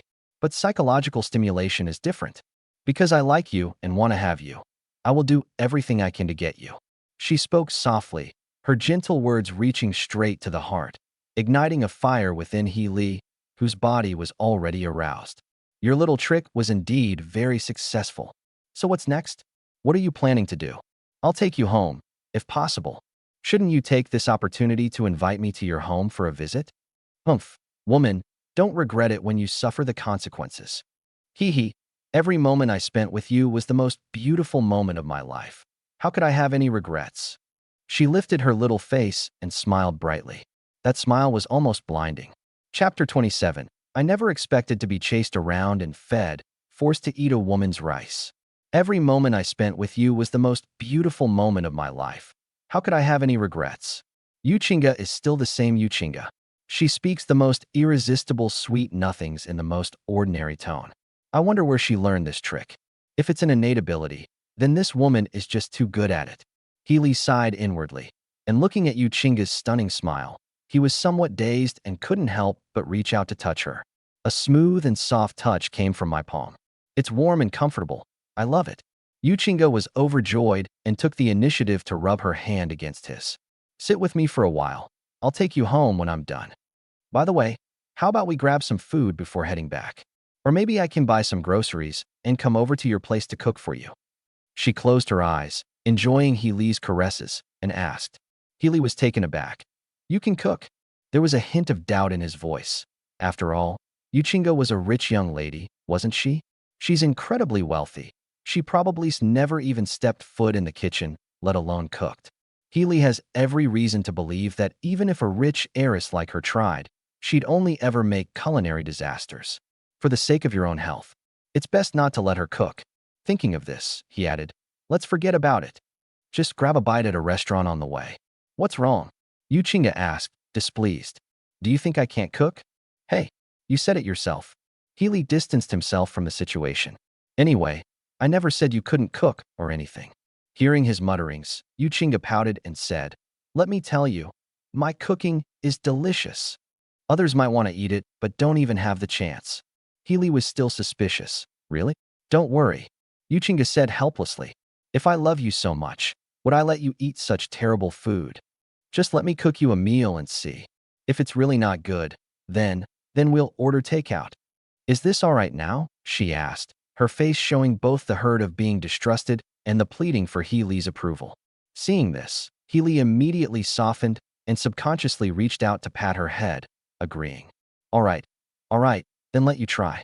Hearing Healy's words and feeling the warm touch of a large hand on her head, Yu Qingge smiled again. Okay, then you can sit with me for a while. I'll go grocery shopping with you after I finish the last few things. Wei Wei, come in and help me. We need to finish quickly. She happily loosened her embrace and let go of Healy. But she didn't give Healy a chance to react. After letting go of Healy, Yu Qingge continued to pull Healy's hand and sat down in her chair. The single chair became a two-person seat, which meant that the two of them had to press their bodies tightly together. To be honest, it's quite enjoyable to get close to beautiful women. Yu Qingge smelled sweet and felt warm. Sitting close to her, Healy's mind wandered. By the way, didn't you say you were going to give me a vacation? When? Leaning back in his seat, Healy reached out and grabbed Yuchinga's waist-length hair, twirling it as he asked. Upon hearing this, Yuchinga's eyes darted around. Well, I'll see which day is suitable. Or you can decide for yourself, but you should let me know in advance. After all, there's a lot of work involved in developing a hit game. You, the mastermind behind it all, might need to solve something someday. I'm going to have a headache if you suddenly run away. What she said did make sense. Okay, I'll go back and think about when it's a good day to tell you. As he spoke, he glanced at Yuchinga's computer screen.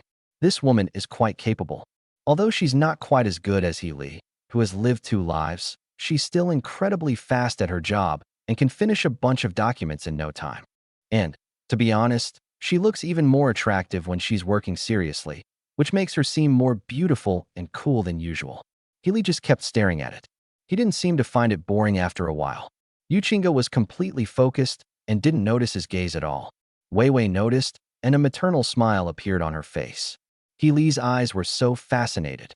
It was exactly the same way Yuchinga looked at him. This is probably what it looks like for 2 people to go their separate ways. She sighed inwardly at the beauty of love, and the office quieted down except for the faint sound of typing.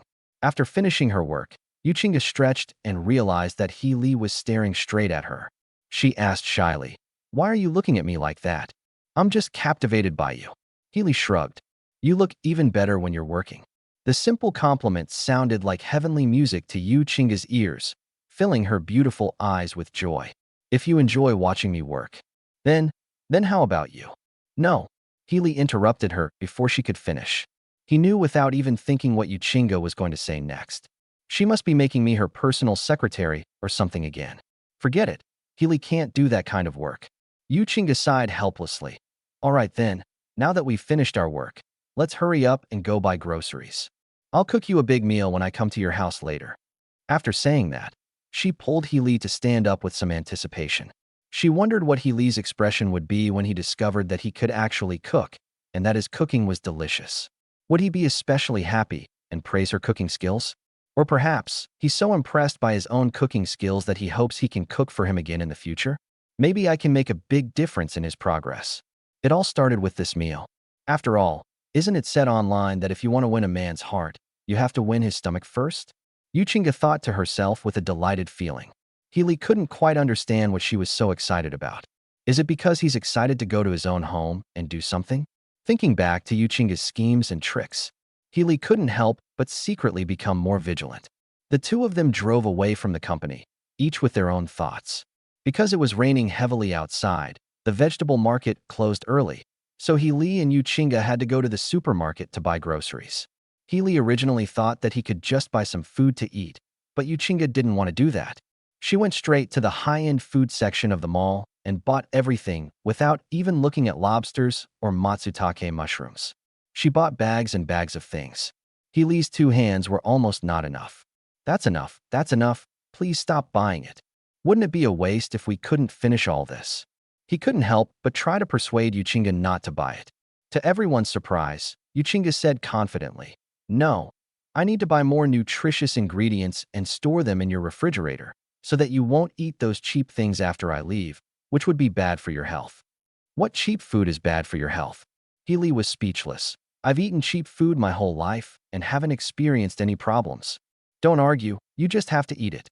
I'll visit your house from time to time from now on. I'm going to make sure you finish eating this stuff properly. I'll just buy you more if you run out. Anyway, I have enough money to support you." She smiled and said she had bought some caviar. This made everyone around them twitch with excitement. Wow, where did this rich and beautiful girl come from? Spoiling your boyfriend like this is a bit much, isn't it? Is he feeding pigs? He keeps picking out the most expensive ingredients and buying a lot of them. Rich lady, look at me. I'm no worse than him. It's true what they say, comparisons are the thief of joy. I can only afford to eat those high-end ingredients once every 6 months. This kid's got it all figured out, getting chased around and fed by beautiful women. How does one manage to live off a woman like this? Various voices gradually rose from the surroundings. Healy was immediately labeled as a gigolo. He himself didn't care, but Yuchinga was worried that those words would hurt Healy's self-esteem, so she couldn't help but scold him. "What are you saying? He didn't live off me. I did it willingly." After she finished speaking, she looked at Healy considerately. Don't be angry. Don't take their words to heart. Goodness, it would have been better if she hadn't said those things. Upon hearing this, everyone became even more envious and jealous. Damn, I thought he was a kept man. I never expected to be the one being pursued and fed, a freeloader. So, the rich and beautiful woman is worried that saying he's a kept man will hurt his self-esteem? Outrageous, just fucking outrageous. Chapter 28. As expected of you. Yuchinga. He faced the insanely envious gazes of those around him. Healy expressed that he was also very helpless. This wasn't what he wanted, but Yuchinga was just too gentle. Ugh, this damn gentleness, it's all its fault. Stop talking, or they'll get jealous. Let's go, we've bought enough. Weren't you going to cook for me? Go back and cook now. As Healy spoke, he took Yuchinga's hand and walked away. However, what he had just said was like a bolt from the blue, dealing a heavy blow to those around him who were already very envious and jealous of him. What? The goddess is going back to cook for him. Are you crazy? What kind of goddess girlfriend is this? Rich, gentle, dotes on her boyfriend, and can cook. My goodness. I wouldn't even dare to write something like this in my novels. Brother, it's like this. Reality is more magical than fiction. I'm not talking anymore. I'm going home to my girlfriend for comfort. So you're not single after all? Get lost. Back in the car, after putting down the ingredients, Yuchinga realized that Healy hadn't been angry because of what others said, so she resumed her mischievous self and smiled at Healy. What? Healy asked, puzzled by her expression. Yuchinga smiled and said, You heard what those people said, didn't you? They envy you for having a girlfriend like me.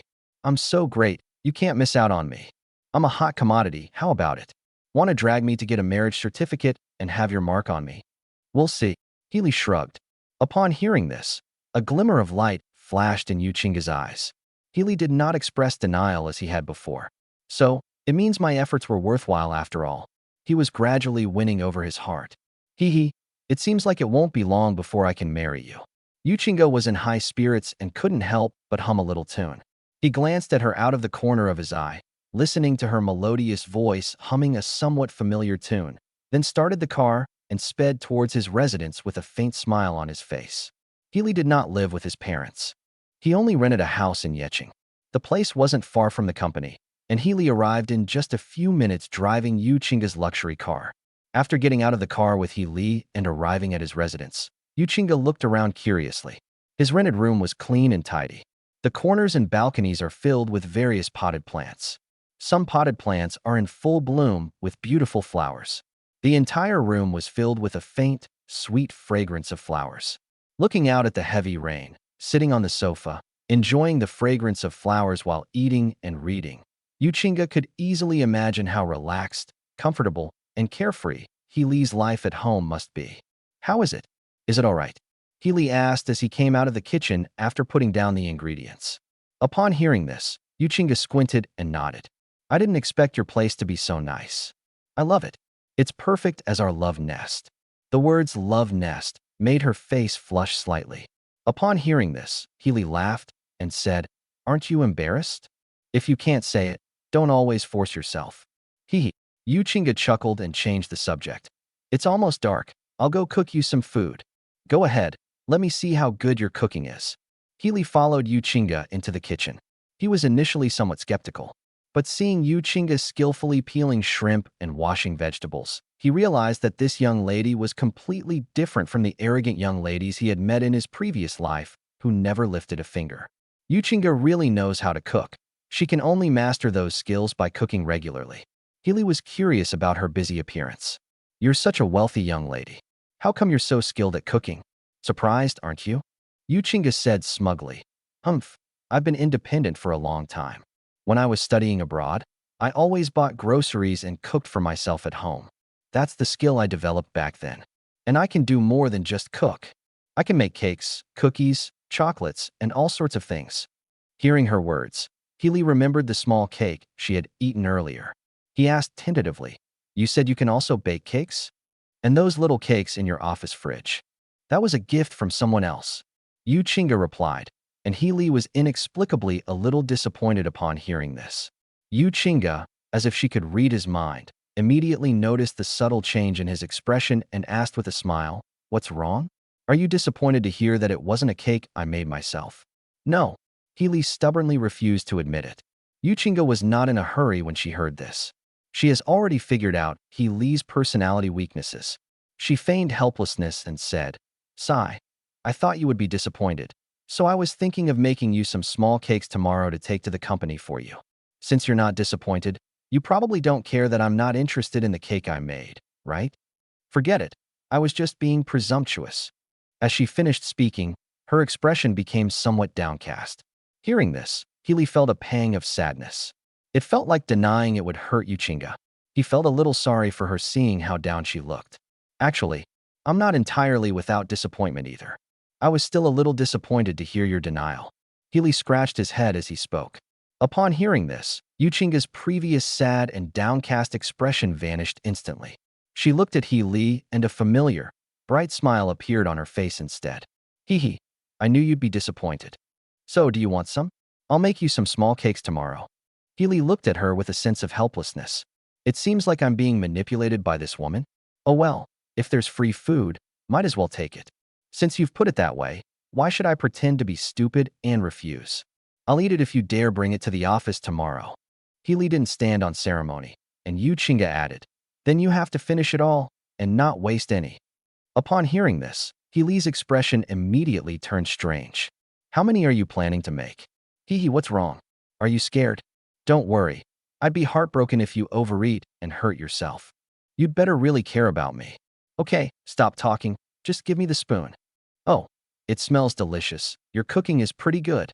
Of course, you'll never go hungry after you marry me." "Young ladies, stop talking about marriage so easily. I'll only tell you that it's because I like you." Knock, knock, knock. The two were enjoying their time together when a knock came at the door. Yuchinga looked displeased. She had finally managed to get into a happy relationship with Healy, but someone had to come and ruin it. Honestly, they can't even pick their time to come. Healy, however, was a little curious and put down the kitchen utensils he was holding. "You start cooking, I'll go see who's here." As he spoke, he quickly walked to the door. When the door opened, he saw a middle-aged woman and a girl with glasses standing outside. The two looked somewhat similar, and Healy guessed that they were probably mother and daughter. Healy recognized the middle-aged woman, Aunt Zhang, who was also his landlord in the building. He had seen her many times, but this was the first time he had ever seen a girl with glasses. "Aunt Zhang, what brings you here today? I can transfer the rent to you later, right? You went to all this trouble to come all this way." As he spoke, Aunt Zhang smiled and said, "I'm not worried about the rent. Well, my daughter is back now. Maybe she'll be collecting rent for me in the future, so I'm here to get to know her. You can contact her if you need anything in the future. By the way, Xiaohe, I heard you don't have a boyfriend yet." After exchanging a few words, Aunt Zhang suddenly brought up the topic of her boyfriend. Her daughter's face was also flushed at this moment. Healy instantly understood. So Aunt Zhang took a liking to him and intentionally brought her daughter to meet him to facilitate a potential relationship? He was somewhat amused and exasperated, and was about to brush it off when Yuchinga suddenly spoke up. "Honey, who is it?" The pleasant sound traveled from inside the house to outside. Instantly, Aunt Zhang and the girl with glasses froze, while Yuchinga walked over with a smile and hugged Healy's arm, clinging to him tightly as if afraid he would be snatched away, and continued to ask, "Who are these two? Honey, aren't you going to introduce me to someone? Wow, you really know how to have fun. So you always choose crucial moments to cause trouble, huh?" As expected of Yuchinga. Chapter 29. Alas, too late. Seeing the atmosphere becoming awkward, Healy quickly introduced Aunt Zhang to Yuchinga. His voice broke the awkward atmosphere, and Aunt Zhang and the other woman came to their senses and couldn't help but look at Yuchinga with surprise, asking, "Xiaohe, is this girl your girlfriend recently? Good taste. This girl is really pretty." Yuchinga's beauty is even more outstanding than that of a star.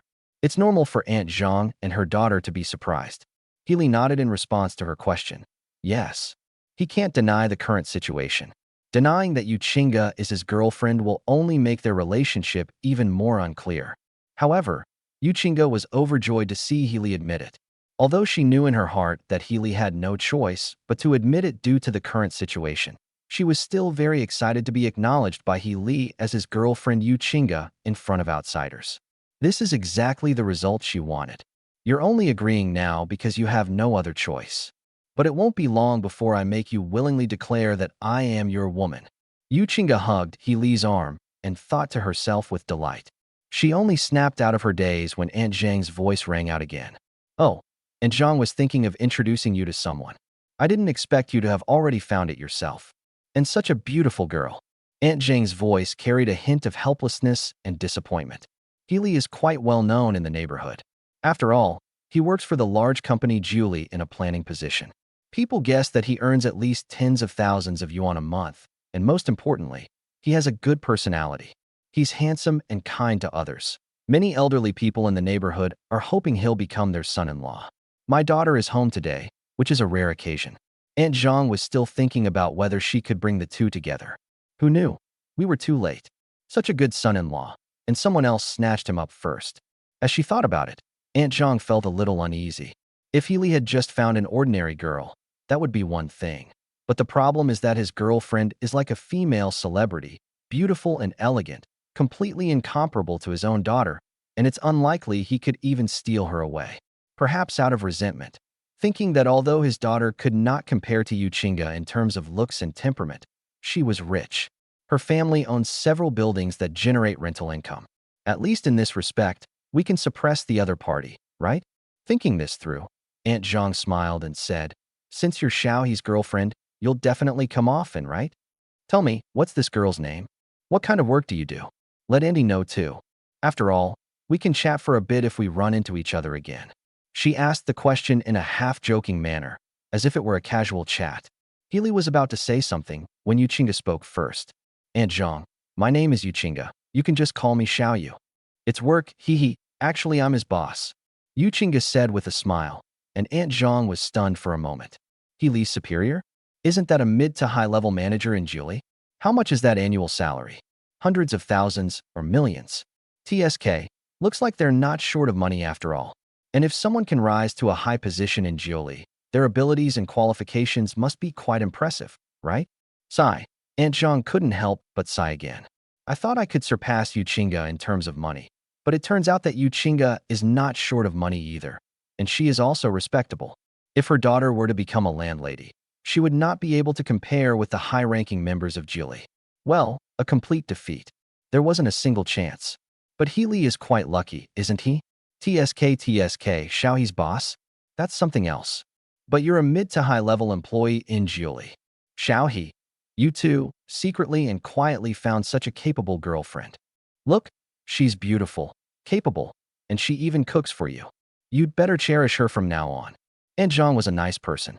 Although she was a little unwilling, she couldn't help but praise Yu Qinga and tell He Li to cherish her.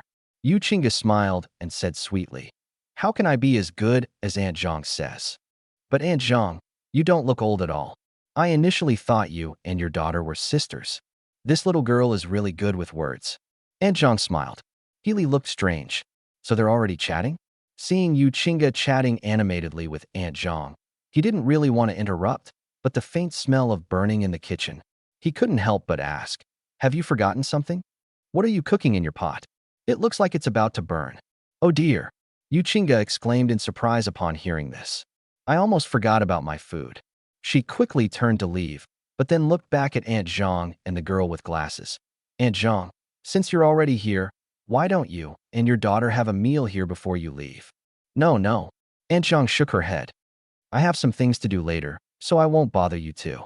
She then casually added a couple more sentences. Then he quickly left with the girl with glasses.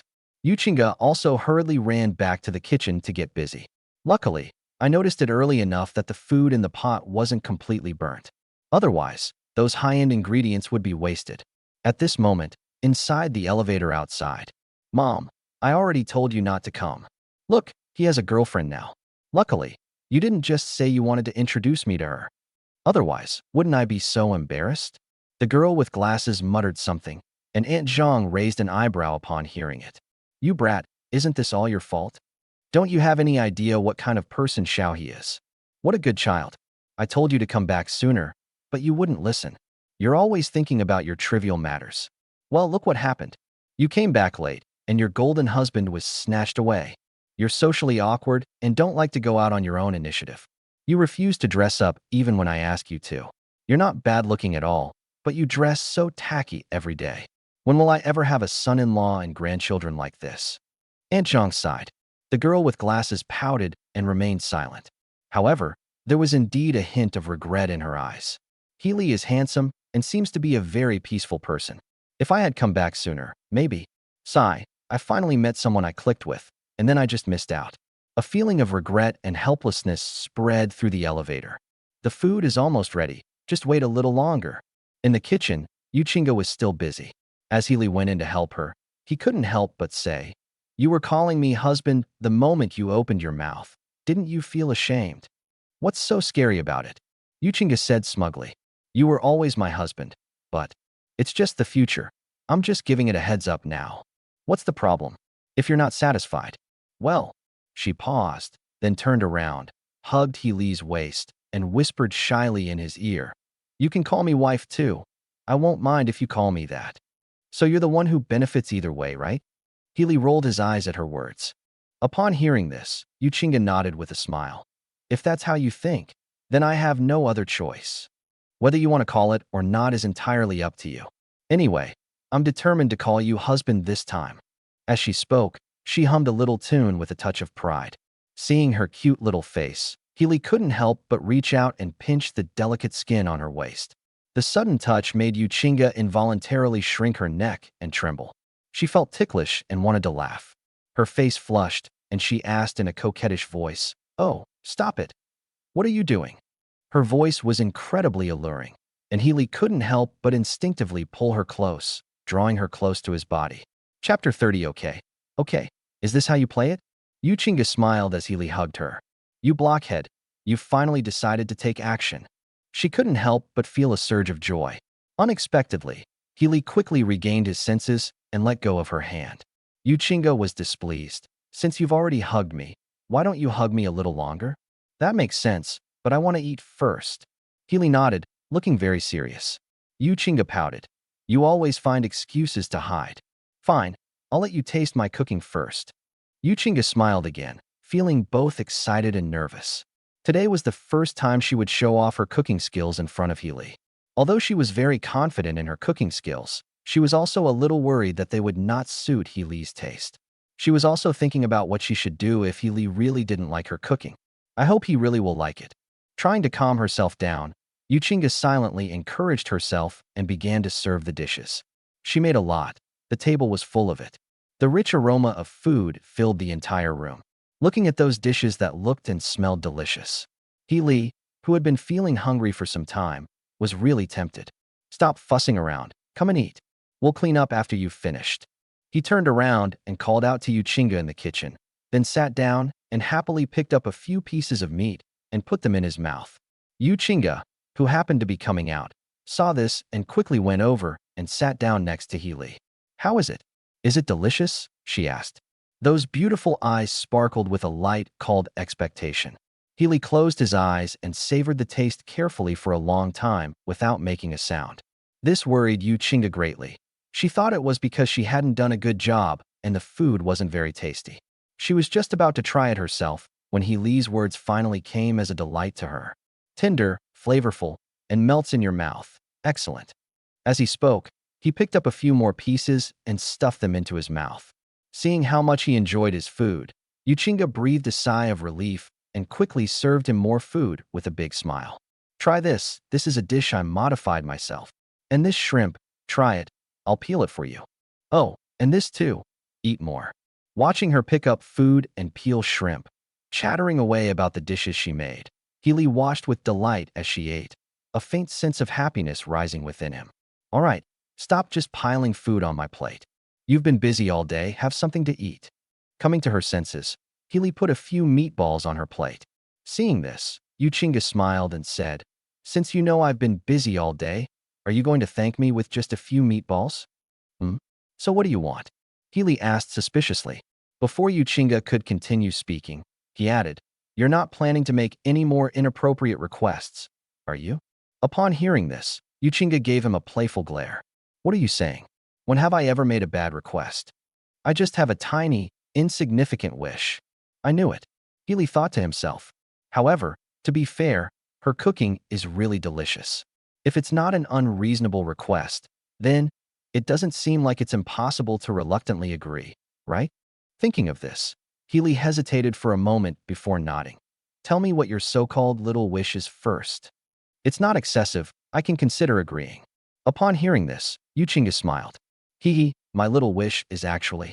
As she spoke, she moved a little closer to Healy. Healy sensed that the woman was about to make a big move and tried to back away. However, Yuchinga reacted quickly. She was already sitting next to Healy, so she used her hands and feet to put her slender legs on Healy's lap, and her small hands hugged him and kept squeezing into his arms. Only after she successfully sat on Healy's lap did she say with a grin, I just wanted to sit in your lap like I did this morning. After saying that, she rested her head against Healy's chest. I love sitting in your lap. It's comfortable and makes me feel safe, like you're protecting me. Her voice trailed off, her tone softening. Healy looked down at Yuchinga in his arms. Should he push her away? He was a little reluctant. But if he didn't, he really couldn't resist this alluring little devil. It's so frustrating, it's really so frustrating. Seeing the rich expression on his face as he stared at her, Yuchinga seemed to guess what he was thinking and said shyly, there are no outsiders here, so even if you can't control yourself, what would you want to do to me? Well, it's okay. That's right. I was the one actively seducing you. If you want, you can. Upon hearing this, Healy became incredibly energetic, as if he had been injected with adrenaline. His heart was pounding, his body temperature was rising, and even his gaze towards Yuchinga had become aggressive. This was the first time Yuchinga had ever seen Healy look at her like that, and she was immediately flustered and extremely shy. At the same time, she was filled with anticipation and anxiety about what Healy would do. It's certain she'll feel anxious. After all, although Yuchinga was very proactive towards Healy, but to be honest, this was her first time being in a relationship. This was the first time I'd ever been so intimate with someone of the opposite sex. If Yuchinga hadn't liked Healy so much and wanted to be his woman, she probably would have been too ashamed to get up and run away long ago. But now, in order to successfully take down Healy, she suppressed her panic and shyness. On the other hand, Healy had almost no rationality left in his mind. He now only felt that Yuchinga was too beautiful and too alluring. Especially when he saw her slightly red lips, Healy couldn't help but hug Yuchinga's slender waist and gradually approach her lips. The latter also noticed Healy's thoughts and felt his hot breath, so she shyly closed her eyes. The two were getting closer and closer, almost kissing. Ring ring. Suddenly, a cell phone rang. The urgent ringing of the phone shattered the ambiguous atmosphere in the room. Both of them woke up with a start, feeling flustered and embarrassed. Yuchinga turned her head away, not daring to look at Healy. Healy's face flushed red as he hurriedly checked his phone. When Healy saw his mother's video call on his phone, he felt both relieved that he hadn't messed around with Yuchinga and a little disappointed that his good time had been interrupted.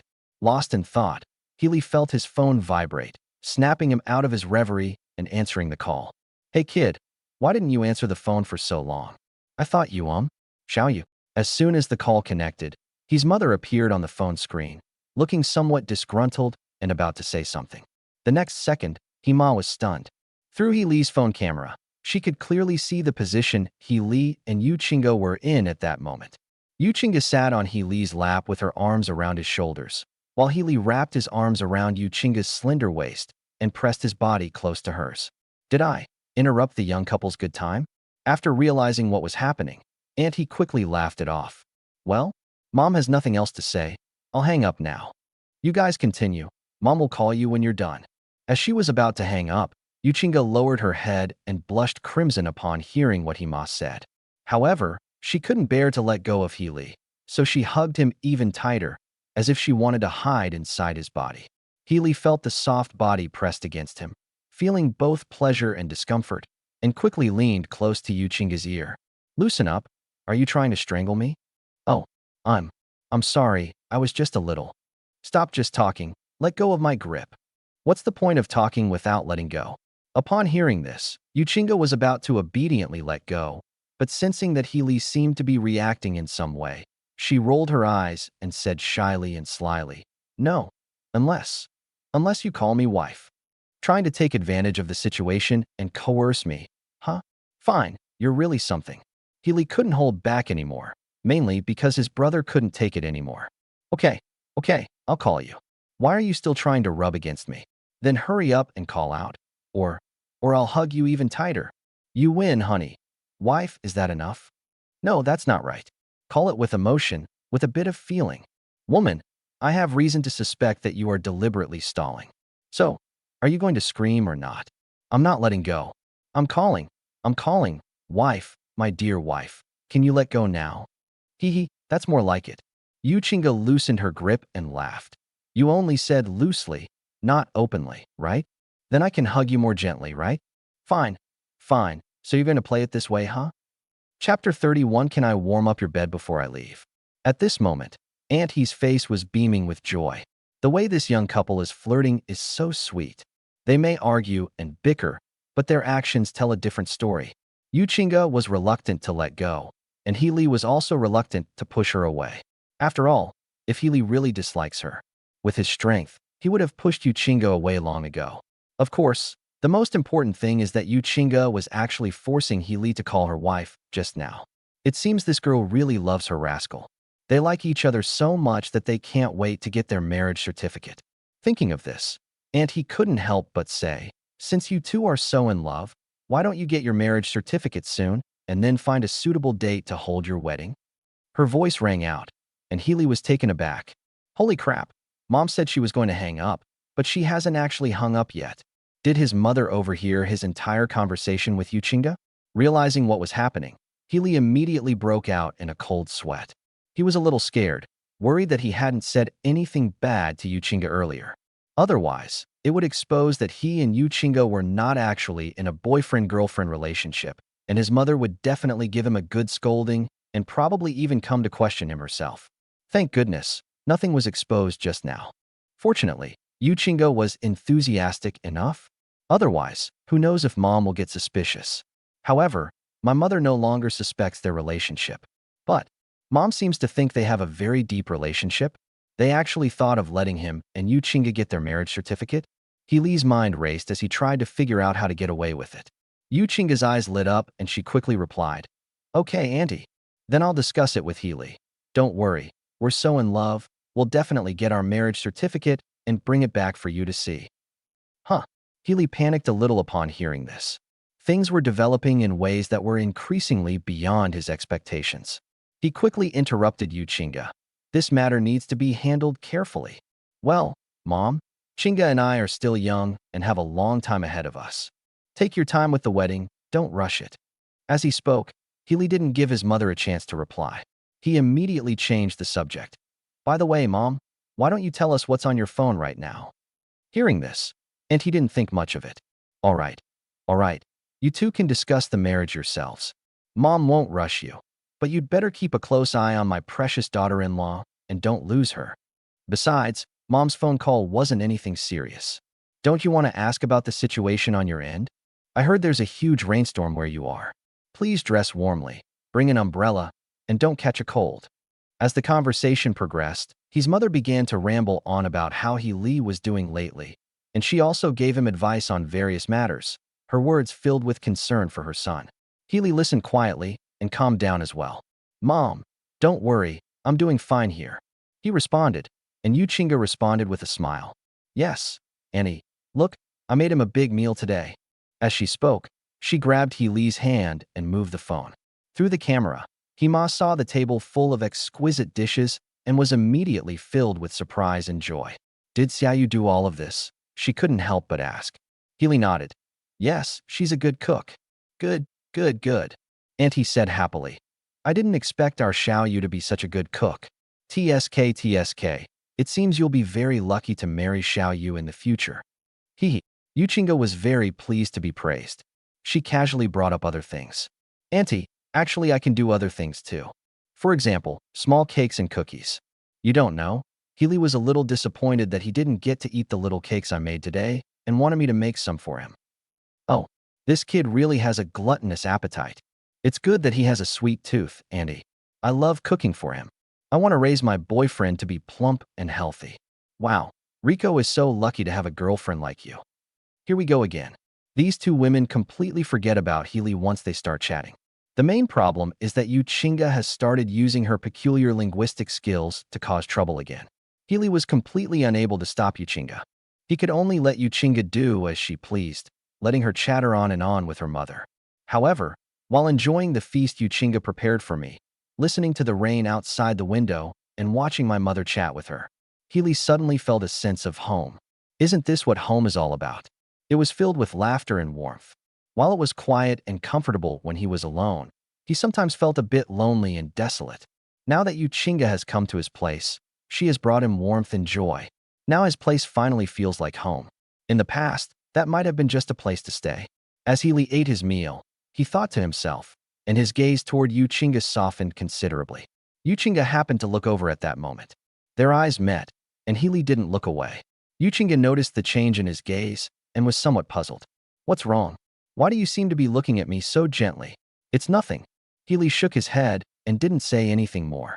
Yu Chinga didn't understand, but she was quite happy. After all, Healy's gentleness towards her meant that his affection for her had increased. So how could she not be happy? Embracing this joy, she chatted more and more congenially with his mother.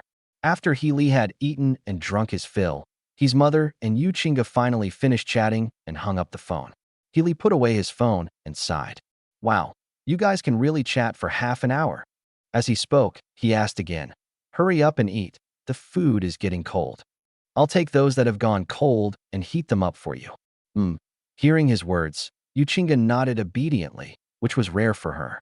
After finishing her meal, she asked with a grin, what did you say when Auntie asked us about getting our marriage certificate? What do you mean? How do you say it? Healy pursed his lips upon hearing this. Let's drag it out. Drag it out for as long as we can. No way. Yu Chinga pouted. I want to get our marriage certificate quickly and become your real wife. You wait. I'll make you obediently get the marriage certificate with me. Her face was full of determination, and Healy was speechless. Let's talk about this later. He changed the subject. Well, it's so late. Shall I take you home? Upon hearing Healy's words, Yu Chinga didn't answer him, but instead quickly left the sofa and headed straight for his bedroom. Healy was stunned for a moment before realizing what she was up to and immediately followed her to the bedroom. Yu Chinga had already jumped onto the bed first. She hid under the covers, only her beautiful eyes showing. It's raining so hard outside, and it's cold. I don't want to go downstairs. How about I stay at your place tonight? She said to Healy with a sly smile in her eyes. Healy sighed. I knew you were planning this. Suit yourself. I'll just sleep on the sofa. After saying that, Healy turned around and was about to walk out. Yu Chinga panicked. No way. It's not nice to sleep on the sofa. You'll easily catch a cold. You should stay in bed. We can each sleep in half. No problem. No. Healy shook his head. You go to sleep by yourself. Upon hearing this, Yu Chinga couldn't help but say, if I'm not afraid, what are you afraid of? I'm afraid of myself. Healy shrugged. I can barely stand it when you're sitting on my lap. How could I dare to share a bed with you? Our relationship isn't that good yet. Now that I've harmed you, what if one day you... He didn't say anything more, and Yu Chinga felt helpless upon hearing this. Gentleness is both Healy's strength and his weakness. He worries that if he harms himself, he will regret it someday. But Yu Chinga truly has no regrets. It looked like Healy's hen was about to go sleep on the sofa. Yu Chinga quickly said, never mind, never mind. I'll go back later, okay? Don't go sleep on the sofa. It's raining heavily and getting colder today. You should sleep on the sofa. I love you. I'm not here to torment you. I'd be worried if you got cold, she said, then added with a smile. But it's still early. I'll stay a little longer. Can I warm up the bed for you before I leave? Chapter 32, I can't bear to see you suffer. Can I warm up the bed for you before I leave? Listen to how gentle and humble she is. Where could Healy possibly have a reason to refuse Yu Chinga?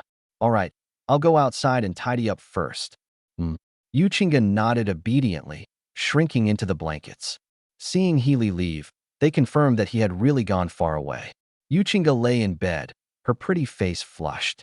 Then, as if she had done something wrong, she pulled the blanket up and secretly sniffed it. Healy's blanket was very clean and had a faint smell of laundry detergent, and Yu Chinga sniffed Healy's scent and then quickly and shyly put down the blanket. She felt that what she was doing was not quite right. I feel like I'm some kind of psychopath. However, Healy's bed is really comfortable. Yuchinga turned over and hugged Healy's pillow.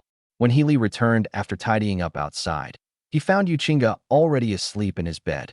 Her sleeping face was serene and beautiful. Healy glanced at her twice, but couldn't bear to wake her. He just picked up his phone to check the time. It's only a little past 8 o'clock. Let her lie down for a while. It would be best if she woke up on her own. If she's not awake yet, it's not too late to wake her up later. Thinking of this, Healy put down his phone and picked up the book he often read on the bedside table. He sat down on the bed and started reading. In her sleep, Yuchinga seemed to feel her lover guarding her. A faint smile appeared on her lips, and her little hands unconsciously gripped Healy's clothes, refusing to let go. Healy looked down at her small hand that was outside. He touched it. It was a little cold. After a moment's thought, he held the book in his right hand and took Yuchinga's slightly cool hand in his left.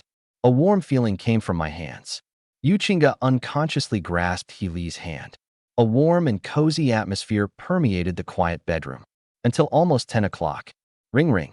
The familiar ringtone and vibration of a cell phone startled Yuchinga awake.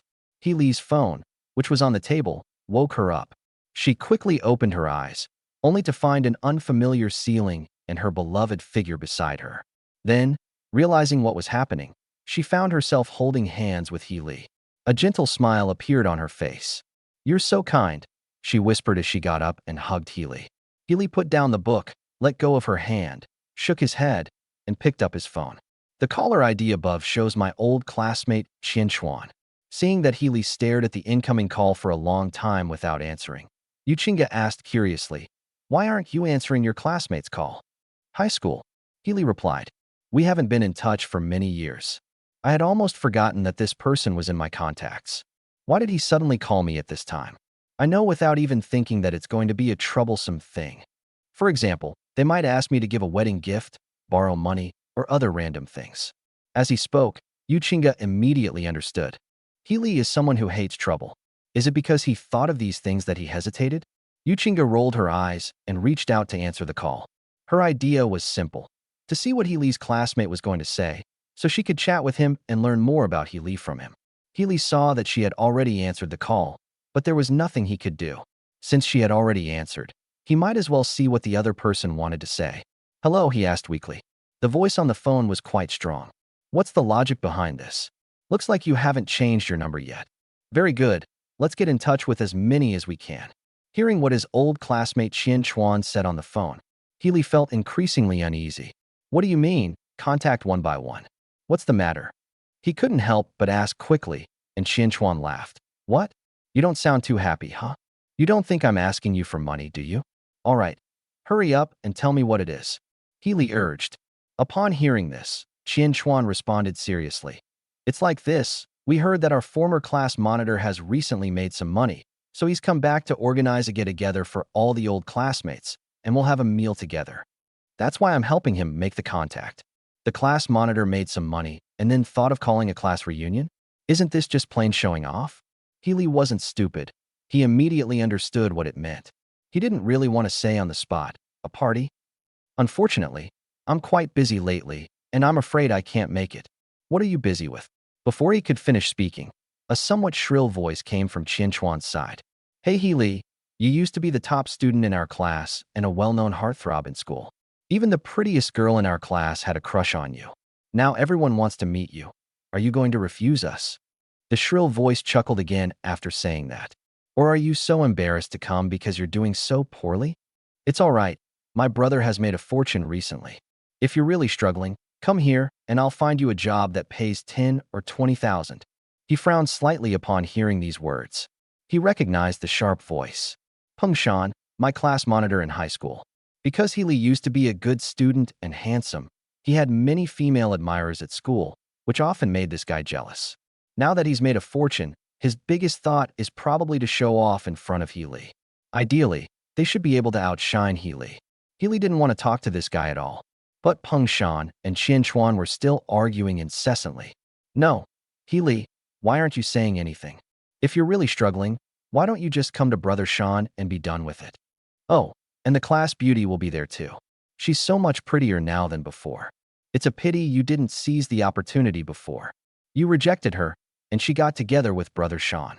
Hey kid, if you have a girlfriend, Bring her along too. The more the merrier, Qian Chuan said, his words clearly showing his fawning over Peng Shan and his mockery of Healy. Peng Shan then laughed and said, Healy, you don't even have a girlfriend yet, do you? All right. If you really don't want to come, then forget it. Hearing this, Healy narrowed his eyes, somewhat displeased. Trying to provoke me, huh? Let's see what you're capable of. Healy sneered, preparing to retort. Yu Qingge, who was standing beside her, suddenly said sweetly, Honey, since it's a class reunion, let's go. That's exactly what I wanted to do. I'd like to get to know your classmates too. Her voice was so pleasant that Qian Chuan and Peng Shan on the other end of the phone started to imagine what Yu Qingge looked like. But when they came to their senses, they were both surprised and incredulous. Healy, is that your wife next to you? You're already married, kid? They couldn't help but ask, and He Xiang thought about their earlier sarcastic remarks and looked at Yu Qingge's smiling face before nodding. Not married. She's my girlfriend. A class reunion, right? Okay, I can go. When? I'll try to squeeze out some time. In response, he asked a question, and Peng Shan immediately replied, The time is set for Sunday at the Brilliant Hotel. Call us when you arrive. Those high-end hotel private rooms are not easy for ordinary people to get into. I'll take you to the private room then. He couldn't stop showing off in every 3 sentences. Even when asked about the time, Peng Shan had to flaunt his sense of superiority. Healy was speechless, and Yu Qingge's face flashed with disdain. The Brilliant Grand Hotel? Is it that impressive? Their employer gave them all sorts of top-tier free meal cards, and they've thrown away countless of them. Thinking about all this, she couldn't help but mutter a few words to herself. The Brilliant Grand Hotel? What good food can you find in such a small place? I'd rather go to Sky City, which I frequent. Healy didn't react much after these words were spoken, but Qian Chuan and Peng Shan, who could vaguely hear voices on the phone, were shocked. The Brilliant Hotel isn't a small place? Are you crazy?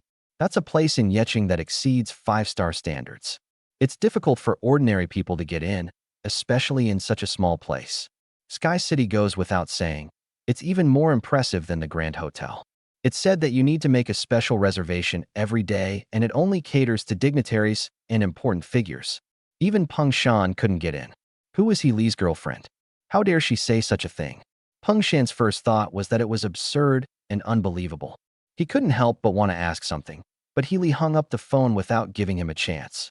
Why are you touching me while answering the phone? See? We've gotten ourselves into trouble again. Healy put away his phone and sighed.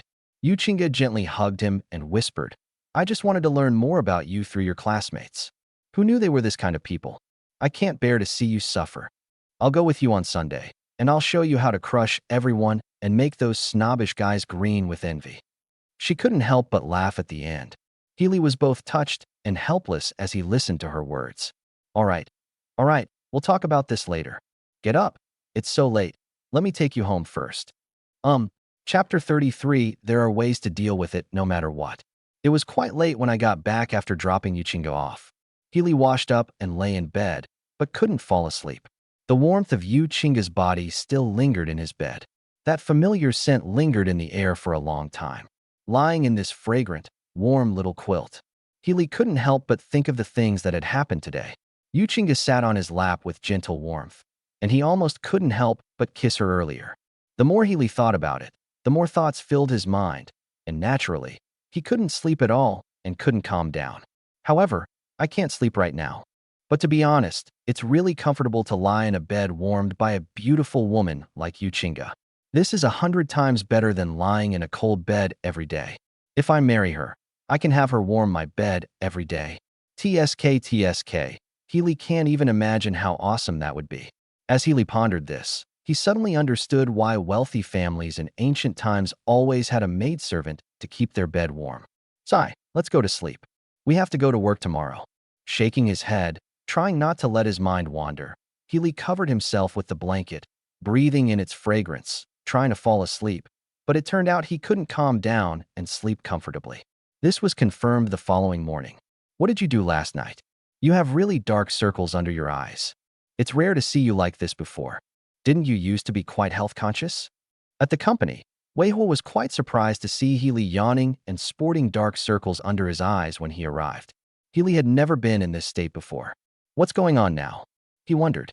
Hearing this, Healy shook his head, unable to explain to Wei Hua.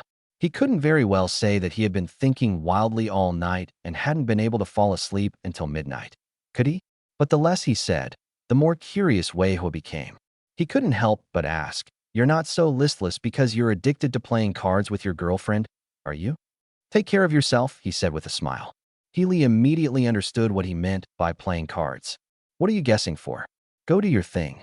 Healy glared at him twice, then put down his bag and sat down. Suddenly, unread messages appeared on the phone. Healy glanced at it. It was from Yuchinga. "Yuchinga, I'm waiting for you in the office. Hurry up." Upon seeing this message, Healy yawned and walked out.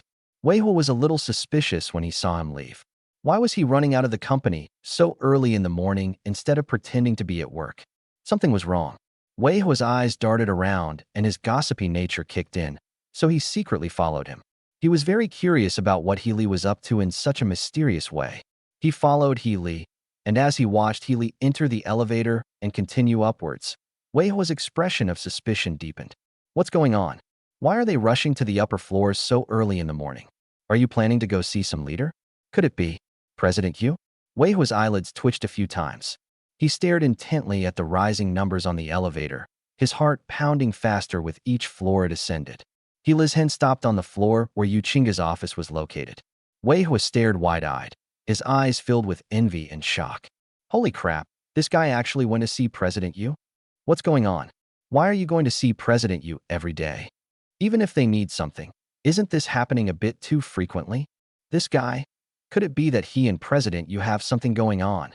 What kind of secret relationship is there? Wei Hua's mind raced, and he couldn't help but imagine all sorts of things. Finally, he muttered to himself, "No, I have to find out when this kid comes back. If he and President Yu really have something going on, then wouldn't I have a powerful backer to rely on?" As Wei Hua pondered this, a sly smile crept across his face. "Wei Hua, what are you doing here instead of going back to your workstation?" Just as I was laughing, a shout suddenly rang out from behind me. Upon hearing this, Wei Hua turned around and saw Wu Gan. "Nothing much, just came back from the restroom." Wei Hua shrugged and replied casually before quickly returning to his workstation. Wu Gan stared coldly at the retreating figure. He wasn't stupid. How could he not see Wei Hua's contempt and disdain for him? In fact, it wasn't just him. Many people in the studio looked down on him now. And all of this is because of Healy. If Healy hadn't given me the cold shoulder last time, if he hadn't called Zhang Wu or Wei Wei, why would there be so many problems? My authority has already been established. I am still your superior, even though I misunderstood you. But you shouldn't have been so blatantly ignoring me, right? You could have just apologized and explained things to me then. Wouldn't that have been enough? If you did that, why would you have to go through so much trouble? Wu Ganyu felt increasingly resentful towards Healy. He completely forgot that everyone is human, so why should Healy be misunderstood and have to think about Wu Gan's sake? At this moment, all he knows is that many people hate and look down on him because of Healy. He'll get his revenge sooner or later. You wait. I'll let you be arrogant for a few more days. Wait a few days, hee, you'll get what's coming to you. After a few cold laughs, Wu Gan remembered that he still had to write a self-criticism for Healy, so he tried to calm himself down and went back to his office.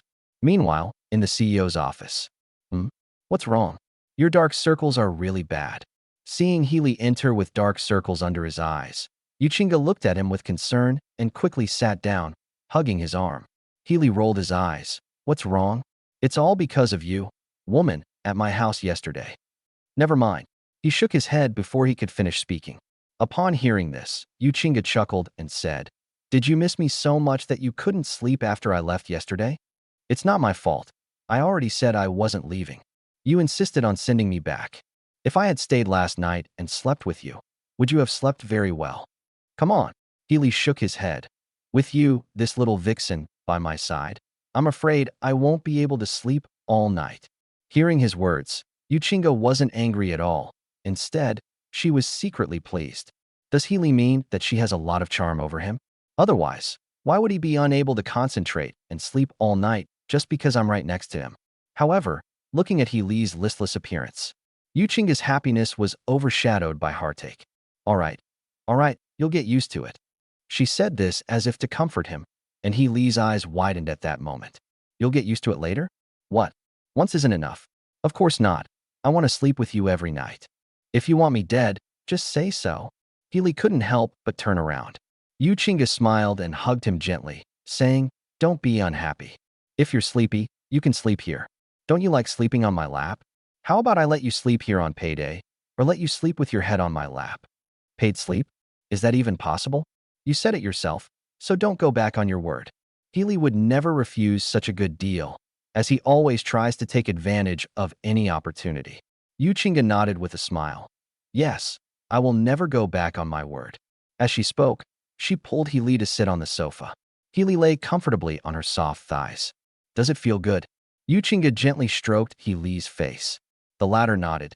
Yes. Then he couldn't help but ask, was this something you planned a long time ago? What's so well designed? Yuchinga tilted her head, but her eyes were full of cunning.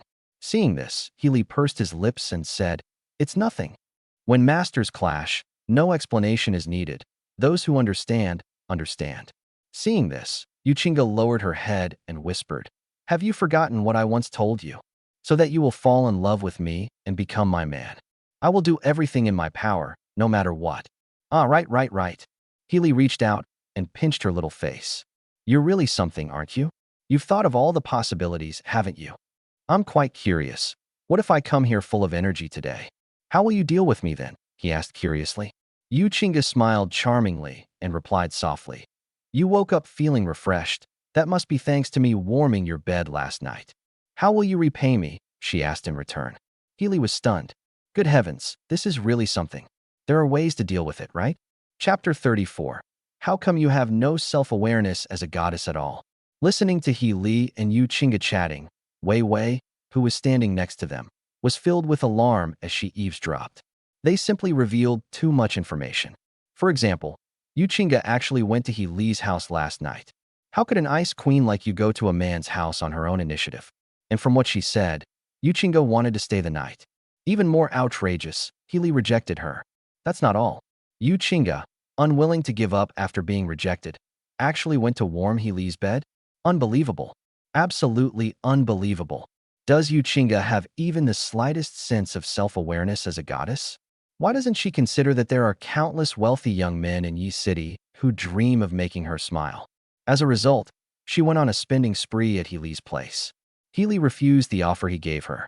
Of course, aside from things that Wei Wei found incredible, Yuchinga's petty schemes to win over Healy.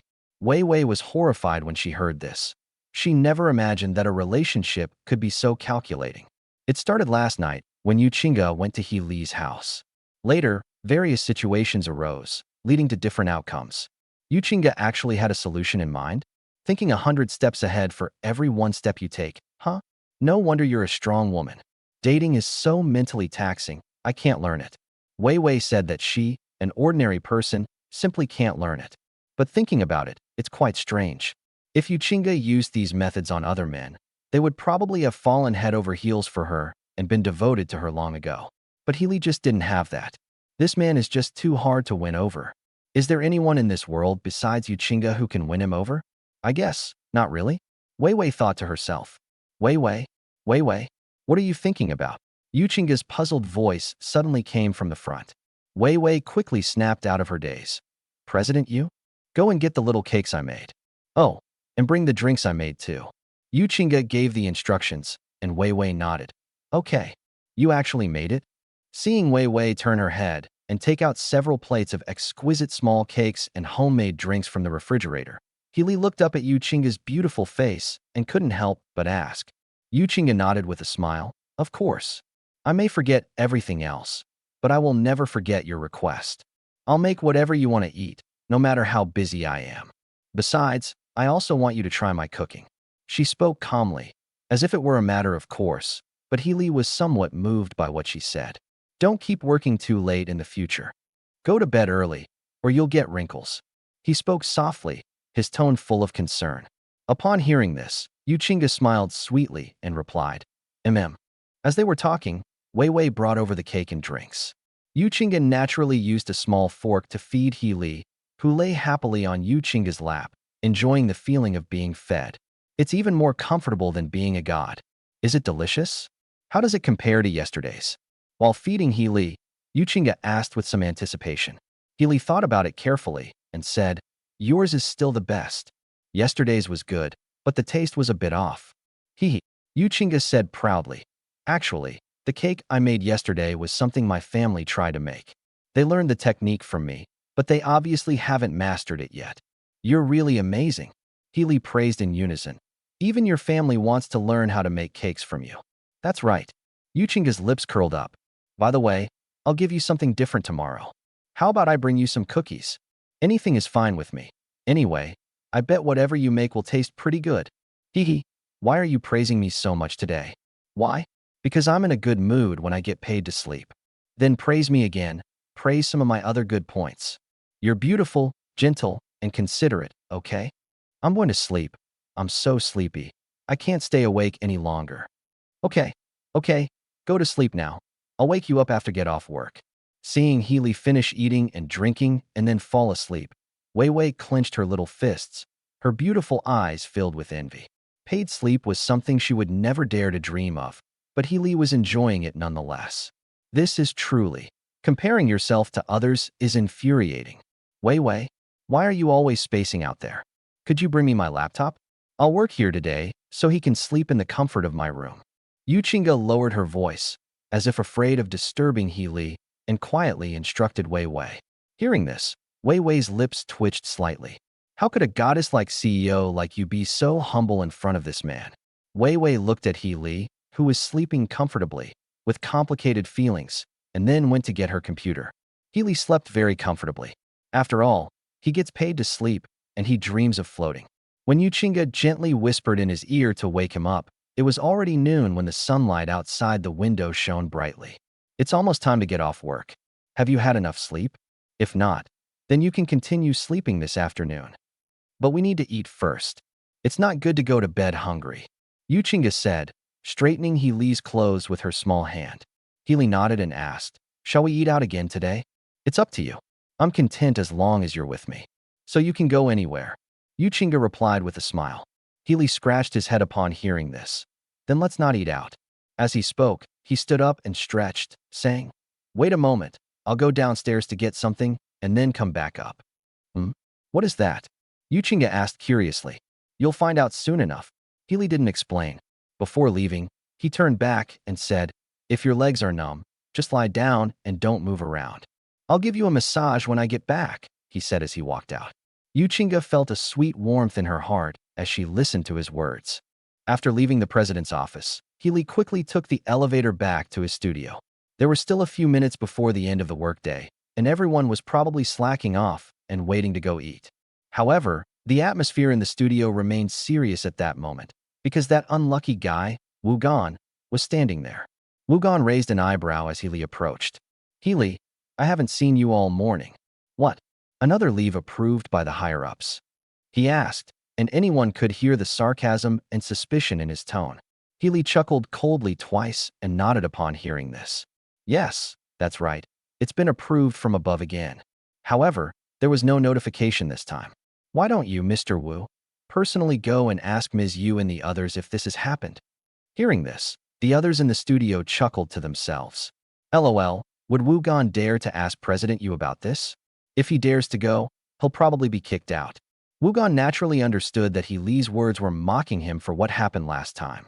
He was secretly annoyed but helpless. Thinking about the matter of making a self-criticism, he could only suppress his anger and put on a very forced smile. Hee. No, I was just asking. I've sent the self-criticism to your email. Remember to check it out when you have time. Also, the game that our Wuyun studio worked on in the first half of the year is about to be released. There may be adjustments in various aspects at that time. For example, pay close attention to things like the plot. Okay, Healy nodded. Seeing this, Wu Gan stopped talking and turned away quickly with a dark face. Healy glanced at his back and recalled the game adjustments he had just mentioned, then sneered. He knew without even thinking that Wu Gan was probably plotting how to get revenge on him. Perhaps it's just adjustments made during the initial launch phase of a new game. This is the opportunity for this guy to trip me up. You'd better not cause any trouble, or you'll be in big trouble. With a hint of amusement in his eyes, Healy turned and picked up his briefcase, heading towards Yuchinga's office. Chapter 35. Don't misunderstand. I just want to thank you for the meal you made yesterday. What exactly did Healy take? In the office, Yuchinga's eyes were full of anticipation. Wei Wei shrugged. Mr. Yu, can't you really guess? Upon hearing Wei Wei's question, Yuchinga chuckled softly. She had a vague idea of what was going on, but she was still looking forward to the surprise Healy would bring her when he personally took out the gift box. We also look forward to hearing what Healy will say at that time. Click. Just as she was thinking, the doorknob turned, and Healy walked in. He cautiously looked back to make sure no one else was watching before closing the door and sitting down next to Yuchinga. Look at you, coming over like you're doing something wrong. Yuchinga couldn't help but laugh. Healy shrugged. Isn't that just being a thief? They stole the woman in their hearts. Healy stopped speaking and just opened his bag. Yuchinga pouted, unable to finish her sentence. What would happen if I told you? Seriously. But never mind. Let's check his gift first. Yuchinga nodded happily and looked at the bag Healy had opened. Besides some small items, it also contained a double-layered large lunchbox. I made it this morning, since I couldn't sleep anyway. As he spoke, he opened the lunchbox, which was filled with all sorts of delicious and fragrant dishes. Although it had cooled down a bit due to the long time it had been sitting, it still emitted a rich aroma. Yuchinga subconsciously swallowed. Although she had guessed that Healy had made lunch, she hadn't expected his cooking to be so good. Look at those multiple layers of stuffed tofu. And those glistening red beef jelly pieces. She even saw cold dishes cut into hair-thin strands. Healy's cooking skills are so amazing. Isn't he a boy? It's one thing to be good at typing, but how come he's such a great cook too? I was so proud of myself for cooking for him yesterday, but it turns out Healy's cooking is even better, although we haven't officially started tasting these dishes yet. However, the dishes Healy makes are no less impressive than those of top chefs, just by looking at them. The taste will probably be just okay, not too bad. Yuchinga was shocked. Just how much talent did Healy have? Of course, it wasn't just Yuchinga who was shocked. Wei Wei, standing next to her, was equally surprised. She never imagined that Healy could cook to such an amazing degree. This guy is just too outrageous, isn't he? With such amazing cooking skills, how are girls supposed to compete? She muttered to herself, suddenly feeling a little envious of Yuchinga. How happy she would be if she won over Healy. Healy's abilities in his career are already extraordinary, and now his side hustle in cooking is also incredibly impressive. After marrying him, Yuchinga will not only have a great appetite, but she will also have no worries about her career. Speaking of which, how exactly did Yuchinga discover that Healy was such a capable guy? How come I never realized Healy was so powerful before? A man as capable as him is destined to be extraordinary. If I had discovered his extraordinary nature earlier and taken action against him, then wouldn't Yuchinga be out of the picture now? After thinking for a moment, Wei Wei quickly shook her head again. No, no, no, this man is indeed impressive. But it's too difficult to win over. Even someone as capable as president, you couldn't win him over. Even if I had the chance, I wouldn't be able to seize it. Thinking of this, Wei Wei sighed inwardly. Healy was unaware of Wei Wei and Yuchinga's feelings. After opening the lunchbox, he simply said, "Don't get the wrong idea. I just couldn't sleep, so I got up and did it. Besides, you cooked for me yesterday, so I thought I'd thank you by bringing this to you." "Don't overthink it," he said. Upon hearing this, Yuchinga snapped out of her daze and nodded happily. How could she not recognize Healy's arrogance? He's the kind of person who likes to be stubborn and deny everything. I know. Yuchinga smiled and nodded, reaching out to hug Healy's arm and leaning on his shoulder, whispering, "How many more amazing talents do you have that I haven't discovered yet?" How many? There are countless amounts, Healy thought to himself, shaking his head. In his past life, he basically tried everything. He has mastered all his skills. How much talent does he have? He is omnipotent when asked, but he would never say it that way. What amazing talent is it? I just learn it occasionally. Oh, right. You happen to have a microwave or something here, so you can heat this food up before eating. I'll listen to you. Yuchinga obediently complied. After Wei Wei went to heat up the food, Yuchinga hugged Healy closer to him and gently placed her long legs on his lap, laughing. "Hey, you said you'd massage my legs." "I haven't forgotten." Healy pouted. However, Yuchinga's comic book legs are really tempting. Massaging her legs felt more like a pleasure. Healy squeezed those long legs encased in stockings, a smile playing on his lips as he thought with pleasure. Yuchinga covered her mouth and secretly laughed when she saw him like that. Seeing the two of them so sweet together, Wei Wei, who was busy running around, felt a pang of sadness and wanted to escape as soon as possible. She didn't want to fill her stomach with dog food for lunch. So, after checking the time and warming up the food for He Li and Yuchinga, she quickly slipped away to eat lunch. Yuchinga was eager for this third wheel to leave so she could get closer to He Li, so she didn't stop her. Interestingly, after Wei Wei came out, she saw Wei Hua acting suspiciously outside. Wei Hua, what are you doing sneaking around here? Wei Wei was suspicious, and Wei Hua, caught red-handed, shook his head guiltily. His eyes darted around. He would never admit that he had sneaked up here to check on He Li because he suspected the relationship between He Li and President Yu. After all, the situation regarding He Li is still uncertain. What if I guess wrong and my purpose is exposed? Wouldn't that be terrible? So he forced himself to remain calm and said, I saw that He Li seemed to have come over to see him, so I followed him. But I don't know if he went to see President Yu, so I'm wondering about it. I couldn't very well barge into President Yu's office. This explanation does sound somewhat reasonable. Wei Wei nodded upon hearing this. I understand. Then you should go quickly. Don't wander around here, or you'll be in big trouble if President Yu sees you. Oh. Wei Hua nodded quickly upon hearing her words. As the two walked out, Wei Hua tentatively asked, Is that kid He Li really with President Yu? Why are you asking this? Wei Wei asked back. Wei Hua chuckled awkwardly. Just curious, a little curious. You'd better not be curious. Wei Wei shook her head. Knowing too much probably isn't a good thing for you. Oh. Wei Hua's eyes lit up upon hearing this. Although Wei Wei didn't answer directly, didn't her saying that mean He Li really was with Yuchinga? It seems that this kid really does have some kind of secret relationship with President Yu. The more he thought about it, the more curious he became. When he got downstairs with Wei Wei, he made an excuse that he had forgotten something and turned around and ran back. Let me hear what you're doing in there. Looking around to make sure no one was there, Wei Hua furtively pricked up his ear and pressed it against the office door. Please feed me, okay? No way. You have hands and feet. Why do I have to feed you? My hands are for holding you. My legs are for you to play with. So what am I supposed to do if you don't feed me? Don't make it sound so weird, okay? What do you mean your legs are for me to play with? If other people heard this, they'd think it was some kind of shameful play. Hee. Then hurry up and feed me, or I'll talk. Ugh, I just can't do anything with you. Open your mouth.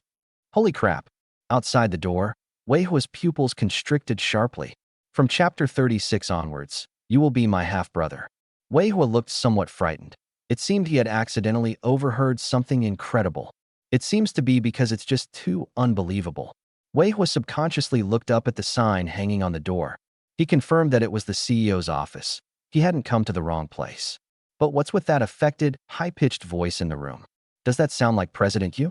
Is she flirting with He Li? That's Yuchinga, the daughter of the founder of Jiuli. She's known as the Ice Queen. Isn't she always aloof, serious, and never smiles in public? Acting all coquettish with He Li? Wei Hua shuddered as he imagined the scene in the room. He was terrified when he witnessed this. I initially thought He Li might have some connection with President Yu. Once he understands things, he can curry favor with someone powerful. Who knew they had this kind of relationship? Wei Hua wasn't stupid.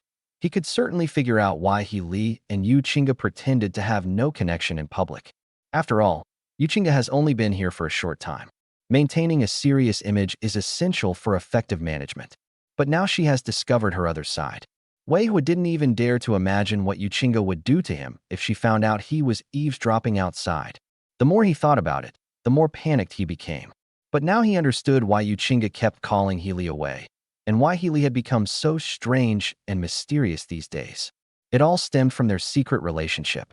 However, a goddess as dazzling as Yuchinga, how did He Li manage to take it over so quietly and secretly? This isn't an ordinary girl. She's not someone you can just ask out by buying a few bouquets of flowers and taking her out for a few meals. Yuchinga's difficulty level is probably the highest in Yi City. Countless wealthy young men have tried their luck. As a result, Yuchinga was moved. It's incredibly difficult for those people to even make her smile. This is enough to show how difficult it is to win Yuchinga's favor. But this woman, so difficult to win over, was somehow already won over by He Li behind everyone's back. How come I never realized this kid was so awesome before? Wei Hua couldn't help but mutter to himself. He thought he would ask Healy for advice if he had the chance. That way, he might have a chance to marry a rich and beautiful woman and live a life of comfort and success. As he thought about it, he was filled with envy. Win over you, Chinga, and you'll avoid a lifetime of detours. Healy really rose to the top in one fell swoop. Why bother going to work? If I had that ability. Wei Hua muttered to himself, but then he saw Wei Wei, who should have gone to the cafeteria for lunch, walking over from around the corner. Upon seeing this, Wei Hua's expression changed, feeling a little embarrassed and at a loss. Wei Wei walked closer and glared at him. What are you standing there for? Aren't you leaving yet? Are you waiting for President Yu to come out, find out you were eavesdropping, and kick you out? Oh. Wei Hua nodded quickly upon hearing this. Once they were far from the CEO's office, he asked curiously, "Didn't you go to eat? Why did you come back? How dare you ask me that?"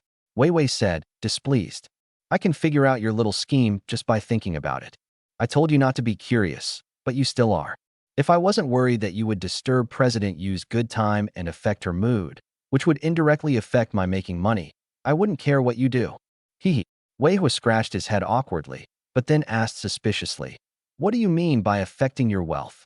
Why ask so many questions?" Wei Wei asked warily. "She's enough to be the wingman. With more people involved, the credit will be divided up." Wei Wei had no intention of sharing this way to make money with him.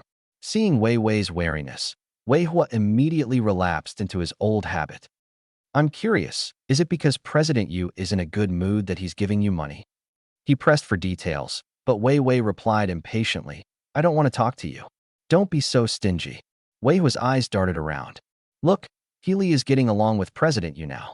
If anything happens between you and President Yu and me and Healy, I can still keep you informed, right? If we can really achieve financial freedom by relying on Mr. Yu's money, wouldn't it be better for us to cooperate than for you to struggle on your own?" That sounds like it makes some sense. Wei Wei couldn't help but fall into deep thought as she listened to Wei Hua's words. Mr. Yu hasn't given her a raise for a whole day. That won't do. But she doesn't know how to bring President Yu and Healy together so that President Yu will be happy and give out money. If only Wei Hua could help. Maybe there's a way. Besides, Wei Hua is with Healy's side, and he doesn't see President Yu often, so he won't get much credit. Thinking of this, Wei Wei smiled and said, "What you said makes some sense. Okay, then I'll tell you. Actually, President Yu is pursuing Healy, but Healy just won't budge. If we could bring President Yu and Healy together, or find an opportunity for them to spend time together, President Yu would be happy and give them a raise. You see, we could collaborate to create opportunities for them to make money." As Wei Wei spoke, Wei Hua stood there dumbfounded. He always thought that Healy was pursuing Yu Chinga.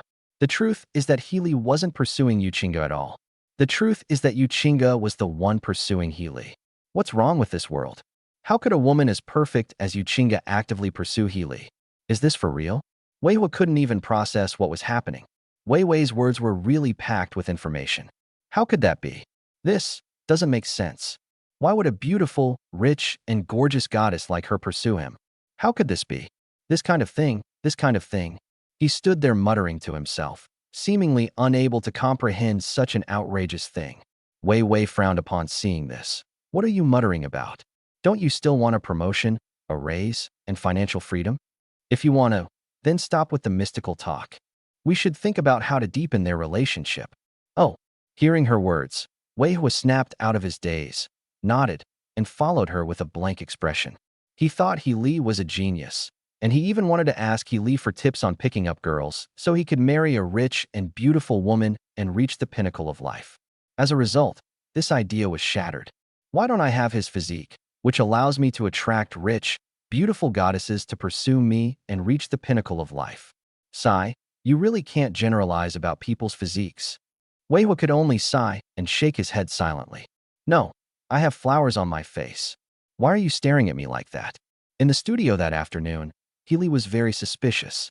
Since starting work in the afternoon, Wei Hua had been staring at him with an extremely complicated look, without even blinking. Healy couldn't help but ask. Upon hearing this, Wei Hua thought for a moment and said, "I'm thinking about something. What is it that requires you to keep an eye on me?" Healy was still suspicious. Wei Hua pondered for a moment, then leaned closer and spoke. "I have something to discuss. How about we become sworn brothers? You can be the older brother, and I'll be the younger brother. Huh? Healy was completely dumbfounded upon hearing this. No way, what's wrong with you? Sworn brotherhood. Have you been reading too many novels or watching too many movies? Healy was a little confused, but Wei Hua simply said, just tell me whether you agree or not. Yes, yes, Healy said with a smile. Why not take a free servant who brings tea and water? Wei Hua was even happier than him when he heard this. Although it was unlikely that he would marry a rich and beautiful woman and reach the pinnacle of life, wouldn't it be just as good as him sticking to Healy's coattails to help him and Yu Qingge get together and avoid taking detours for decades? Thinking of this, he smiled broadly. Brotherly, from now on you are my half-brother. Don't forget your younger brother if anything good happens. Huh? Healy was a little confused by his fawning look. What's wrong with this guy today? After chapter 37, you should dress more formally when meeting your parents. Healy was completely baffled by Wei Hua's situation. Could it be that this guy thinks I'm about to get a promotion because I see Yu Qingge so often? That's why he's saying this. He couldn't help but think that to himself. After all, Healy was unaware that Wei Hua had secretly learned about his relationship with Yu Qingge. If Healy knew this, he would probably immediately understand Wei Hua's little scheme. Never mind, it's not a bad thing anyway. Healy shook his head inwardly and didn't take the matter to heart. Wei Hua then excitedly pondered how to cooperate with Wei Wei to bring Yu Qingge and Healy together. He can't wait for Healy and Yu Qingge to get married. Ultimately, whether or not one can avoid taking detours depends on Healy. Only if Healy marries Yu Qingge will this matter be settled. He pondered the matter while engaging in a heated discussion with Wei Wei. Healy was completely oblivious to his situation. He was currently reading the self-criticism that Wu Gan had sent him. Wu Gan had spent a long time writing this 10,000-word self-criticism, so it seemed quite well done. But I don't think it's working well. Should we revise it again? Healy sent Wu Gan a message with a sly expression. This infuriated Wu Gan, who was already considering how to deal with Healy. A 10,000-word self-criticism? That's something you can just write anytime. You say no and that's it? Wu Gan was furious, but they dared not lash out, since Healy had the right to deny it. He had no choice but to reply with a frustrated okay. Healy sat in front of the computer, and he could almost picture Wu Gan's frustrated face. He couldn't help but laugh out loud as he slacked off and played games, feeling more cheerful than ever before. Beep, beep, beep. Suddenly, a notification popped up in the game chat box. Healy opened it and saw it was his game partner. Rainy Day, what are you doing? Want to play a game? I'll take you. Rainy Day, hey, shall we get matching couple skins? Rainy Day, don't worry, I'll pay for your ride. Looking at her message, Healy frowned and pondered for a while. After a long while, he finally replied with 2 messages. Civic Cat, how about we stop being a couple? Civic Cat, I'll send you the gift packs you sent before. Upon seeing these 2 messages, Yu Qingge was stunned in the office. What happened? Why did they stop dating when everything seemed fine?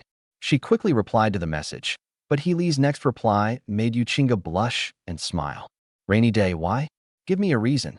Civic Cat, in real life, I have a girl I really like, and we might become girlfriends soon.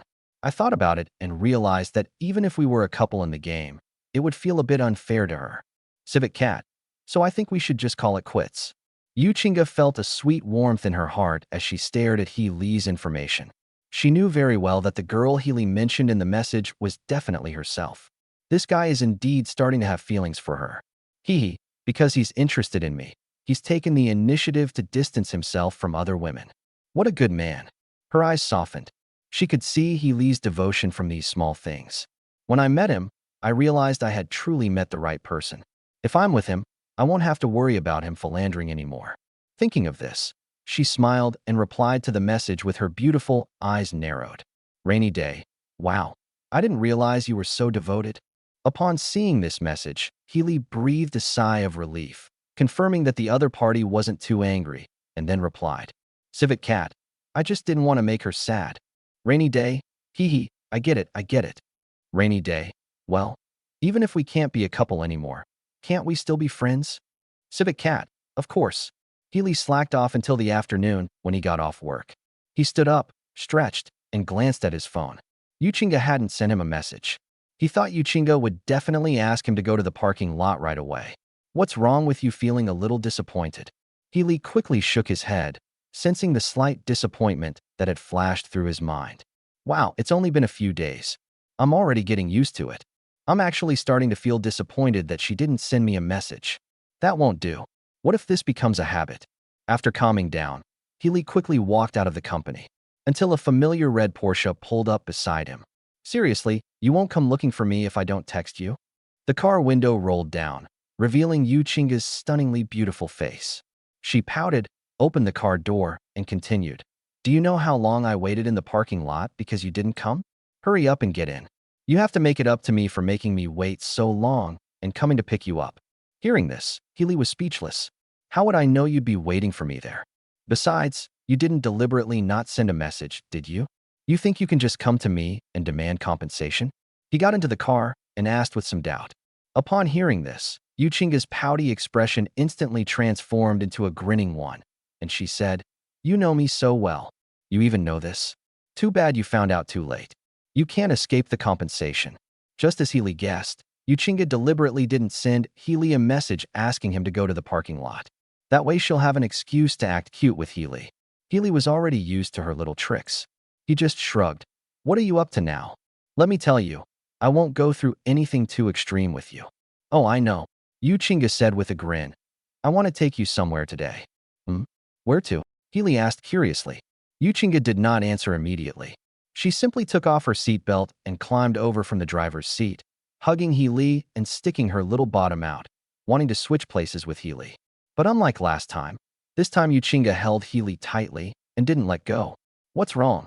Healy asked softly, feeling the softness against his chest as Yu Chinga's delicate body pressed against him. He noticed that Yu Chinga's mood was off. The latter hugged him and rubbed her little face against his cheek. It's nothing. I just suddenly wanted to hug you. Hug me too. Hurry up. Consider it your way of making it up to me. Her tone returned to its cheerful self, and Healy, without refusing, gently put his arm around Yu Chinga's slender waist. Yu Chinga leaned against him with a look of enjoyment, but her mind was still on what had happened earlier. Healy admitted that he had feelings for her and even thought that she would become his woman, so he took the initiative to distance himself from netizens. His only motivation was that he didn't want her to be sad. This person is so gentle. Yu Chinga felt sweet inside and didn't want to let go. She longed to just keep hugging Healy like this forever. She didn't come to her senses until Healy's voice rang out. All right, weren't you going to take me somewhere else? Hearing his voice, Yu Chinga reluctantly let go of Healy until he sat in the driver's seat. Then she waved a location on her phone. Look, this is where I'm taking you. Healy glanced at her phone upon hearing this. That appears to be a custom suit shop. What are you going there for? He couldn't help but ask. Yu Chinga rolled her eyes cutely. What else can we do? I'll have a high-end suit custom made for you.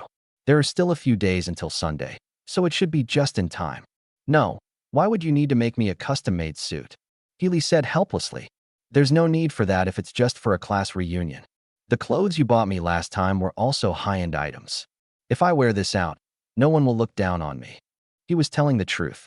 The clothes Yu Chinga bought for him last time were all 5-figure items. Wearing those clothes to a class reunion would definitely not make him lose face or be looked down upon. But Yu Chinga also had her own reasons. How can it be unnecessary?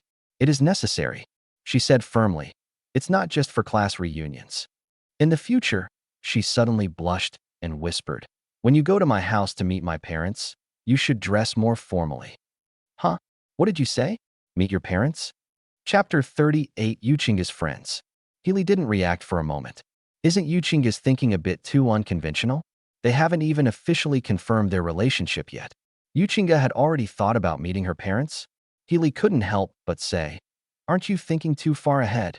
Putting aside our current relationship, even if we did get together, there's no need to rush. You've already started preparing clothes for me to meet your parents. That's really... He shook his head as he spoke. Yu Chinga looked at him with a serious expression. What's wrong? It's just a matter of time, even if you're not in a hurry. Besides, I was just using an analogy. I might need to bring you along to support me in the future. For example, when attending high society banquets, you'll need to dress formally as well. So it's a must to have a suit custom made for you. That makes some sense, but the problem is, why would he go to the banquet? High-class banquets? Give me a break. You know I hate trouble. I would never attend those kinds of banquets. Upon hearing this, Yu Chinga's eyes darted around. Hey, Don't be so absolute with your words. I only said maybe, just maybe. Why are you so agitated? Never mind, I won't say anything. Let's hurry up, they'll be closing soon. After she finished speaking, she began to urge him on, and Healy nodded in response. The place Yuchinga specified was a bit far, and with the rush hour traffic being quite congested, it would probably take Healy at least 20 or 30 minutes to drive there. However, the two of them were not bored on the way. Yuchinga quietly took off her shoes and put her long legs on Healy's legs, letting him pinch and play with them. She leaned against the car door, playing on her phone, and asked Healy more about the class reunion on Sunday. For example, whether she should wear makeup that day, or what kind of car should we drive there. I also have a Rolls-Royce, a Maybach, a Bentley. Although I don't really like it, I want to support you. How about I drive our Phantom out the other day? She asked this question, and Healy shrugged. Either way is fine. Anyway, it's up to you to choose. After all, any one of your cars would be scary enough to drive out. Hee. Yuchinga chuckled to herself upon hearing this. The two chatted while waiting at the red light, and the atmosphere was quite pleasant. Outside, a BMW drove by, and the people inside looked on with envy. Brother Sean, look. It's a custom red Porsche. It's so rare to see one like this. I wish we could drive one. A pretty woman in the car spoke up. The thin, middle-aged man driving shook his head upon hearing this. These luxury cars worth tens of millions aren't something we can just drive casually. But this car looks more suitable for women. It's probably not for men. I wonder which rich woman in Yeching she belongs to. Finally, Brother Sean muttered to himself. The light turned green ahead, and Sean only came to his senses when he saw the red Porsche speeding away. Healy glanced at the BMW through the rearview mirror. He wasn't sure if it was just his imagination, but he vaguely thought he saw Peng Shan, his high school class monitor, in the car, and the class beauty who had confessed to him in high school, but whom he had rejected. You must be mistaken. What a coincidence.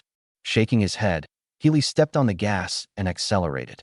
The car sped along the road, constantly surpassing its competitors with its superior skills under the driver's control. Yuchinga was somewhat surprised by the speed of these pieces. Your technique is excellent, she couldn't help but exclaim. Healy shook his head. What's the big deal? The venue limits your performance. He didn't say anything more. His driving skills are top-notch. Saying that the venue limits his performance is no joke. In any other place, he could reach his destination safely in no time if he sped up, but this is just an ordinary city road, and Healy can't just do whatever he wants. He can only show off a little. Yuchinga's beautiful eyes shone as she listened to his words. Having witnessed so many of Healy's amazing feats, she had reason to suspect that Healy's driving skills were indeed quite impressive. Perhaps we could give him a chance to try? For example, a place specifically for racing? Speaking of which, there should be a competition there in a while. Maybe we can get him to go and give it a try. Yuchinga seemed to have discovered Healy's new secret, and her beautiful eyes were filled with a happy smile as she thought about it. He glanced at her out of the corner of his eye and sensed something was wrong. Did I say something I shouldn't have? I feel like I'm going to get into trouble with her again. Shaking his head inwardly, he continued to accelerate, and the car arrived at its destination nearly 10 minutes ahead of schedule. Just as Healy and Yuchinga got out of the car and walked in, the owner of the shop seemed to be coming over. And she and Yuchinga are actually friends. Chinga? What brings you here? You actually brought a man with you? TSK, TSK, TSK, TSK. Aren't you going to tell me about your relationship with this handsome guy? A playful voice rang out, and Healy turned his head to see a beautiful woman in a suit walking towards him from not far away. The woman had her hair tied in a ponytail, her face was delicate, and there was a hint of heroism between her brows, making her look very capable and dashing. However, what was more noticeable was her strong, independent aura, similar to Yuchinga's usual demeanor. Faced with this woman, the other employees in the suit shop all looked serious, fearful, and nervous as they went about their work. He looked as if he was afraid she would find out he hadn't been paying attention. Seeing this, Healy couldn't help but sigh inwardly. The saying birds of a feather flock together is truly accurate. Yuchinga herself is a beautiful and strong woman. My friends are the same way. As he was thinking, he noticed that Yuchinga was somewhat shy and hesitant. What other relationship could it be? You're just asking a question you already know the answer to. As she spoke, she affectionately hugged Healy's arm. The latter fell silent for a moment. Then there was that familiar art of language. Yuchinga didn't lie or make things up, but her demeanor, actions, and words made others subconsciously assume that she and he Li were definitely in a boyfriend-girlfriend relationship. Sure enough, the spirited beauty thought so too. He really is my boyfriend? That's amazing. Will our ice queen ever melt one day? At this point, she sighed. You used to be so aloof, saying things like you'd rather be single forever. I see you don't even bother with those so-called rich young men. I thought you were really going to be alone forever. And then you turned around and found a boyfriend? By the way, aren't you going to introduce us? Upon hearing this, Yuchinga quickly realized what was happening and said, her name is Long Lon. She was my classmate in college. I'll let you in on a secret. She's the daughter of a big corporation and a powerful family. She's very capable. As for him, his name is Healy. That's it. Long Lon frowned. Just a name? What else? Yuchinga hugged Healy tightly and said mischievously, my boyfriend is too good to tell you too much. Otherwise, what if you become interested in him and try to steal him from me? He's mine, and no one can take him away. Upon hearing this, Long Lon was stunned for a moment. Wait a minute. This is Yuchinga? Could she have been possessed? When did that goddess, who never smiled at men, become so concerned about one man? Why are you so nervous? You won't reveal even a single bit of information, as if you're afraid of having any ideas. That's strange. How come I never noticed before that she was so possessive? Long Lon stood there stunned for a long time, unable to come back to her senses.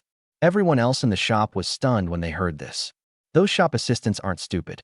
Judging from Yuchinga's clothes, demeanor, and how she knows Long Lon, they can guess that Yuchinga is definitely a beautiful, wealthy, and powerful goddess with an impressive background. Shouldn't such people be like their boss, aloof and serious, never showing any girlish side? But what's going on here? The goddess actually said in public that the guy is hers, and no one can take him away? Chapter 39, does love really have that much power? Saying something so possessive in front of so many people is no different from confessing your feelings. Yuchinga blushed slightly after she finished speaking. Healy glanced at her blushing face and chuckled inwardly. If you feel embarrassed, don't force yourself. Aren't you just asking for trouble? He leaned close to Yuchinga's red ear and whispered. Upon hearing this, Yuchinga muttered shyly, I didn't want to either. But you're so outstanding, and you're so handsome. Who knows if Long Lon will fall for you? I have to assert my ownership and let her know that you are my man.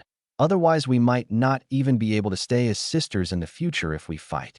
Hearing this, Healy's expression turned a little strange. Long Lon would fall for him? You're kidding me. Yuchinga, I don't know what's wrong with you. You've only met me a few times, but you're already chasing after me like this. Do I seem ordinary to others? It would be strange if someone like Long Lon would be interested in him. Why are you worrying so much? I think that in this world, apart from you who inexplicably have a bit of a crush on me, no one else would even look at me. A strong woman like Long Lon is even less likely to be one. Upon hearing Healy's words, Yuchinga disagreed. That's because they haven't discovered your charm and strengths yet. Who knows what will happen when they do? Seeing her argue, Healy gave up and stopped arguing. Long Lon, who was opposite, finally came to her senses when she saw the two whispering, but she still looked at Yuchinga with disbelief in her eyes. Is the power of love really that great? Can it transform a cold and proud girl into this adorable person? She couldn't help but ask. Upon hearing this, Yuchinga smiled and retorted, if you want to know, why don't you go and date someone and find out? Me? Forget it. Long Lon shook her head. I'm still young. There's no rush to date. Let's talk about it when I really meet someone who's good enough for me. All right, let's not talk about that now.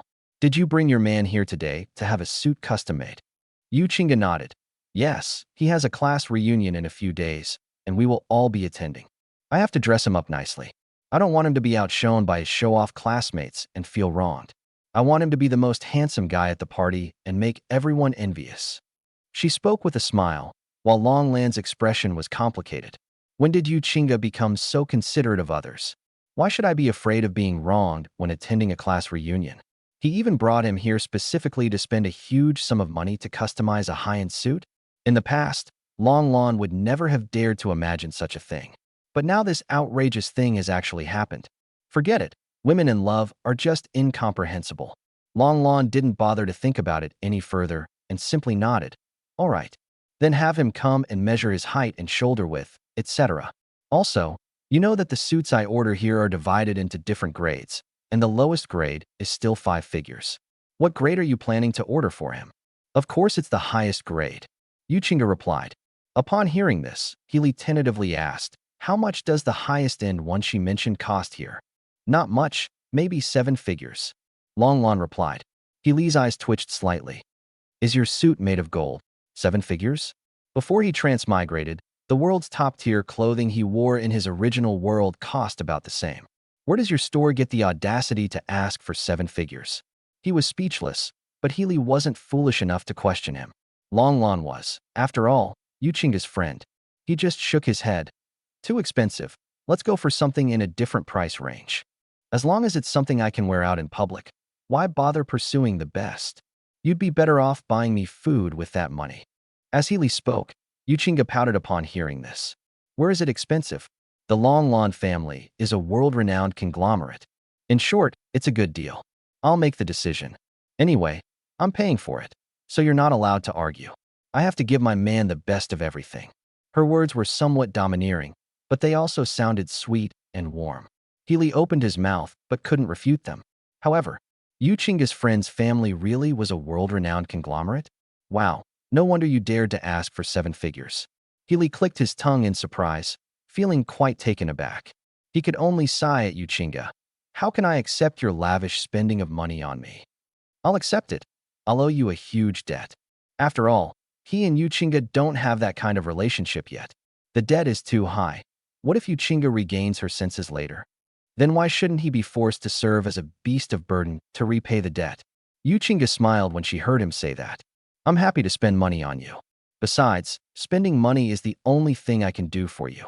As she spoke, she tiptoed closer to Healy's ear and whispered gently, if you feel you owe me too much, you can repay me with gentleness. Your gentleness is priceless, and I cherish it like a treasure, wanting to possess it. After saying that, she affectionately touched Healy's ear with the tip of her nose, feeling the gentle warmth of her breath near my ear, and listening to Yuchinga's sickeningly sweet words. He felt a warmth in his heart. He reached out and brushed a few strands of Yuchinga's hair behind her ear, then lowered his head and chuckled softly. Where did you learn all these sweet nothings that make people's hearts flutter? How can I refuse you after hearing what you said? You said my gentleness towards you is priceless, but in my opinion, your kindness towards me is worth more than the sky. In the end, I still owe you more. Hee. Yuchinga laughed happily when she heard his words. Since you owe me so much, then give me more tenderness. I can never have too much of your gentleness. What?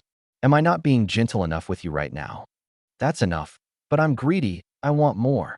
Okay, I'll try my best to do that in the future. Healy and Yuchinga were whispering sweet nothings to each other, oblivious to everyone else, and occasionally making those tender and sweet little gestures. But other people were unhappy about their affection. The shop assistants were already incredibly envious when Yuchinga told them that she was going to customize a top-of-the-line suit worth millions for Healy, since the price of just that high-end suit would take them half a lifetime to earn. But that wasn't enough. This incredibly wealthy woman, who spent lavishly on him, was so gentle and proactive towards Healy. He was whispering sweet nothings and rubbing his ear on tiptoe. Is this rich woman a fairy? How can she be so wonderful? And these two just started showing off like that, oblivious to everyone else? Have you ever considered how these single people feel? The shop assistants felt a mix of envy and jealousy, their hearts aching. Even Longland's mentality is not very stable. Although Healy and Yuchinga's intimate interactions were very sweet, she was also a little smitten, but the problem is she's single too. She's never even been in a relationship. At most, she's only ever seen artificially sweetened products on TV. When has she ever actually seen such pure, natural sugar? Longlon was both touched by the sweetness and the sourness. She even had other ideas in her mind. Is being in a relationship really that sweet? She looked at Yuchinga's happy and radiant smile with suspicion. How about I try finding a boyfriend too? Longlon couldn't help but think about it, but then she shook her head helplessly. Forget it, good men aren't that easy to find. If I'm too hasty, I'll run into a jerk. I guess I'll just have to put up with it. It'll be peaceful once they leave. Longlon tried hard to calm down and not feel envious or sour, but seeing Healy and Yuchinga talking endlessly, she ultimately turned into a sour lemon spirit. Chapter 40. What's the reason? There's no need to think about it. They must have misread it. Can't we go back to talking about love? If you two keep being so lovey-dovey, it'll be dark by the time you get back to yourselves. Seeing that He Li and Yu Qingge were really going on and on, Long Lan couldn't hold back any longer and finally spoke up to interrupt. Hearing her words, He Li and Yu Qingge, who were exchanging sweet nothings, suddenly snapped out of their daze. Yu Qingge's face flushed slightly. Isn't it still early? What do you mean it's dark? You're just talking nonsense. She muttered to herself, and Long Lan couldn't hold back any longer. So you mean Yu Qingge hasn't told him enough yet, right? Are you still the Yu Qingge I remember? How did you, who used to be aloof and sparing with words, become like this? Long Lan looked at Yu Qingge with a melancholy gaze and sighed inwardly. All right, enough with the nonsense. It's getting late, and everyone here needs to get off work. Come over here quickly and have someone measure and record the data for you. As for the suit, I will personally supervise the work to ensure it is finished by Sunday. Sigh, there are only a few days left until Sunday. It's still too tight.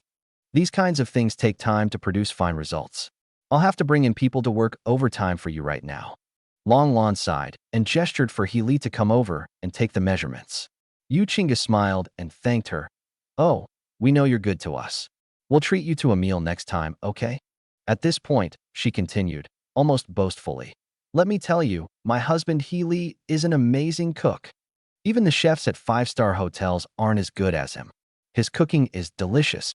Thinking back to the lunch He Li made for me at noon today, Yu Qingge subconsciously swallowed, feeling a craving for food again. He Li's cooking is really delicious. Yu Qingge has eaten a lot of dishes made by famous chefs since she was a child. But thinking about it, no one cooks better than He Li. In Yu Qingge's mind, He Li's cooking skills were at the level of a culinary god, the best in the world, and no one was better than him. Long Lan was quite surprised when she heard Yu Qingge's words and saw her somewhat hungry look. She couldn't imagine how delicious He Li's cooking must be to make Yu Qingge look like that. She was starting to get curious, so maybe, why don't you go over there and freeload a meal sometime? We'll take the opportunity to observe this person further and see what they're really like. Yu Qingge was, after all, Long Lan's best friend. If He Li can't handle it, I'll have to deal with it for her myself. Long Lan thought to herself, then squinted and nodded. Okay, I'll see if I have time to contact you.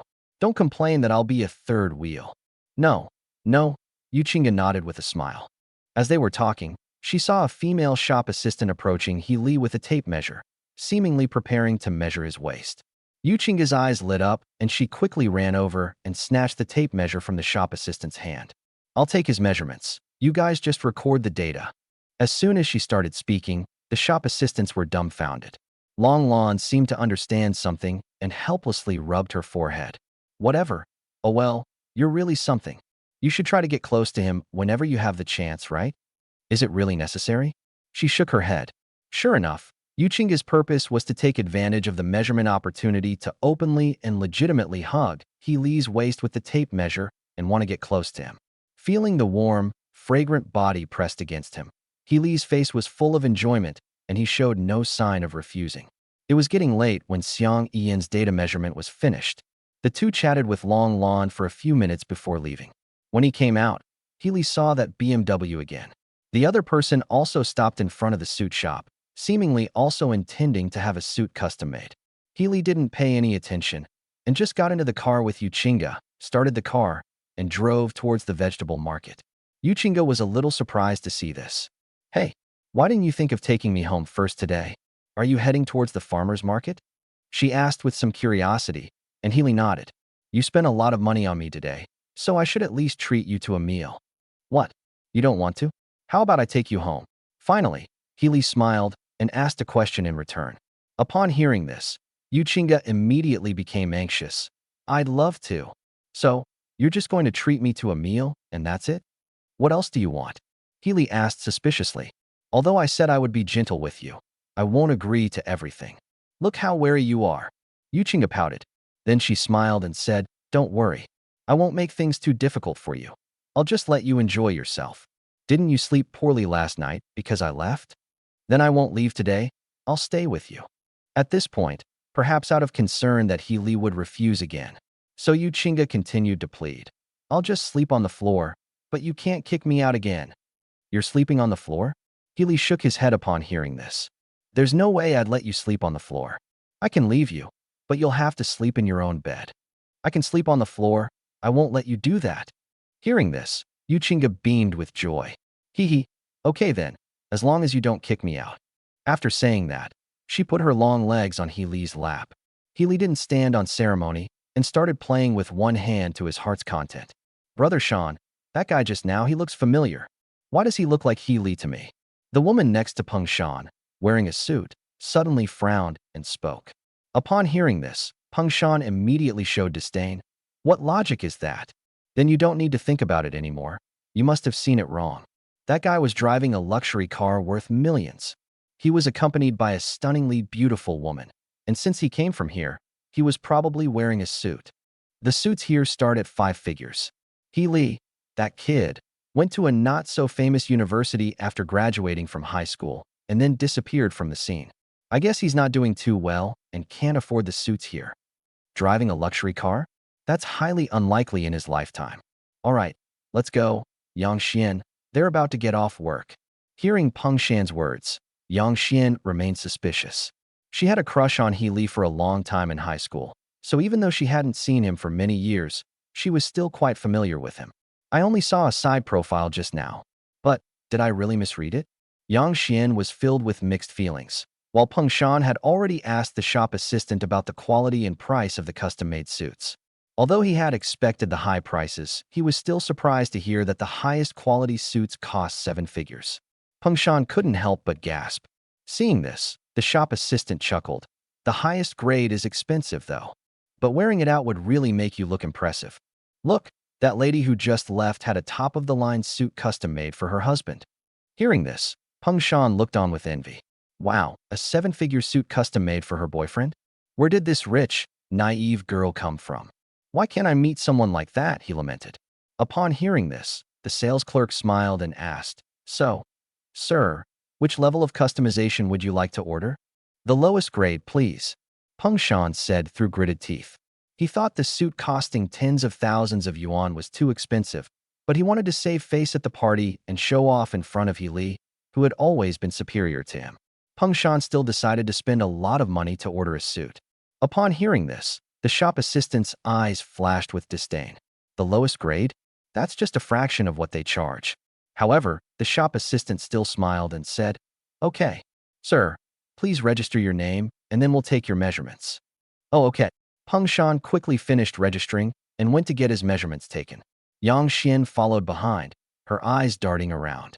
After thinking for a moment, she returned to the front desk and asked, May I ask, were those 2 men who just left named Healy? I'm sorry, I can't disclose that information.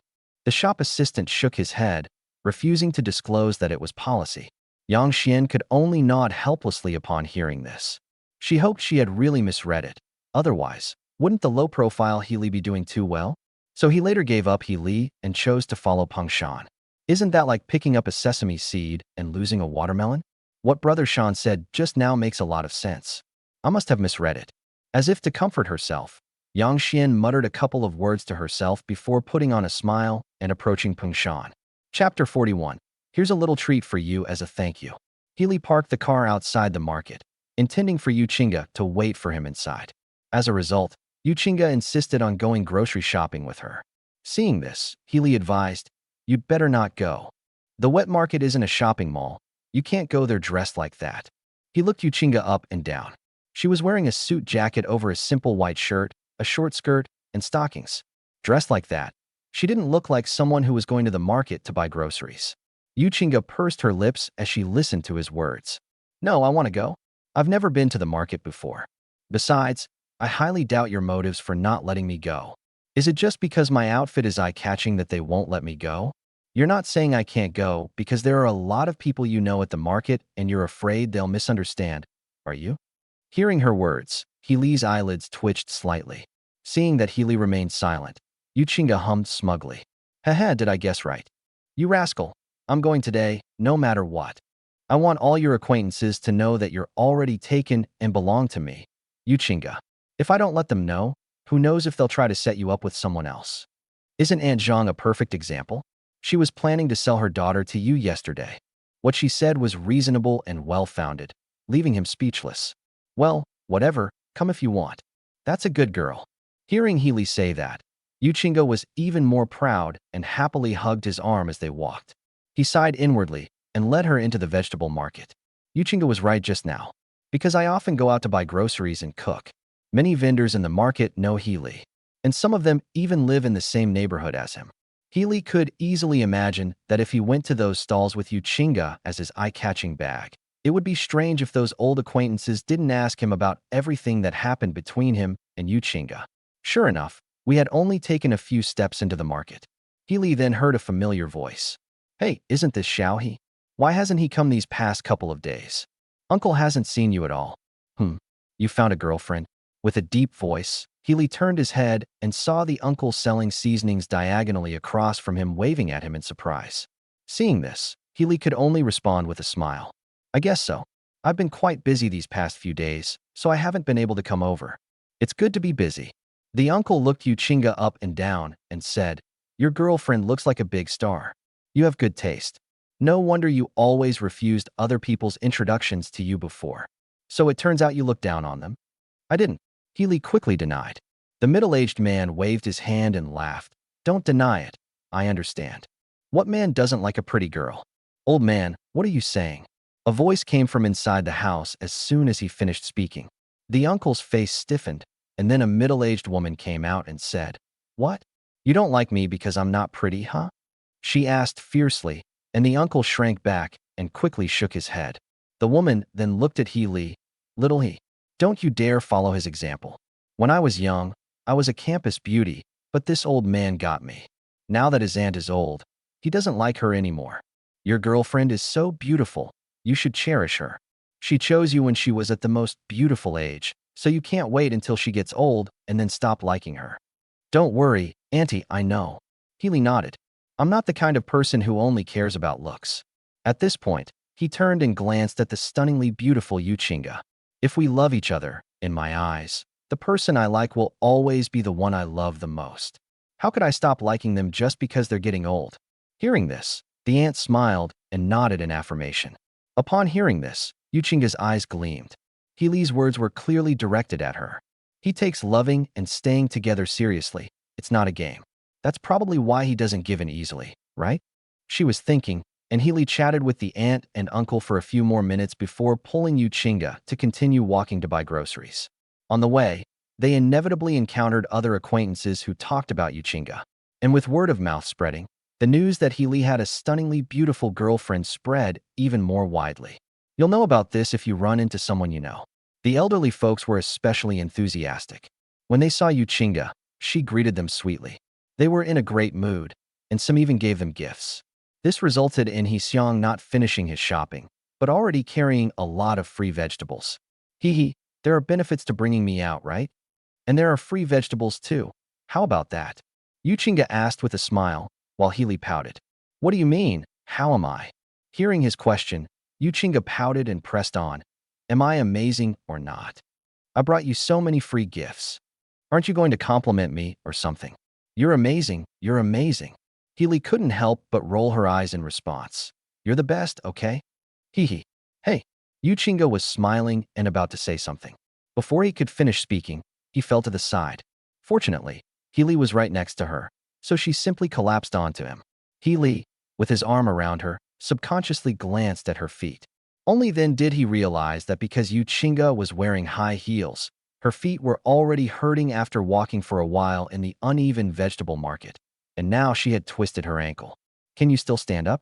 Healy asked, putting his arm around her. Yuchinga nodded. It's all right. As she spoke, she tried to get up and walk again, as if she were trying to stay upright. But that obviously won't work.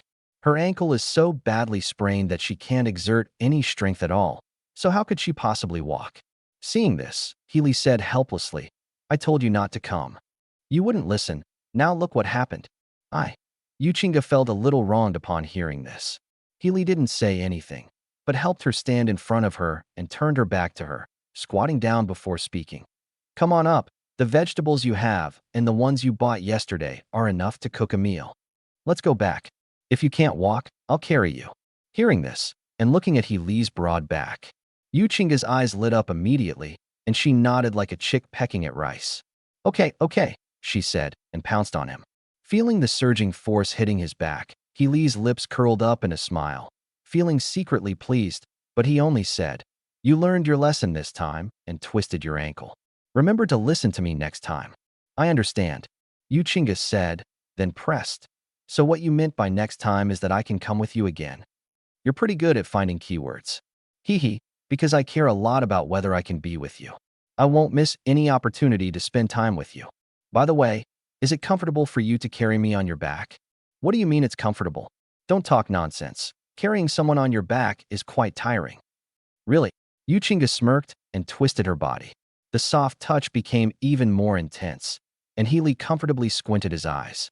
Yu Qingga craned her neck to look at his face. "How is it?" He Li fell silent. Seeing this, Yu Qingga leaned close to his ear and almost bit it, saying gently, "Hey, I'll give you a little treat as a thank you for carrying me. Also, it feels so good to be on your back. I want to rely on you like this for the rest of my life." She obediently rested her little head on He Li's shoulder as she spoke. Upon hearing this, He Li simply replied with 2 words in a low voice. "Yes, it will." Chapter 42. Those who don't heed the advice of elders will suffer the consequences. "Hmm? What do you mean by can't?" Yu Qingga's eyes lit up with surprise, and she asked. "The literal meaning." He Li shrugged and replied. Yu Qingga asked with a grin, "Then can I understand that you agree to rely on me?" "It means exactly what you said." He Li listened to her words without saying a word. Seeing this, Yu Qingga's smile deepened. To her, the 2 words He Li had just said were of great significance, the best response and reward He Li could give to her hard work these past few days. After all, those 2 words have many meanings. That meant He Li had agreed that Yu Qingga could rely on him. It was also He Li's acceptance of Yu Qingga that made him. This is also a major breakthrough in their relationship. Yu Qingga couldn't help but rub her face against He Li's in delight. Seeing this, the men and women who came out to buy groceries around them couldn't help but look on with envy. TSK, this guy is really lucky with the ladies. Being touched and rubbed against by such a beautiful and elegant woman. My beautiful girlfriend took the initiative to rub her face against mine. It felt so good. I can't even imagine how comfortable it would be. Honey, how about we try it, and you let me experience it? I'll let you try it at home. It's too embarrassing to do it in public. What's there to be ashamed of? Look at other people, they're not ashamed at all. They are others, but I can't do it. Sigh, is this the difference between someone else's wife and my own wife, the ancestor? What are you saying? Is it really necessary to be so envious? Is it really necessary to be so envious? Of course it is. Many boys couldn't help but secretly complain in their hearts. Being kissed and hugged by your girlfriend in the street is not only a pleasant experience, but it also earns you envious glances from others. How can you not feel a little vanity by doing this? Unfortunately, most girls are too shy to do this to their boyfriends in public, unless the love is so deep that it's unbearable.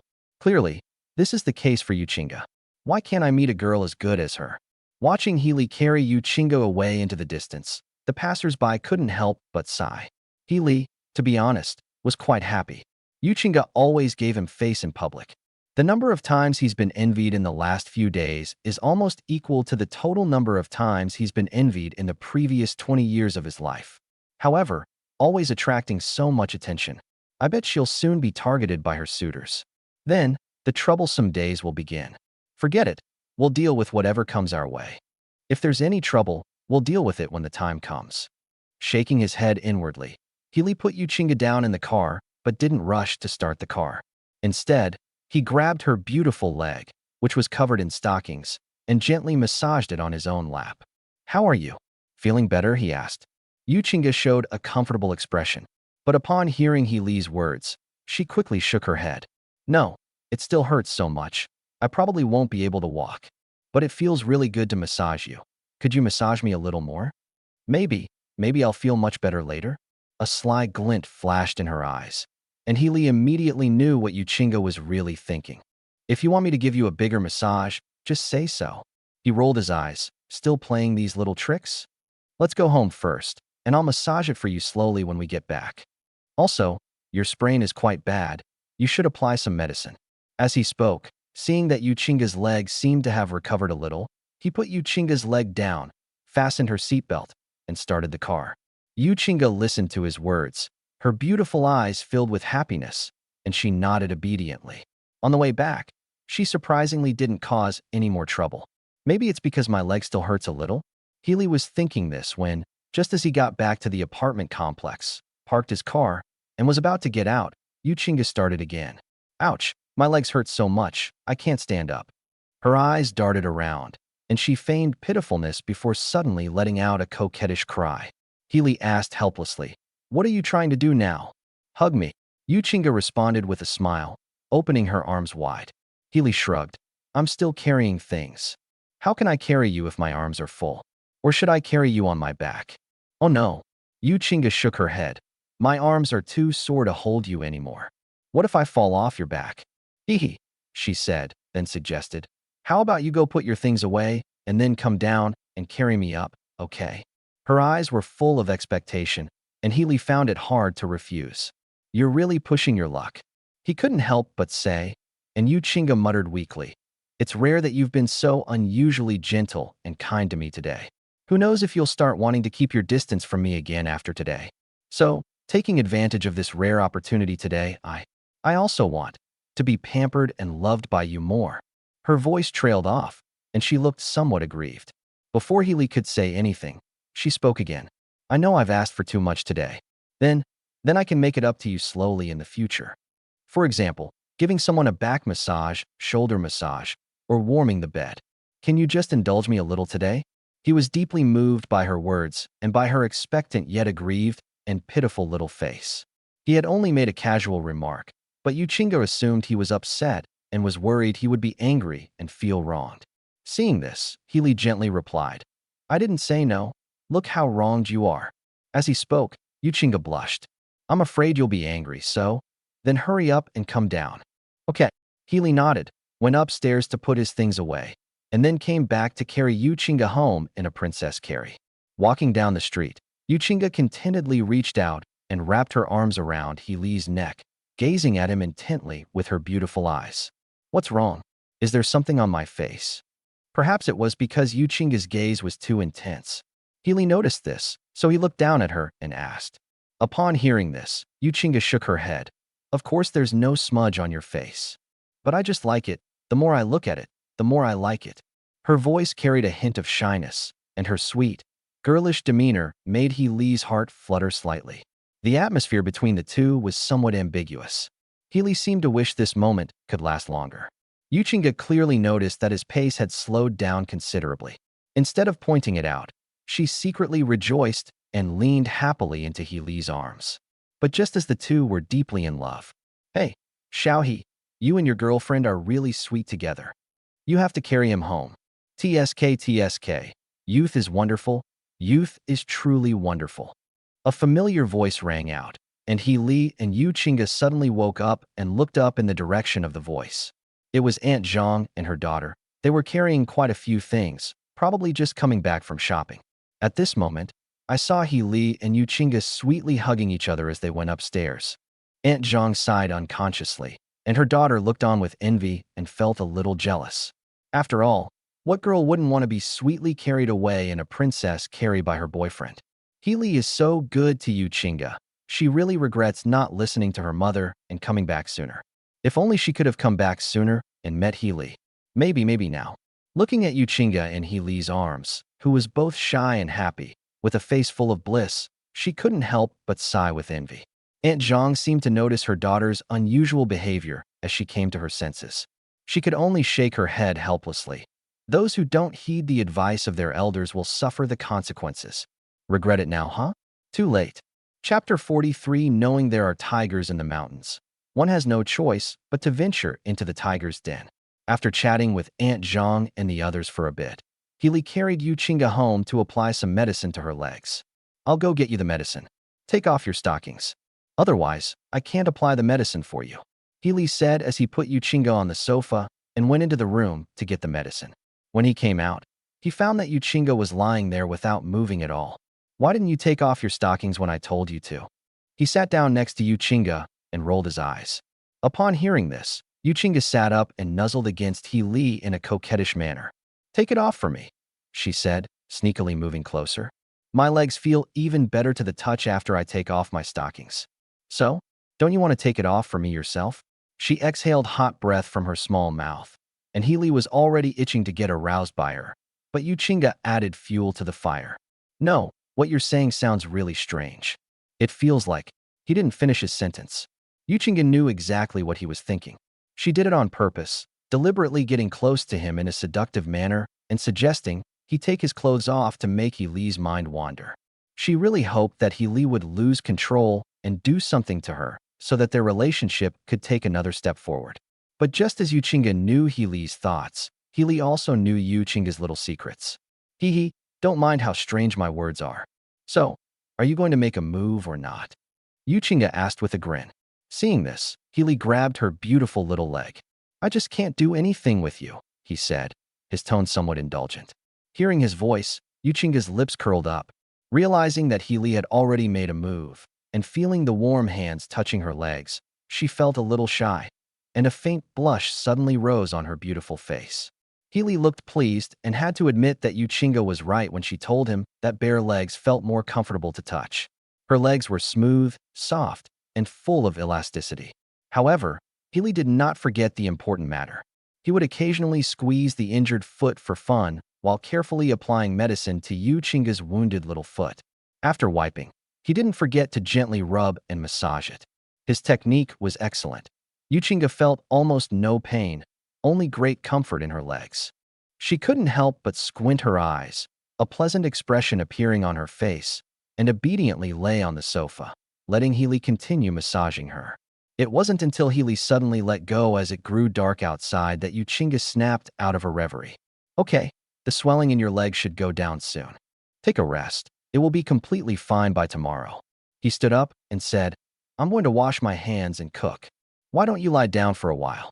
Hearing He Li's words, Yuchinga nodded happily. "Okay." Seeing that He Li was busy, Yuchinga lay on the sofa, looking left and right, her gaze drawn to the TV cabinet.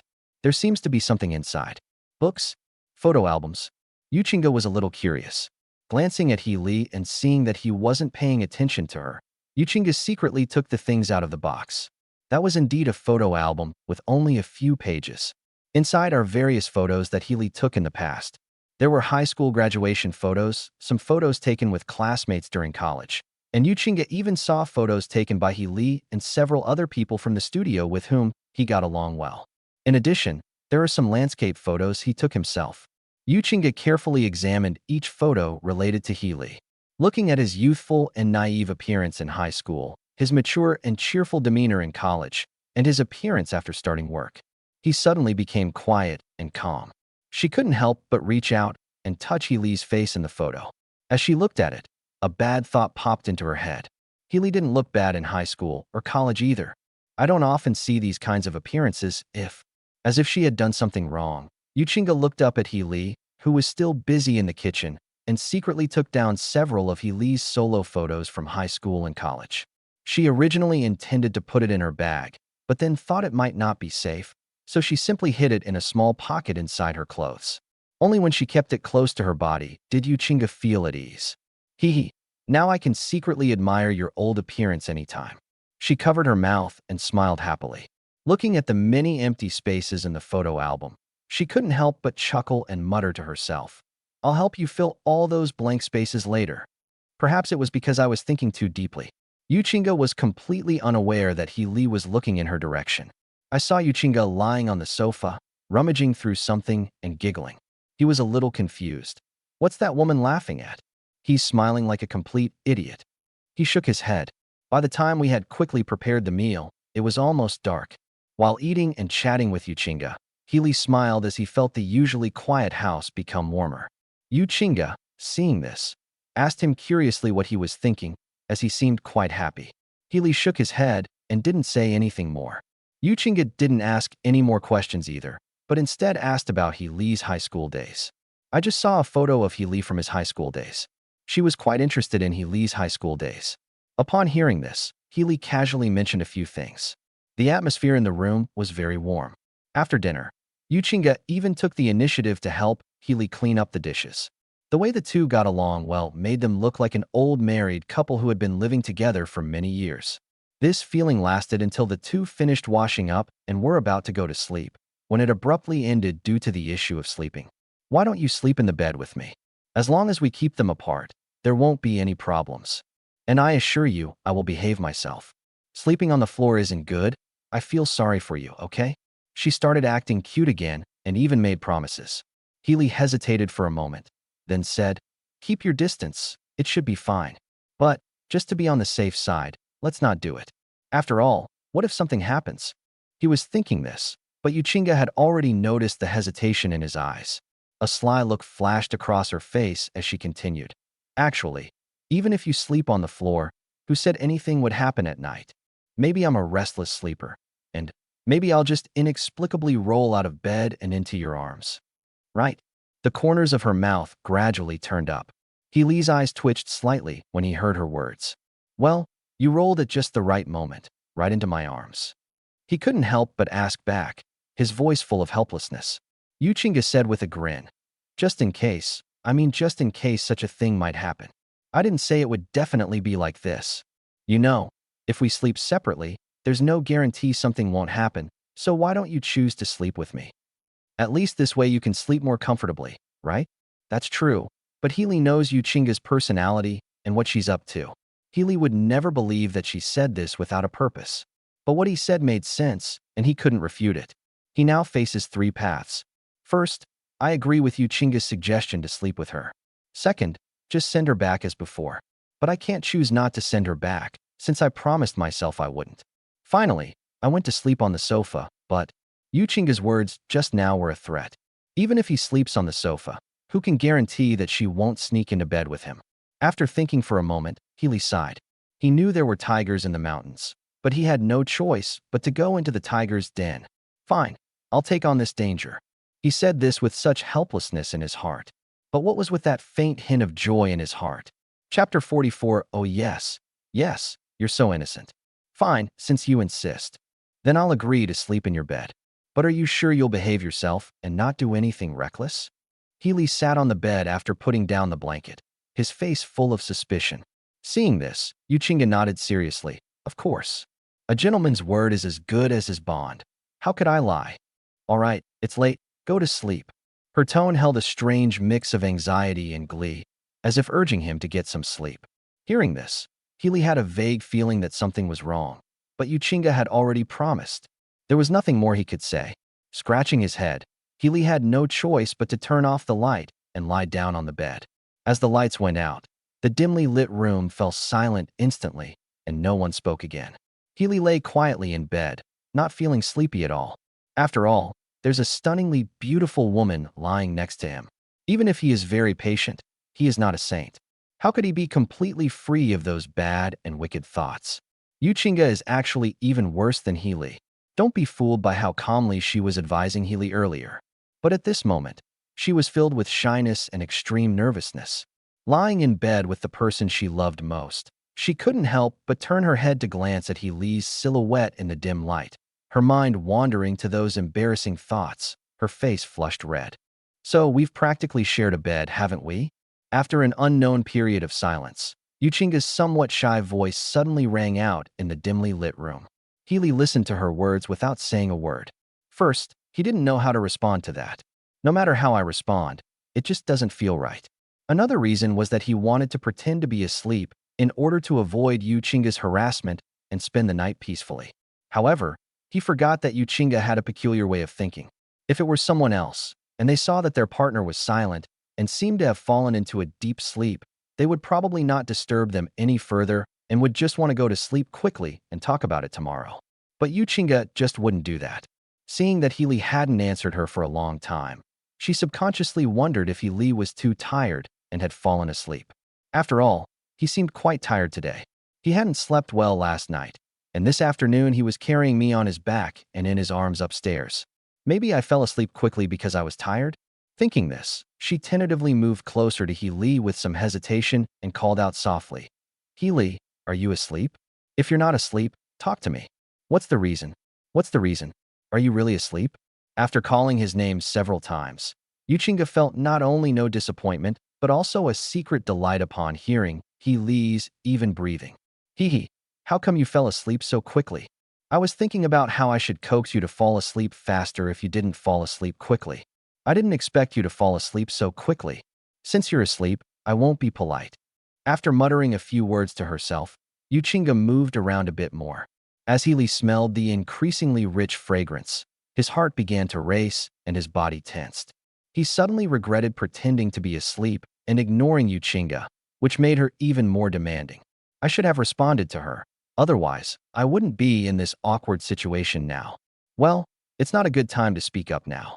She'll definitely question me about why I didn't talk to her. It's even worse if you don't speak up. She'll just keep pushing her luck. Healy's mind raced, trying to figure out what to do.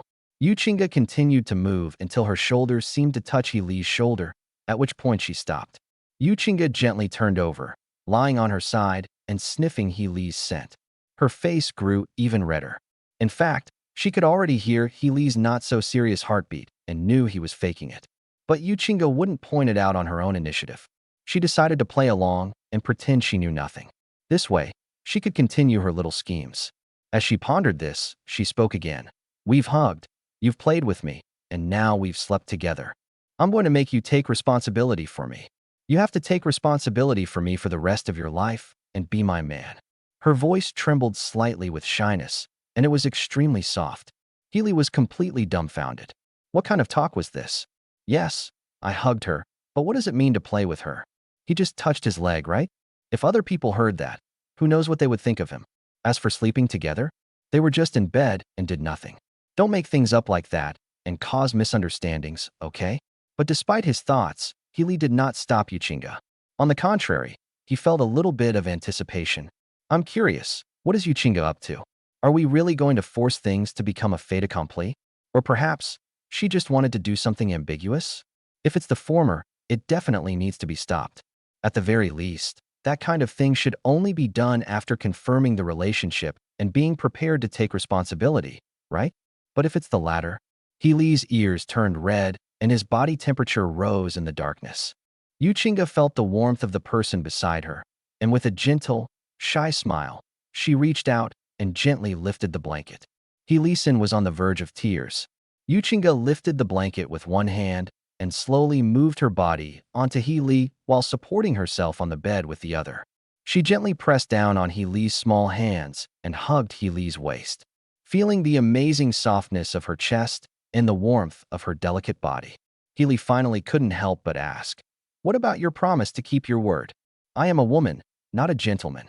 Yuchinga replied. The two of them tacitly understood each other's situation. Now that they were talking, Yuchinga hugged Healy like a kitten, pressed herself against him, and whispered in his ear, "I'm hugging you, so hug me back." Listening to Yuchinga's words, he took 2 deep breaths to calm himself down and reached out to hug her slender waist. "Does it feel good to be pressed against you like this? Will it be heavy?" "If it's very heavy." She whispered a question, wondering if Healy would feel uncomfortable at a time like this, since she was pressing down on him. Healy shook his head. "No, you're very light. But you're pressing down on me like this, which could easily trigger certain reactions in me. Do you even realize that?" Upon hearing this, Yuchinga remained silent for a long time.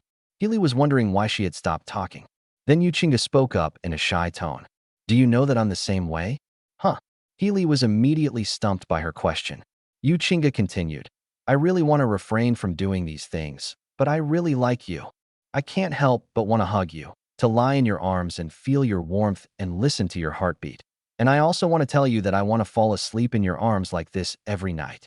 Her voice was soft and gentle, filled with shyness and tenderness, which made Healy unconsciously tighten his grip on her arm.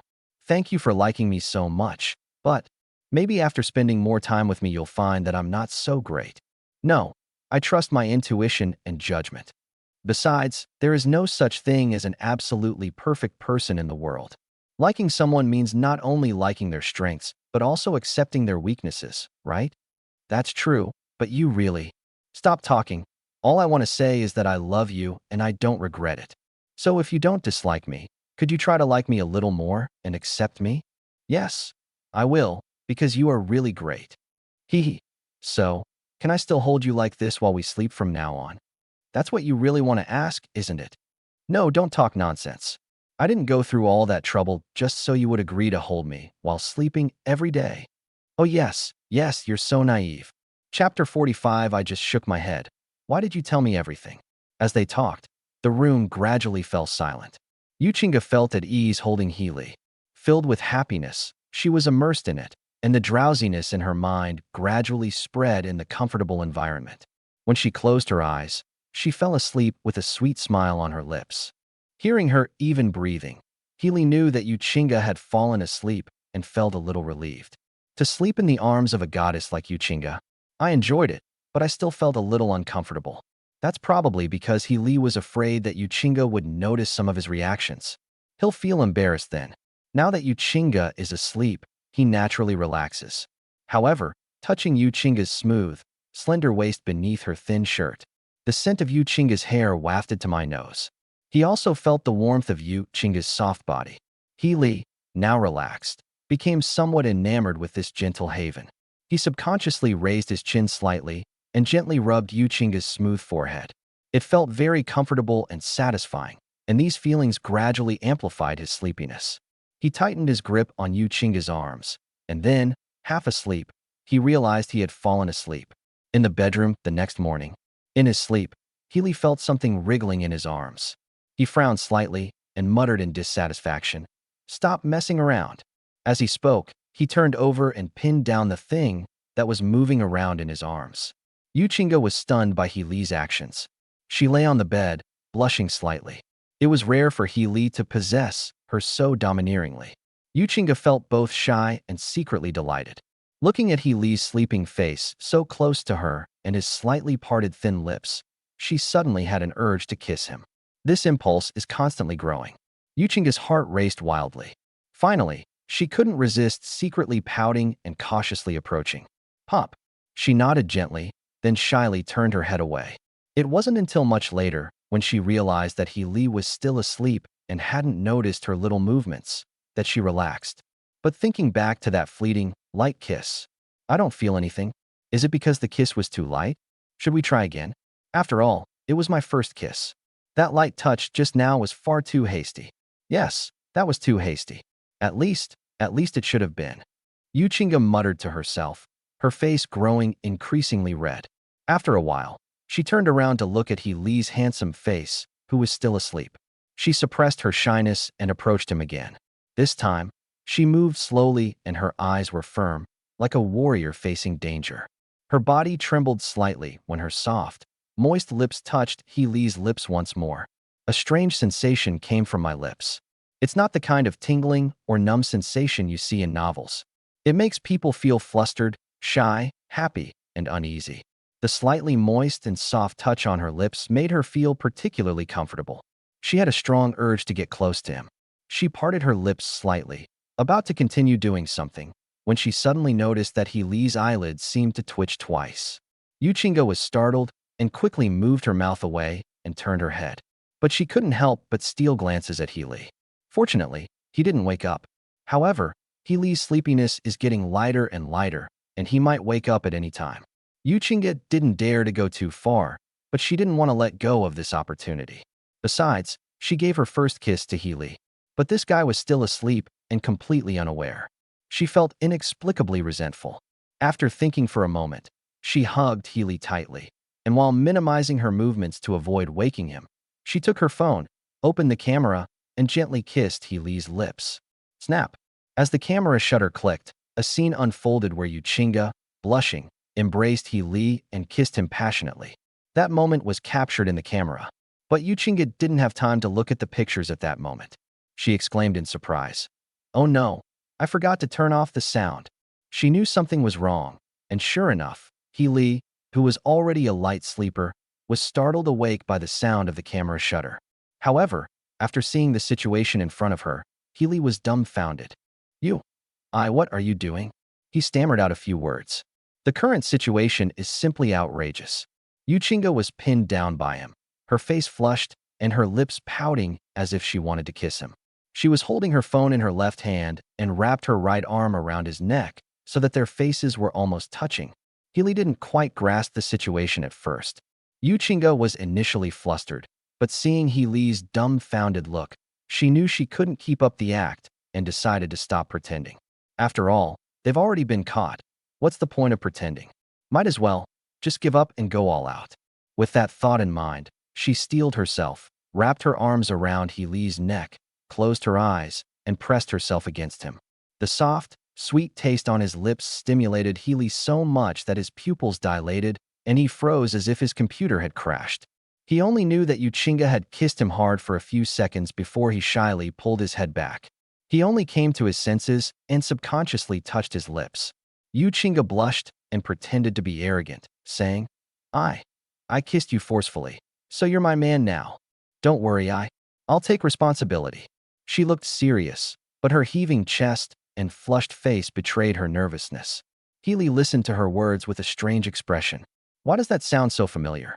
Isn't this what the male lead says in TV dramas after he accidentally has sex with the female lead? How come in his case, it's become that the girl forcibly kissed him and then took the initiative to tell him? That's outrageous. Even TV dramas wouldn't dare to portray something like that. This Yuchinga truly deserves to be called an extraordinary woman. But to be honest, it tasted pretty good just now. Her little mouth is sweet, fragrant, and soft. It feels very comfortable to kiss. Unfortunately, it was Yuchinga who took the initiative just now, not him. Otherwise, maybe. The more Healy thought about it, the more distorted it became, and he quickly shook his head to clear his mind of these thoughts. Seeing that he remained silent and shook his head for a long time, Yuchinga thought that he was silent and shaking his head because he felt that her behavior of taking the initiative too far was frivolous, or that he felt that there was something wrong with him. Thinking about all this, she felt extremely panicked. She didn't want to fall out with Healy over this. Do you think I was too frivolous just now? Am I not good enough as a woman? Gritting her teeth, Yuchinga hugged Healy tightly with obvious nervousness. Before Healy could say anything, she explained tearfully,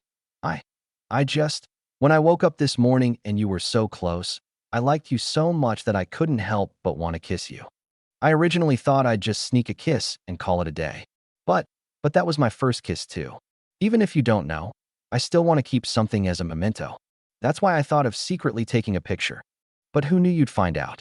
I just acted impulsively and thought of kissing you forcefully. Don't think of me as too frivolous, okay? I only treat you like this. Please don't hate me, okay? I can't live without you. As she finished speaking, Yuchinga's voice trembled with a hint of tears. Her beautiful eyes gradually reddened. Seeing this, Healy felt a pang of sympathy and hugged her, patting her back and comforting her with a smile. I haven't even said anything yet. Look what you're imagining. I was just shocked by you. I never intended to hate you.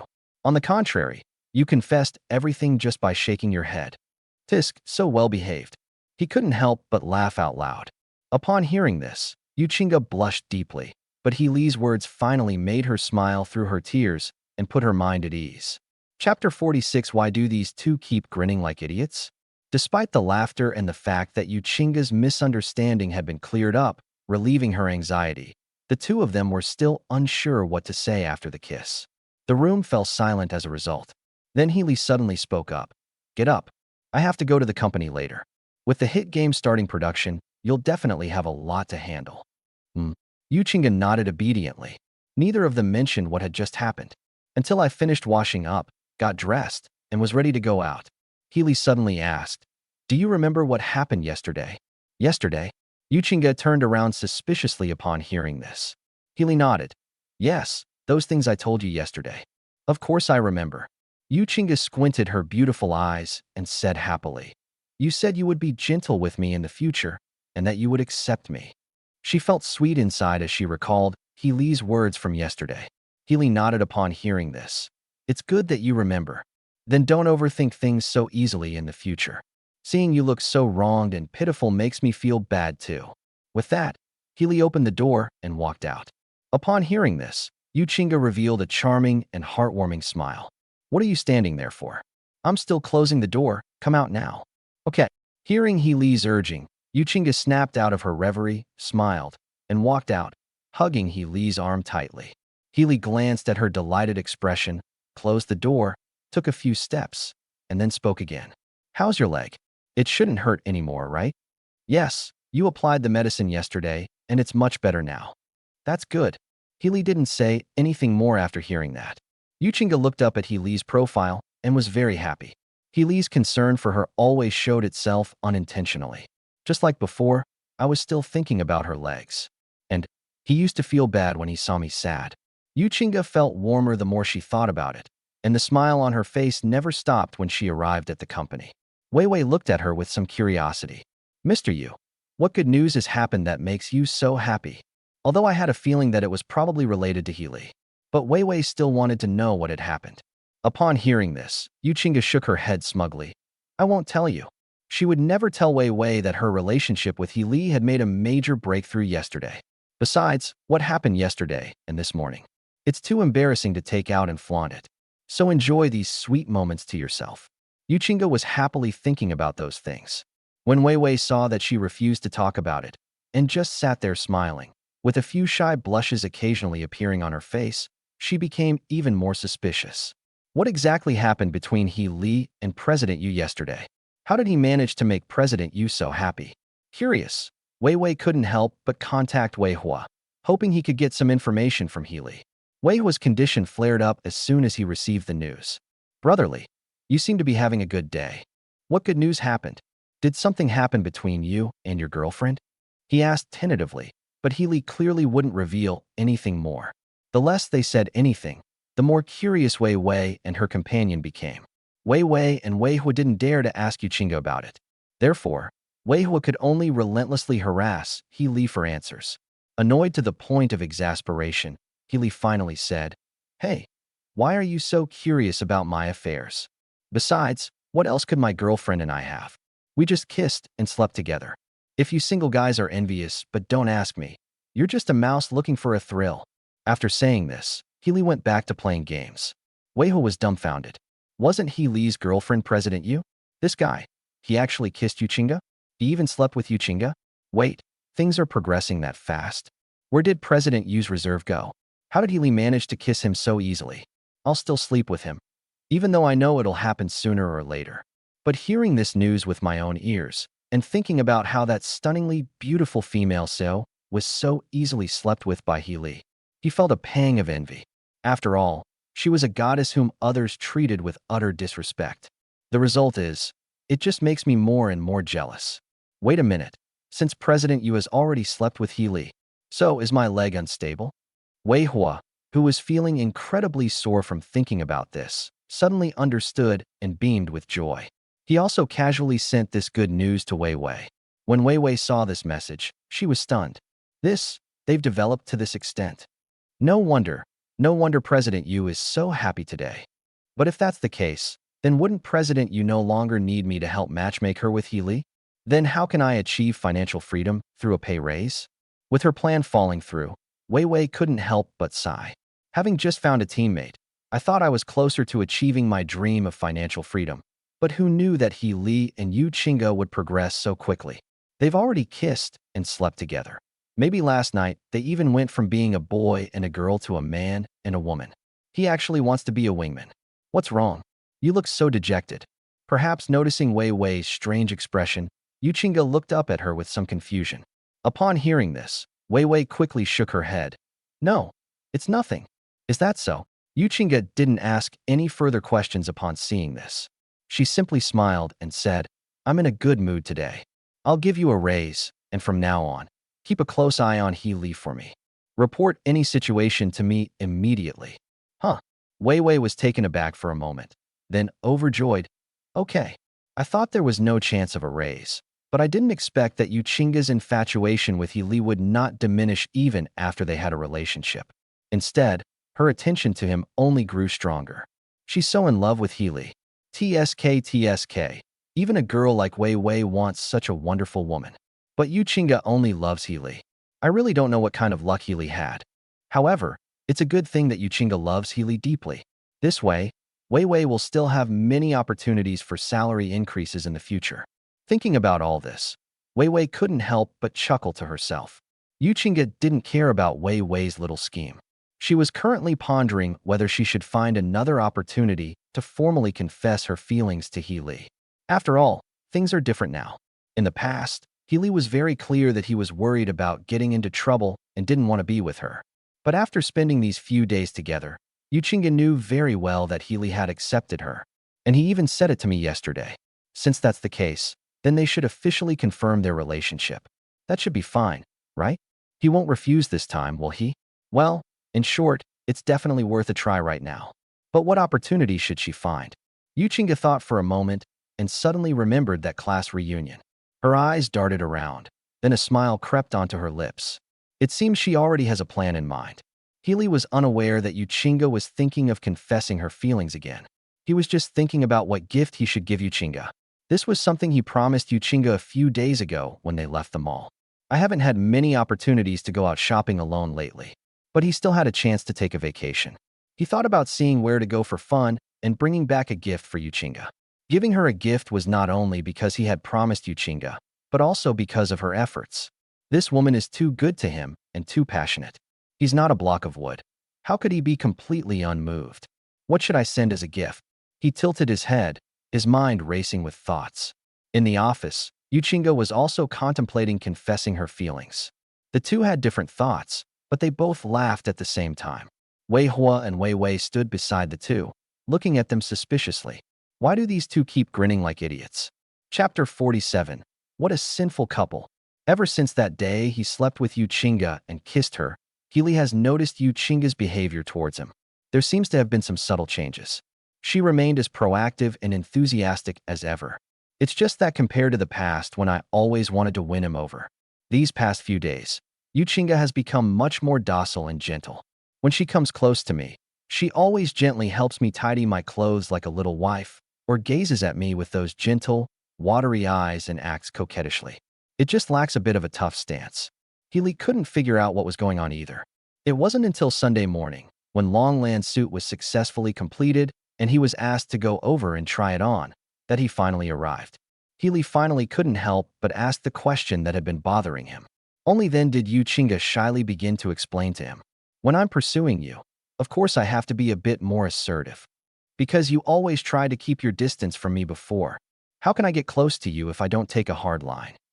But now, she said with a grin, now I feel that I don't need to be too tough on you anymore. Because you already have me in your heart. Then what I need to do is be gentle with you. I'll make you fall for my gentleness, and then... She suppressed her smile, hugged Healy's arm tightly, and whispered in his ear with a slightly shy voice. Then in your heart, treat me as your wife, your daughter-in-law, and truly fall in love with me. After saying that, she gently pecked Healy on the cheek. I felt a fleeting, soft touch on my face. Healy couldn't help but laugh. You have quite a few tricks up your sleeve. Despite what he said, it would be a lie to say that Healy wasn't moved at all by Yuchinga's attentiveness to him. Yuchinga, hearing Healy's words, proudly raised her head and said, just tell me if you like my tricks or not. I like it. Healy didn't hesitate this time. After answering, he asked again, tell me, you're so good to me now, so gentle. If you really become my wife, how much would I have to do for you to repay what I'm getting today? Hee. Yuchinga smiled broadly upon hearing this. Healy said she might become his wife. Is that even possible? It's clearly a certainty, isn't it? Has he already started thinking about how to repay himself? However, Yuchinga gently stroked Healy's face and said, I don't need you to repay anything. Because if I really became your wife, then I am your woman. Everything I have belongs to you. So why should I repay you? For me, I am content as long as I can truly be your wife and stay by your side.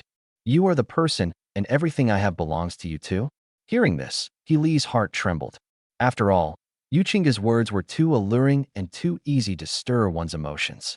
Seeing Healy staring blankly at her with strange emotions in his eyes, Yuchinga smiled and urged, are you moved? Hee. If you like to hear more sweet words, I can tell you even more. But shouldn't we go to the store now? Your class reunion is starting soon, right? Let's go get the clothes and then head straight there. Hearing this, Healy finally came to his senses and nodded. Okay, that's fine. As he spoke, the car started moving quickly. To support Healy, Yuchinga originally planned to bring other luxury cars from home today, but Healy felt it was unnecessary and stopped her, so the two of them still drove her Porsche. When they arrived at Longland's shop, Long Lawn, who had been waiting for them for quite some time, was speechless. What are you two doing? You've been dawdling for ages. She muttered to herself, and Yu Chinga chuckled. What's the rush? We're here now, aren't we? Come on, let's go change our clothes. Huh? Healy was taken aback upon hearing this. Us? He looked at Yu Chinga suspiciously. Why are you changing your clothes? You're so beautiful and have such a great presence. This outfit will suit you perfectly. Yu Chinga is a natural clothes hanger. She looks beautiful in anything she wears, and her natural elegance shines through. Healy thought she dressed quite well normally. No one would look down on her if she went to a class reunion. But Yu Chinga shook her head. Although I am very happy to be praised by you. But don't forget, your classmates are just waiting to see you make a fool of yourself. I want to make you proud and make them all envious of you. Of course I have to dress up nicely, otherwise I won't be happy if I don't achieve my goal of standing up for you. Huh. Healy had absolutely no way to refute it. Okay, so where are your clothes? Well, of course I secretly had her make this for me. Yu Chinga pointed at Long Lon, who shrugged. Healy had nothing to say, so he took the expensive suit worth millions and prepared to go to the cubicle to change. Who knew that Yu Chinga didn't go to the girls' changing room, but followed him there. Before Healy could speak, she said with a smile, These clothes are a bit difficult to put on. You'll have to help me put them on. Of course, I won't let you help me for nothing. Look, I can help you get dressed first. Healy shook his head upon hearing this. I don't need to. It's just putting on clothes. It's not a difficult thing. Are you sure you don't need to? Yu Chinga asked gently, holding his arm. No need. Healy shook his head again. Really? She gazed tenderly into Healy's eyes. I may need it. Healy couldn't refuse anymore. Yu Chinga's gentle gaze was so captivating that he simply couldn't resist.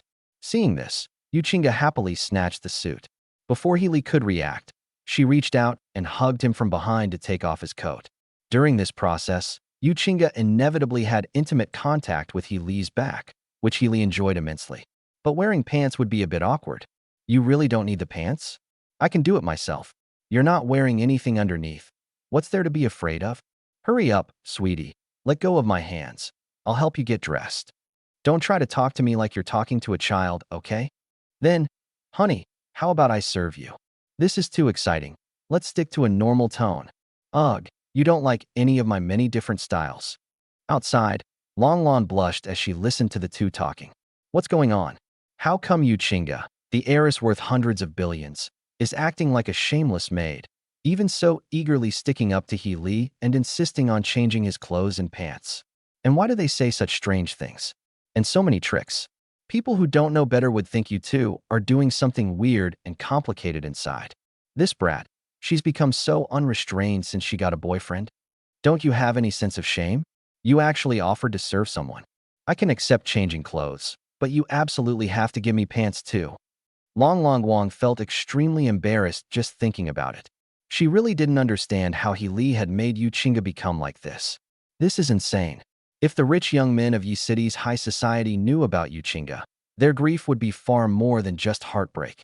After all, they pursued Yu Chinga and paid a huge price for her, yet they couldn't even get a smile from her. But with Healy, Yu Chinga was so proactive that she almost forgot the reserve she should have as a daughter of a wealthy family. Long Lon was even sure that as long as Healy nodded, Yu Chinga would obediently crawl into his bed. They're both men, yet such a huge difference. Those rich young men were heartbroken. If things go wrong, they might even run to the rooftop because they can't handle the immense shock. Thinking of all this, Long Lon couldn't help but sigh. What a sinful couple. Chapter 48, I still want to hug him and let him touch me. Outside, Long Lon was still lost in thought. In the changing room, Yu Chinga finally helped Healy change his clothes. She could have easily changed it without her help. As a result, she actually spent more time on it. I told you we didn't need any help, but you still insisted on doing it. Although he had changed his clothes, Healy spoke to Yu Chinga with some resentment. All because of Yu Chinga's gentleness and intimacy, he was so moved that he almost grabbed Yu Chinga and did something inappropriate.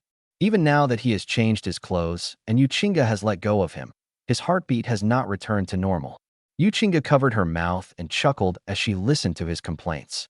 Healy curled his lip upon seeing this. You still have the nerve to laugh? I guess I had enough willpower to barely keep my mind steady. Otherwise, if I get aroused and Long Lon sees me, are you planning to cause my social death on the spot? No way. Yu Chinga said sweetly. I can't bear to see you embarrass yourself and be talked about outside. As she spoke, she leaned closer and whispered, if you really can't hold back, then I can help you solve it. Her voice trailed off as she spoke, a blush rising on her face, her expression shy. Healy's heart skipped a beat when he heard this. Yu Chinga's words are too easy to make people overthink, aren't they? How can this woman say anything to outsiders? However, what exactly does she mean by solution? Should we solve it this way? Or that way? Or, listening to Yu Chinga's words, many unhealthy images subconsciously surfaced in Healy's mind. Especially when Healy thought about the people in those scenes, who had Yu Chinga's perfect figure and stunningly beautiful face. He became even more excited, as if he had been injected with chicken blood. Don't say things like that again, it's too provocative. He took 2 deep breaths and calmed down before speaking. Yu Chinga smiled and didn't say anything, but simply handed the clothes she was going to change into to Healy. Okay, you've changed your clothes. Now it's your turn to change my clothes. This dress is quite troublesome to put on, so you'll have to be patient. As she spoke, a cunning glint flashed in her eyes. Although Healy didn't discover it, that didn't mean he couldn't guess Yu Chinga's little scheme. I understand. Healy nodded, showing no objection to the matter. The main point is that there's no point in opposing it anyway, since in the end Yu Chinga will have to beg and plead for his help, and then Healy won't be able to refuse Yu Chinga's request either.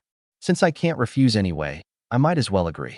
However, Yu Chinga has a very beautiful figure. Healy had a very clear feeling a few nights ago, but it's hard to see clearly at night, so now I can take advantage of the opportunity to help Yu Chinga get dressed to appreciate her beauty. With this thought in mind, Healy, who had taken out the clothes, looked up at Yu Chinga in front of him. At this moment, Yu Chinga also took off her coat. She was wearing only a thin camisole underneath. Her pink skin was faintly visible beneath the white lining. When she turned around somewhat shyly, the intense visual stimulation made Healy's nose warm and almost caused him to bleed. Yu Chinga also felt even more shy under his direct and subtly aggressive gaze. Why are you staring like that? Aren't you going to make a move? It's so cold. Hurry up and change me. Yu Chinga urged him softly, and Healy finally came to his senses and stepped forward to take the clothes and help her change. Intimate contact is inevitable during this process. Feeling Healy's fingers inadvertently touch her, Yu Chinga's already flushed face turned even redder, and her originally pink skin gained even more color, making her look quite beautiful. Perhaps because she was too shy, Yu Chinga didn't say a word the whole time. She just held those little hands tightly, until Healy zipped up her back zipper. You're just letting me go like that? This is such a rare opportunity. Why don't you take this opportunity to hug me from behind? She asked in a low voice, and Healy heard her clearly but didn't say anything. Honestly, changing Yu Chinga's clothes, just looking at her perfectly delicate body that was partially revealed, plus the occasional touch, made it hard to control my mind and even take the opportunity to hug her from behind. If this were posted then, as he was thinking, Yu Chinga noticed that he hadn't made a move and couldn't help but lean back slightly. Healy was already standing very close to her behind her, and when she leaned against him, she ended up in his arms. The latter instinctively reached out to hug him. When Xiang realized that they had already hugged, it seemed pointless to let go now. So he simply granted Yu Chinga's wish and hugged her tightly. With a warm, delicate body in his arms, he greedily moved closer to Yu Chinga's neck, inhaling her fragrance. The latter was delighted to notice Healy's obedience and his little actions. She enjoyed Healy's strong embrace, her eyes half closed and a bright, happy smile on her face. Neither of them spoke for a moment. They were simply enjoying this satisfying moment. But outside, Long Lon was somewhat suspicious. Why haven't these two made a sound while they were changing clothes? Even if they were trying to be romantic, and that's why they were changing slowly, it shouldn't have suddenly gone completely silent, right? What's going on? What are they doing? Is there some problem? Long Lon wondered. Considering the two might be doing something intimate inside, she didn't want to disturb them, so she deliberately waited for a few minutes. However, after waiting and waiting without any movement, Long Lon finally couldn't resist anymore.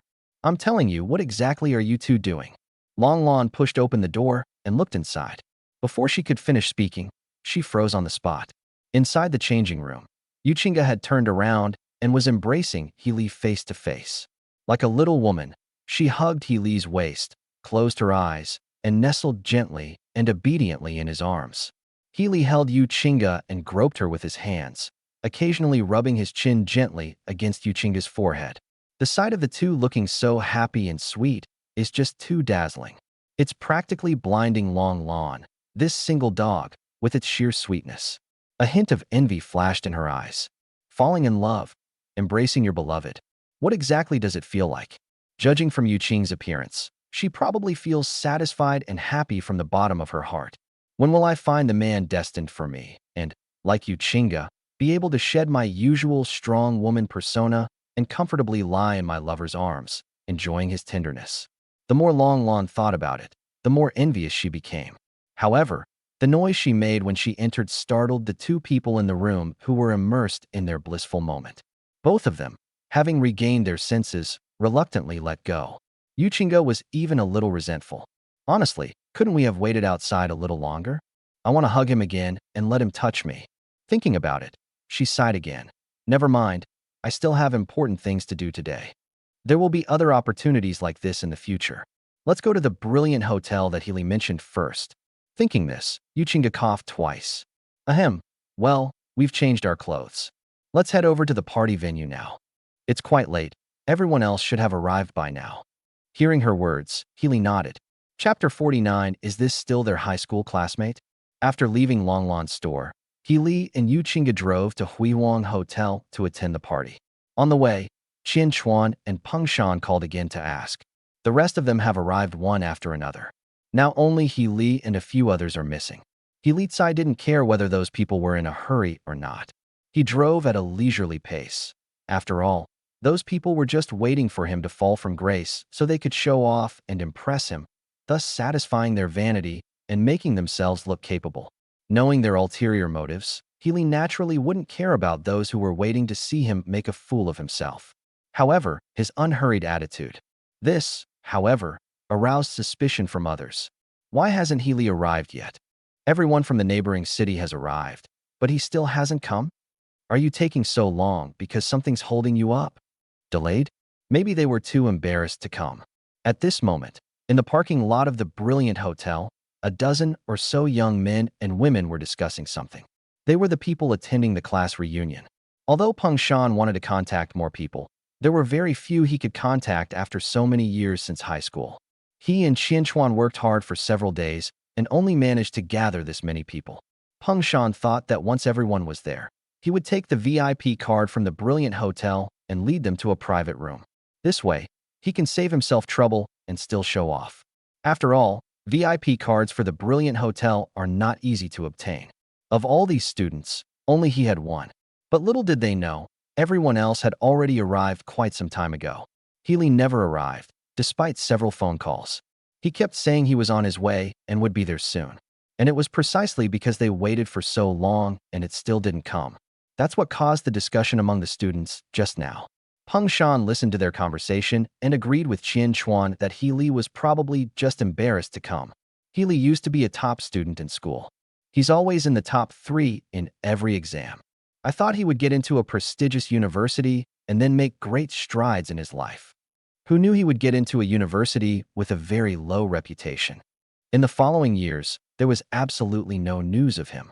Sigh. I guess he's a bit under pressure because he hasn't made a name for himself and is embarrassed to see us old classmates. Peng Shan said with a helpless yet feigned sigh. Upon hearing this, Qian Chuan immediately chimed in. Yes, yes, yes. I also think it's very likely that's what Brother Shan was thinking. Besides, he said, looking at Yang Xian. Besides, our class beauty Yang was rejected by him before. But now she's not only become more beautiful, she's also gotten together with a successful man like Brother Shan. I think he might regret it too. I regret rejecting Yang Manhua back then, only to find out that she's doing better than him. Think about how you would feel if you were in that situation. Given that he hasn't made a name for himself yet, it's understandable that he's conflicted and even embarrassed to come. He spoke with great logic and reason, and everyone nodded in agreement. Then everyone couldn't help but look at Peng Shan with some emotion. TSK, our class monitor is really capable. Is the class monitor the most successful person in the class right now? Yes, they can afford BMWs that cost over $1 million. I couldn't afford it even in 10 years with my meager salary. He, Brother Sean, I'll have to take care of you more in the future. No problem, no problem.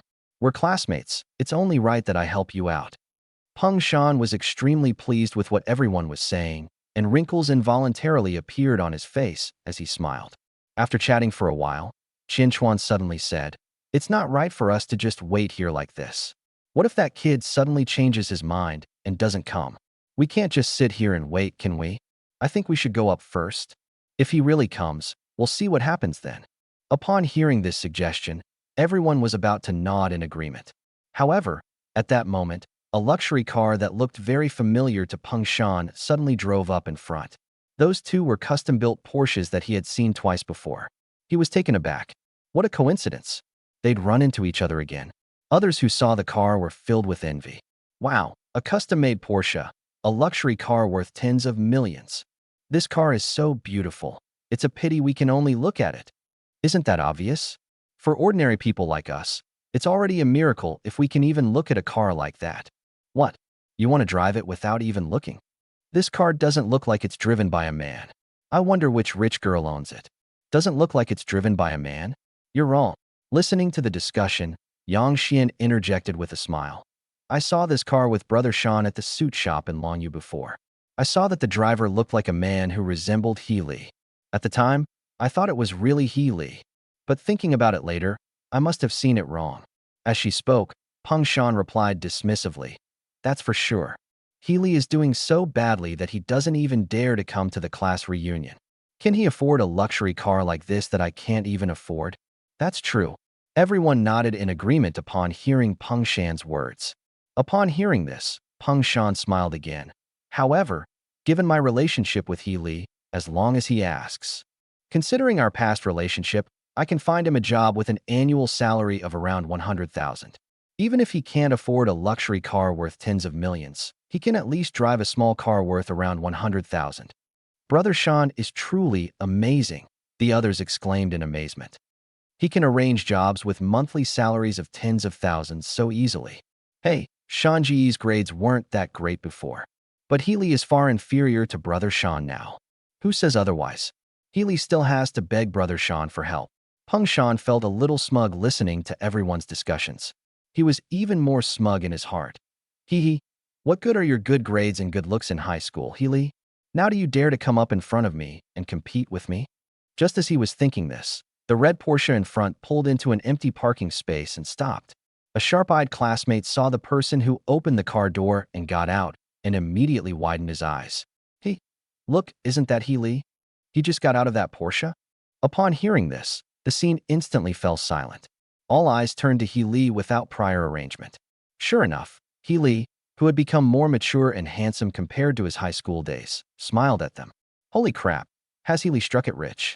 A luxury car worth tens of millions? He can actually afford to drive one. Who just said that He Li couldn't possibly afford this car? Wait a minute. Why doesn't he say he's doing so well? What are you talking about? Maybe he's just being low-key. That's true. Wait a minute. My goodness. Look at the girl getting out of the passenger seat. He watched as Yuchinga stepped out of the passenger seat. The students present were all amazed. That dreamlike, stunningly beautiful face, that perfectly proportioned figure, and that ethereal teacher. She's so gorgeous. From every angle, she's an absolute goddess, flawless. They're much better than the most popular celebrities on TV. Seeing Yuchinga get out of the car, approach He Li, and take his arm, watching the two figures slowly walk towards them. For a moment, everyone felt a little dazed. Is this still their high school classmate? Driving a luxury car worth millions, possessing a stunning goddess. He's just like the protagonist in a novel. At this moment, Peng Shan, Qin Chuan, and Yang Xian, who had previously been full of contempt and disdain for He Li, all looked at the approaching He Li with unpleasant and somewhat suspicious expressions. Chapter 50. What did you say? The wind was too strong. I didn't hear you. Didn't He Li just get into an ordinary university? Didn't he do really badly and barely keep in touch with his classmates? But now, what exactly is going on? Driving a multi-million-dollar luxury car and having a stunningly beautiful goddess by his side. The three men from Peng Shan were simply beyond comprehension. Especially Peng Shan, after a brief moment of surprise and doubt. What aroused his heart was intense jealousy. I can't even afford a luxury car. So what makes you think you can drive one? And that girl, she's so beautiful. I can never meet or date a girl like her. What makes you think you can? You always had me on top of you before, and now you're trying to pull this stunt again, huh? As he thought about it, he became suspicious again. That's not right. Healy is just from an ordinary family. He only graduated from university a few years ago. Even if he finds a great job, he still can't afford a car like this, right? Could it be that he's actually being kept? Peng Shan thought this way because he remembered that when he went to Longland's store to order a suit, he heard that Yu Qingge had apparently ordered a seven-figure suit for Healy. Since the other party is willing to spend millions for no reason, why can't we let him drive our car? Having figured this out, Peng Shan's eyes were filled with disdain. TCH, you almost fooled me just now. I thought you were the one who was so amazing. Turns out he's just a gigolo. What's so great about being kept by a woman and living off her? Although that's what he thought to himself, his tone was full of bitterness. Yes, Peng Shan was envious. Being kept by a rich and beautiful woman, especially a goddess-level rich and beautiful woman, can save him 50 years of detours. How could Peng Shan not encounter such a great thing? But Healy could. Peng Shan felt increasingly envious, especially when he saw that Healy was wearing a suit that appeared to be made by the Longyu Group. He didn't need to guess to know that this was the high-end suit worth 7 figures that Yu Qingge had customized for him. Peng Shan clenched his fist, feeling incredibly envious. Qian Chuan and Yang Xian, who were standing nearby, were in similar situations. Qian Chuan was numb. He thought he had done well enough in Peng Shan.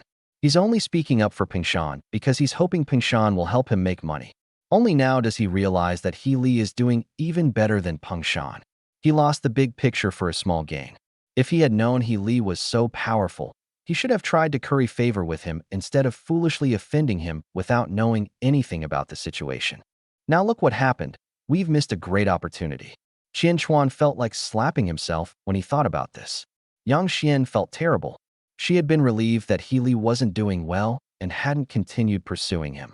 But in reality, Healy is doing better than anyone else. And the woman next to him was absolutely gorgeous. Compared to her, I'm like an ugly duckling compared to a swan. No wonder Healy didn't choose to accept her back then. So his standards are really that high? Yang Xian sighed, feeling both depressed and annoyed.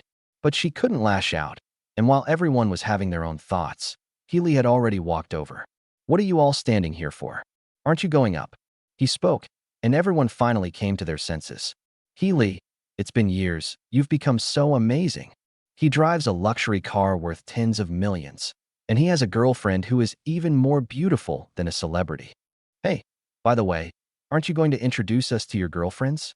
On the way, people couldn't help but ask, and Healy shook his head when he heard this. What's so great about me? It's just that I was a little lucky. That makes perfect sense. Meeting Yu Qingge is good luck. But to others, his words were simply a sign of humility. Healy didn't explain much. He simply introduced Yu Qingge's name, and that was it. However, Yu Qingge was a little dissatisfied that Healy only mentioned her name and didn't say anything more. She clung to Healy's arm and pouted. Why did you only tell your classmates that my name is Yu Qingge, and that was it? What about our relationship? I'm your woman. I've given you so many firsts. I'll even warm your bed every night. You won't even acknowledge our relationship in public? She looked aggrieved, and Healy's eyelids twitched uncontrollably as he listened. His gaze unconsciously swept over the other people around him. As expected, their eyes were filled with shock. The shock stemmed from Yu Qingge's attitude towards Healy. It was also because of what Yu Qingge had just said. When Yu Qingge expressed her dissatisfaction with Healy, she did so in a pitiful and coquettish manner instead of arguing with a cold face. This is completely different from their girlfriends. Their girlfriends would throw tantrums and argue endlessly if they encountered something unpleasant. But Yu Qingge, such a beautiful woman, had such a good temper and was so gentle with her boyfriend. And judging from Yu Qingge's words, it seems that she and Healy have already developed a relationship that goes beyond friendship. She even dutifully warms his bed every night. Is this really that outrageous? Yu Qingge is so beautiful and elegant. Shouldn't she be aloof and cold towards Healy, making Healy serve her carefully? After all, for such a beautiful girl, the fact that she can be your girlfriend is the greatest blessing you can have. You should cherish her like a treasure and take good care of her. But what's going on with Healy? Is Yuchinga really that obedient and gentle in front of Healy? Could it be that the saying, ugly people are often the most troublesome, is true, which is why my girlfriend is always causing trouble? Someone as beautiful as Yuchinga is actually very gentle? Everyone pondered this, and their envy grew even stronger. Peng Shan, who was listening nearby, felt very uncomfortable. Yuchinga is such a beautiful woman, and she's clearly keeping He Li as her sugar daddy, so she should be very domineering towards him. But she was so well-behaved, unlike Yang Xian. Peng Shan glanced at Yang Xian and sighed inwardly. Yang Xian wouldn't be that gentle. When something happens, she won't whine and complain to him. Instead, she'll give him the cold shoulder or argue with him and wait for him to apologize first. As for warming his bed every day, that's even more impossible. In the past, when it was cold in winter, Yang Xian would stuff her icy hands and feet into his clothes. They're both women, so why is there such a big difference? Peng Shan felt increasingly uneasy, while He Li, not bothering to figure out what the others were thinking, simply listened to Yuchinga's words and muttered helplessly. What's wrong with you? Why do you always pull this stunt every time you run into someone you know? What did you say? The wind was too strong. I didn't hear you. She smiled, and Healy glared at her, but didn't ask any more questions. With their own thoughts and intentions, the group arrived at the brilliant hotel. Upon arriving here, Peng Shan finally regained some confidence and revealed a smug look. He was about to take out his VIP card and asked the waiter to take them to the private room he had reserved in advance. However, before he could even take out the card, the hotel manager in the lobby saw Yuchinga and rushed over in surprise. Miss you. What brings you here? Your presence truly honors our hotel. We can keep your private room here forever. By the way, everything you do here is completely free. If you need anything, please let me know at any time. Don't worry, I'll handle your request personally, and I guarantee you'll be satisfied. The manager suppressed his surprise and spoke with a respectful expression.